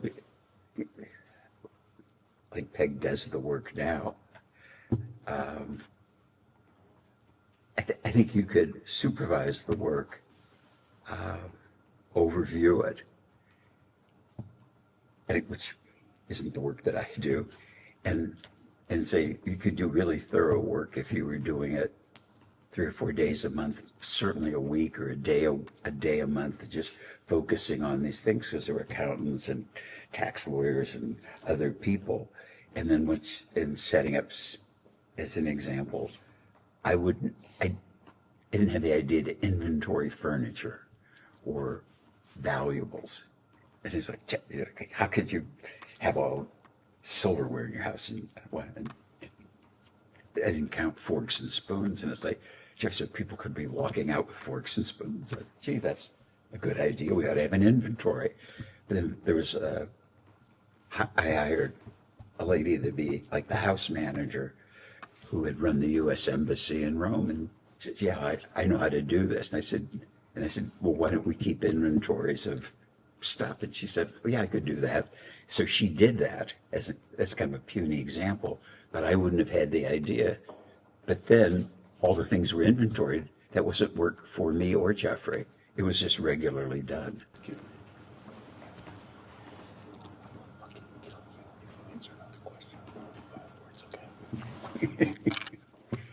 Answer the question. Okay. A discrete question on a different topic. We know that at one point you owned a property in Palm Beach. It was a large oceanfront estate. We understand that you sold that estate to a guy named Abe Gossman, and that later Mr. Trump and Mr. Epstein got into a bidding war over that property. Do you have any knowledge of, or did you have any involvement in that dispute between Mr. Epstein and Mr. Trump? No.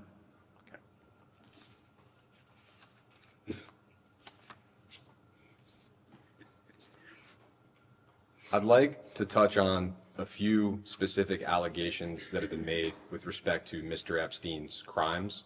Maria Farmer has been discussed several times today. I'll try not to repeat that too much, but there are a few aspects of her story that I did want to touch on with you.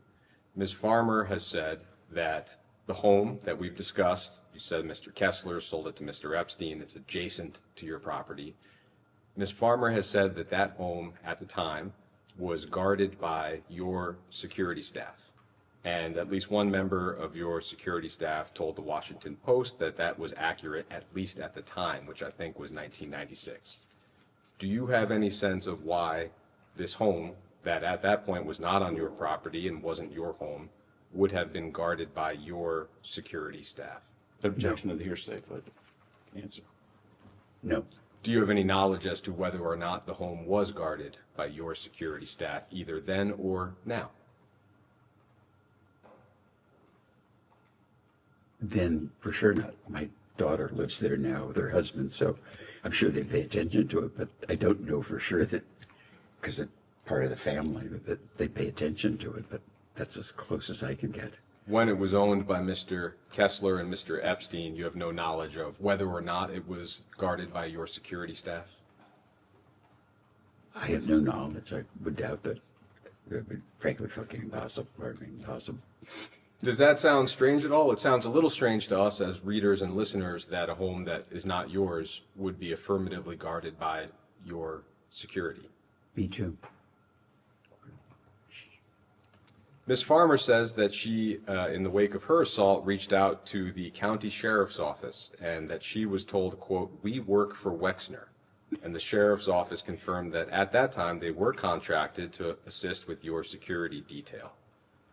Do you have any sense of why that would have been the case? Same objection to the hearsay, but answer. No, the closest I could get to that would be sometimes people who work for county security, Columbus Police Force. We would use part-time police, like at entrances or patrolling, but not. They wouldn't have been employees of ours. So it's possible, but I didn't. It's weird. I don't know the sheriff. Could you elaborate for a moment on what would that part-time role have been? Like a special event? They would be at the entrance? Yeah, it would have been special events. That's very accurate. Okay. Ms. Farmer says that summer when she wanted to leave the home, she had to call the main house, your house, and ask for your wife's permission. Do you have any knowledge about whether that's accurate? I doubt that it's accurate, and I have no knowledge. And I think you said earlier, but just to make sure, when did you first become aware of Ms. Farmer's allegations? In the press. Did your security staff or anyone else on your staff ever alert you to any unusual incident or event involving Mr. Epstein at the home that we've been discussing? None. Are you aware of any other incidents related to sexual assault or misconduct where somebody on your property or Mr. Epstein's former property adjacent called the sheriff's office for help? Absolutely not. Not aware. I'd like to touch on Victoria's Secret and Mr. Epstein presenting himself as a recruiter. Again, I know it's been discussed earlier. I'll try to cover new ground to the extent possible. I think you had testified that you were alerted to that issue once. It's been publicly reported that in 1993, President Cynthia Fetus Fields, who was an executive at Victoria's Secret at the time, was alerted that Epstein was holding himself out as a Victoria's Secret scout, and that you were alerted to the problem and, quote, said that you would stop it. Does that sound like the time frame in which you recall being told about the issue? Maybe it didn't. It could have been. I was trying to think when she worked in the business and when she left. But yeah, probably right. I don't know for sure. What do you specifically recall about when you were alerted to the issue? In other words, who approached you and what did they describe specifically?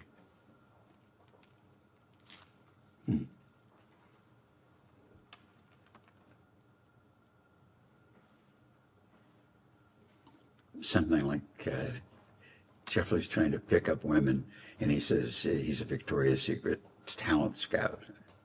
And I said, that's terrible, or the nonsense, or I'll put a stop to it.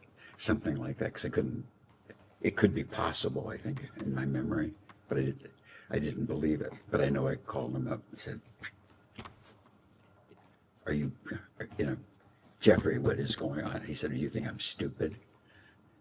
And I said, because I hope not, because if not, you'll be dead. There was a very brief conversation. I remember him being definite about it didn't happen, and it wasn't a long conversation. I was mad. So it was a blanket denial from Mr. Epstein. That's very accurate. And did you believe or were you convinced by his denial at the time? At the time, yes, I did believe it. So is it right that you were no longer upset following that conversation because you believed that he had not, in fact, held himself out as a scout? That's accurate, yes. That's how I felt. Do you recall whether you had the impression that your executives simply made the story up?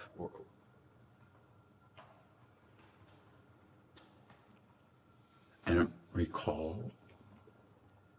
Just knowing how I think about things, I probably would have said this is just Jeffrey Single. It's a thing to say. A rumor could get started. I got to chase it down because God forbid that anybody was in the business, let alone outside the business, was dating people in the business or dating models or recruiting them or any of the stuff that we now know is true. I would have fired them on the spot. In May 1997, a young woman named Alicia Arden says that she was introduced to a man who identified himself as a talent scout for Victoria's Secret. That was Jeffrey Epstein.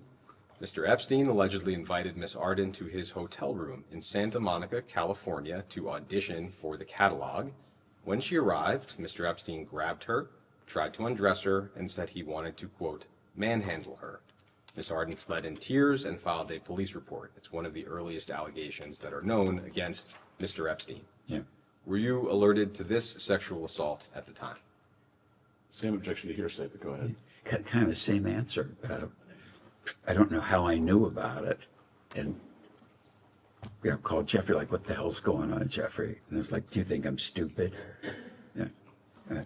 Like, this was a bad girl, I was on a date, she made all this stuff up. You don't think I'd behave this way, would you? I hope not, was probably what I said, because I couldn't believe that anybody that I knew would behave like that. And what you're describing, is that the original single conversation you described earlier, or is that a separate conversation with Mr. Epstein about the issue? I'm a little confused.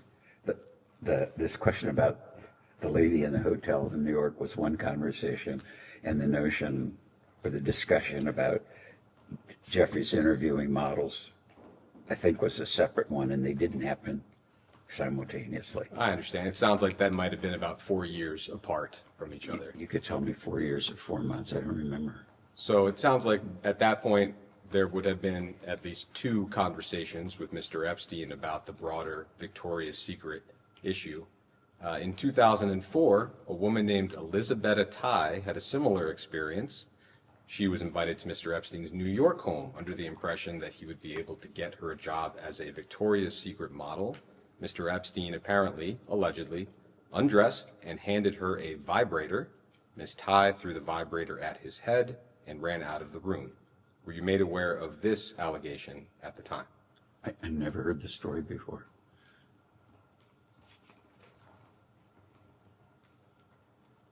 In 2005, the New York Post ran an article describing a Romanian model who allegedly landed a gig at Wexner'S Victoria's Secret brand thanks to Mr. Epstein.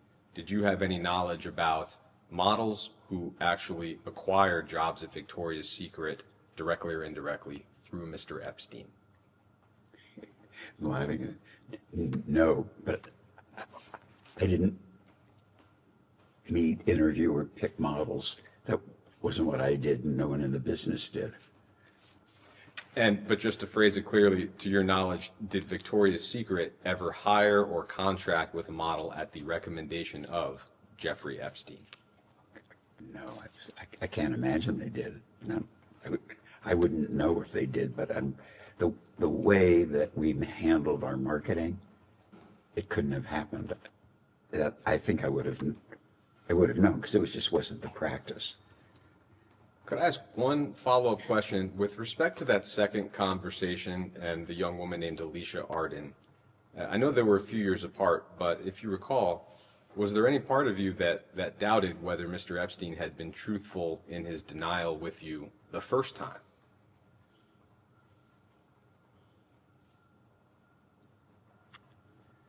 At the time, I don't think I connected them. You can't imagine how busy I was. I was engaged, I was married, I'm running 20 businesses. I never made the connection. And as far as you recall, those are the only 2 times that you were alerted to Mr. Epstein holding himself out as affiliated with Victoria's Secret. Those stories, yeah. It's been reported that following Mr. Epstein's arrest in 2019, the limited company, L Brands, retained 2 different law firms were retained to investigate Epstein's affiliation with the company. We're not aware of those reports ever having been made public. To your knowledge, were those investigations completed? When was it? This would be after the arrest, so in 2019 and 2020. I'm not aware that the board investigated Jeffrey. And I think the first law firm investigation was for the board, broadly speaking, and then some individual board members engage a law firm to perform a second investigation, but it sounds like you have no knowledge of either investigation. I found out about 2 weeks ago that from one of our ex-board members that he'd hired Kroll to investigate Jeffrey, and I never knew it. Could you elaborate on that just a moment? In other words, a board member describe what exactly? Well, this was 2 weeks ago. That he was worried about Jeffrey, and he asked Jules Kroll to investigate him. Is Jules Kroll an investigator, white collar criminal? He was a Justice Department, FBI kind of a guy. Started his own, I think it's the largest international and private investigation firm in the world. And so he said, and I said, so what happened? And he said, he didn't think Jeffrey was a good guy.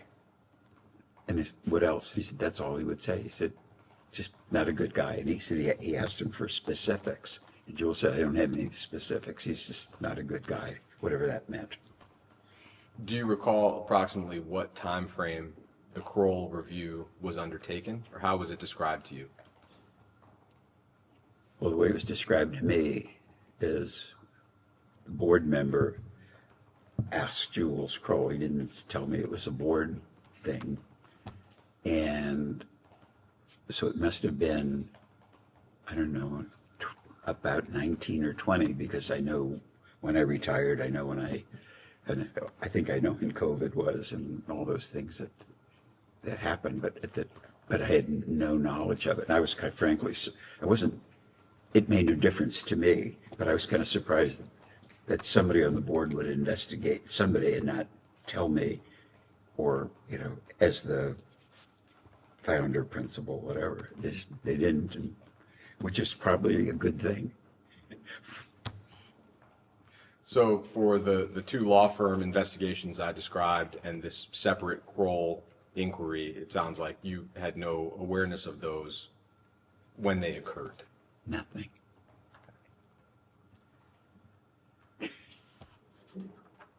I would like to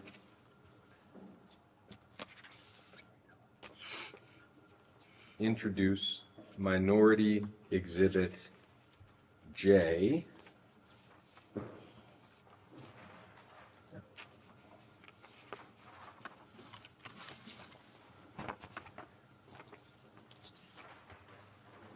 Do one more? Yeah.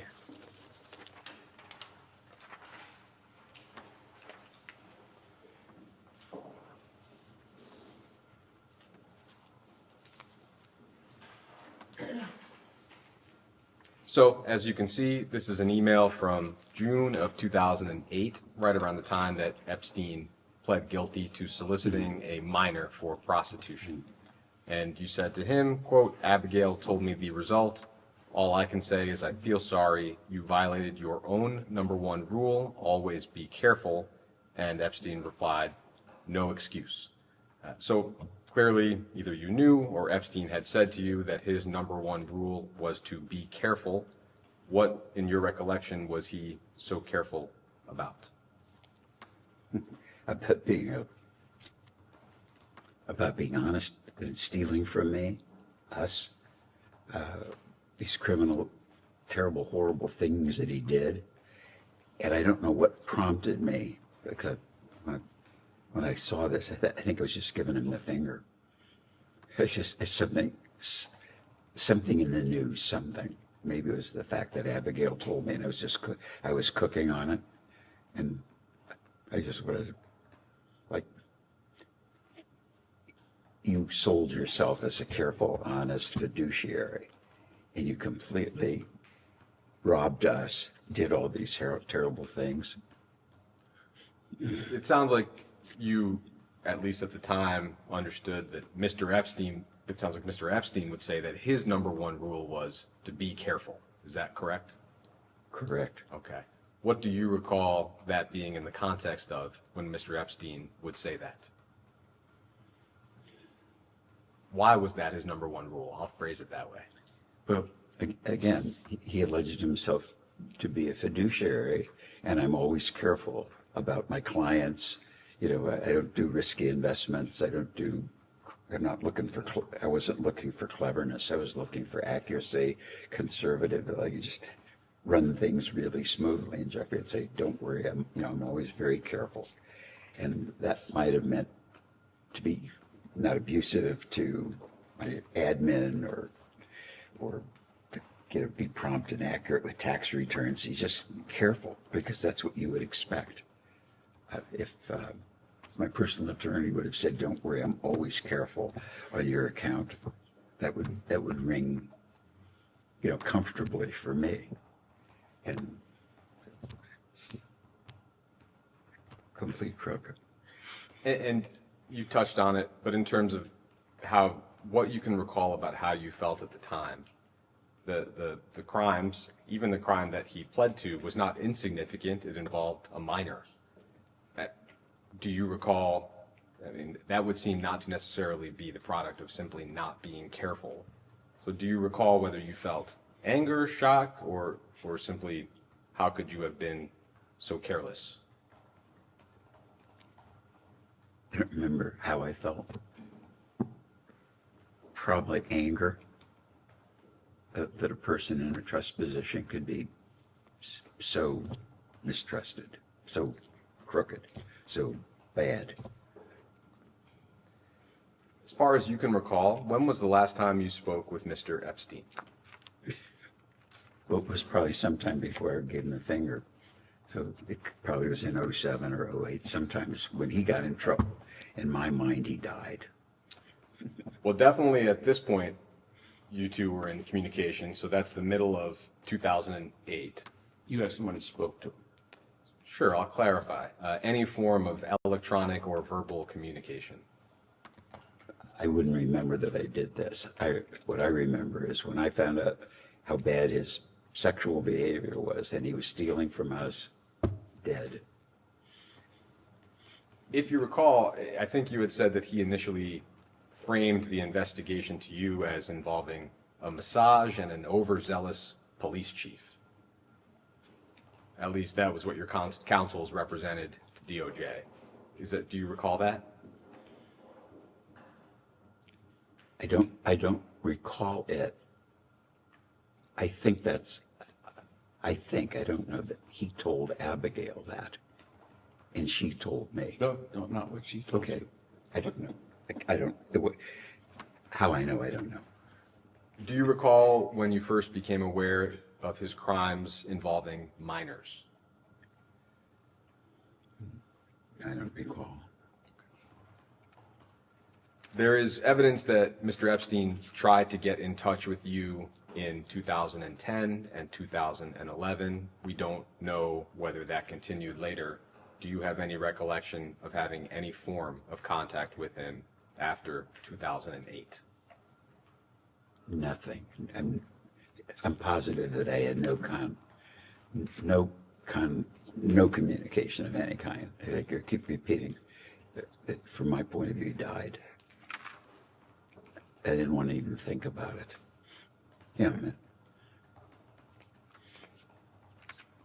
Starting to wrap up, are there other individuals from Mr. Epstein's orbit at the time that you think we should talk to who might have an understanding of Mr. Epstein's crimes?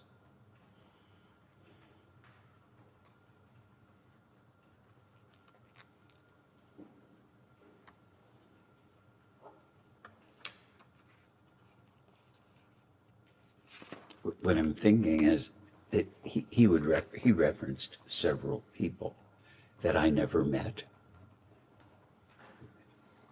Do I think they might have information? Possibly, but I don't know whether he made it up or he really did it. Do you recall some examples of people he would reference? Yeah, he'd say, I was in Aspen last week. And I'd say, oh, what were you doing in Aspen? And he said, the family that owns Fidelity in Massachusetts, Johnson. He said, I worked for Abigail Johnson. I was there talking to her about their family situation. But he could have been making it up. But at the time, as a genius, he works for the Johnson family. They're pretty sophisticated. He would talk about the founders of Google, that they were friends and he'd visit them. He would talk about, you got to come out to San Francisco. You should meet the Amazon guy. Bezos. And I said, no, I'm not too busy and I'm interested and I don't do what he does. And he said, but he's really a smart guy. You should meet him. I said, if I'm ever in San Francisco, I'll look him up. I'm too busy. Trying to think if there's any others. The Google guys. And I never met them. I never met Abigail Johnson. But I know the name.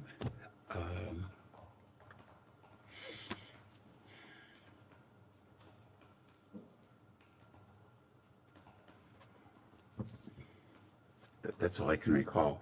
But there were so many names dropped that, and I don't know, I don't know as much interest in celebrities, political celebrities or whatever's. He was just like, I know so-and-so or I know so-and-so.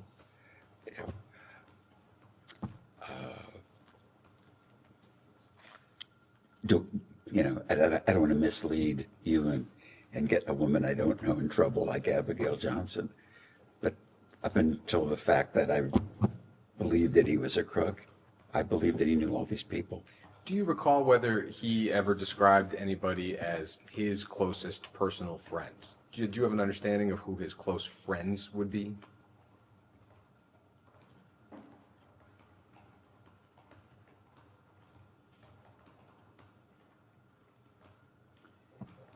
No, he would talk about friends that he had.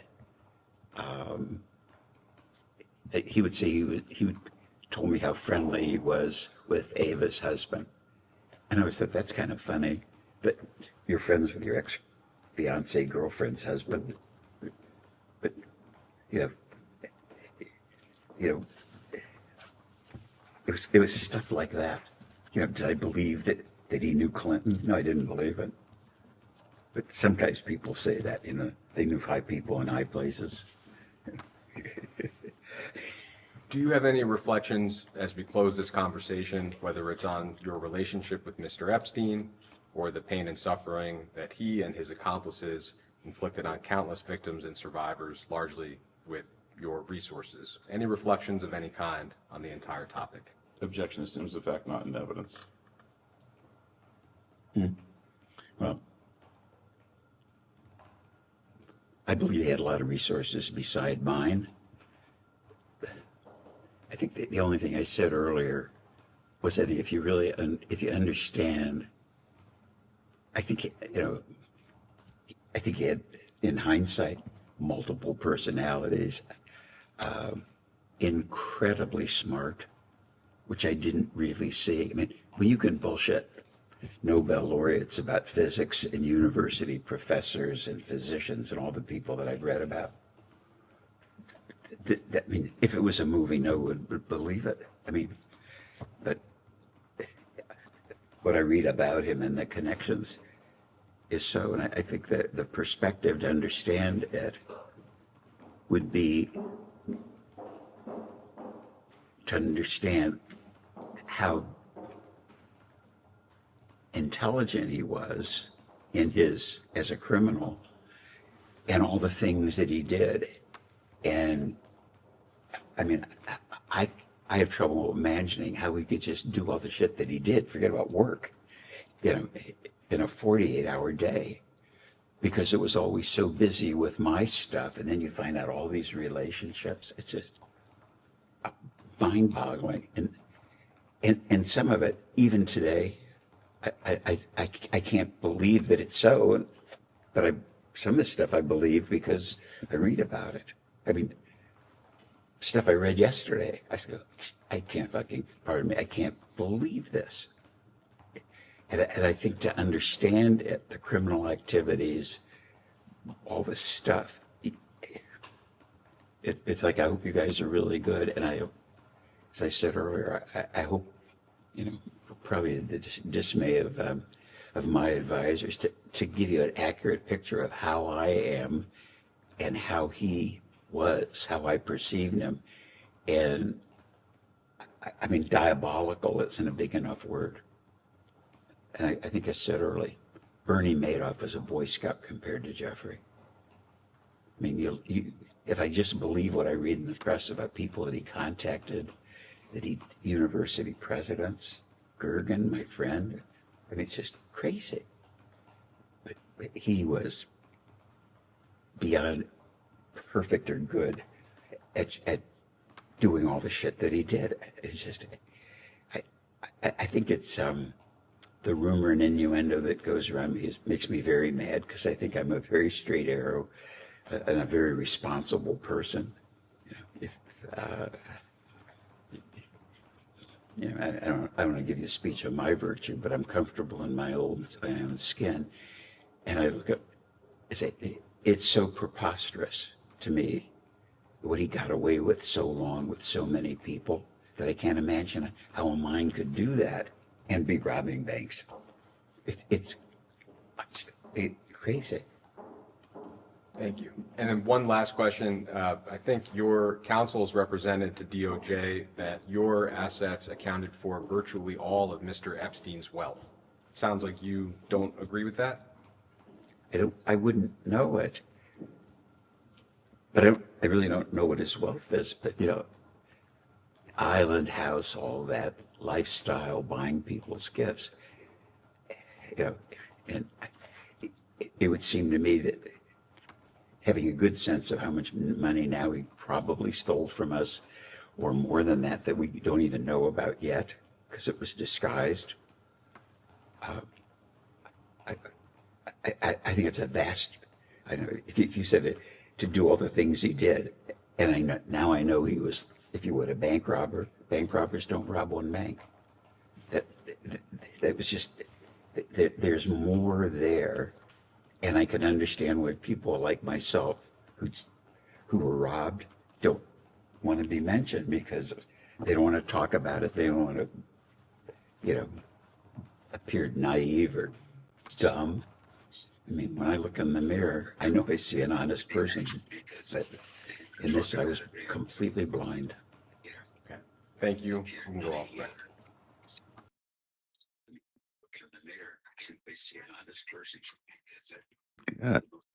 There you go. There you have it. That's interesting, isn't it? 5 hours of incredible testimony. Here's Lev Parnas as well joining us. Lev, you got the tail end of that, I know. What are your thoughts looking at that show, that presentation? It was really a show. I mean, it was. Look, it was definitely a show, but it was sad because it was a person, a powerful person, a billionaire, somebody that really was involved in a lot of it, basically using the system. Again, using his age, using the time, using a lot of things, to be able to again continue putting a more insult to injury to the survivors, especially Maria Farmer. Maria Farmer came out and specifically spoke about how Epstein transferred over tapes, to Wexner, and Wexner basically, that had no recollection of her being there, knowing who she is, what's going on.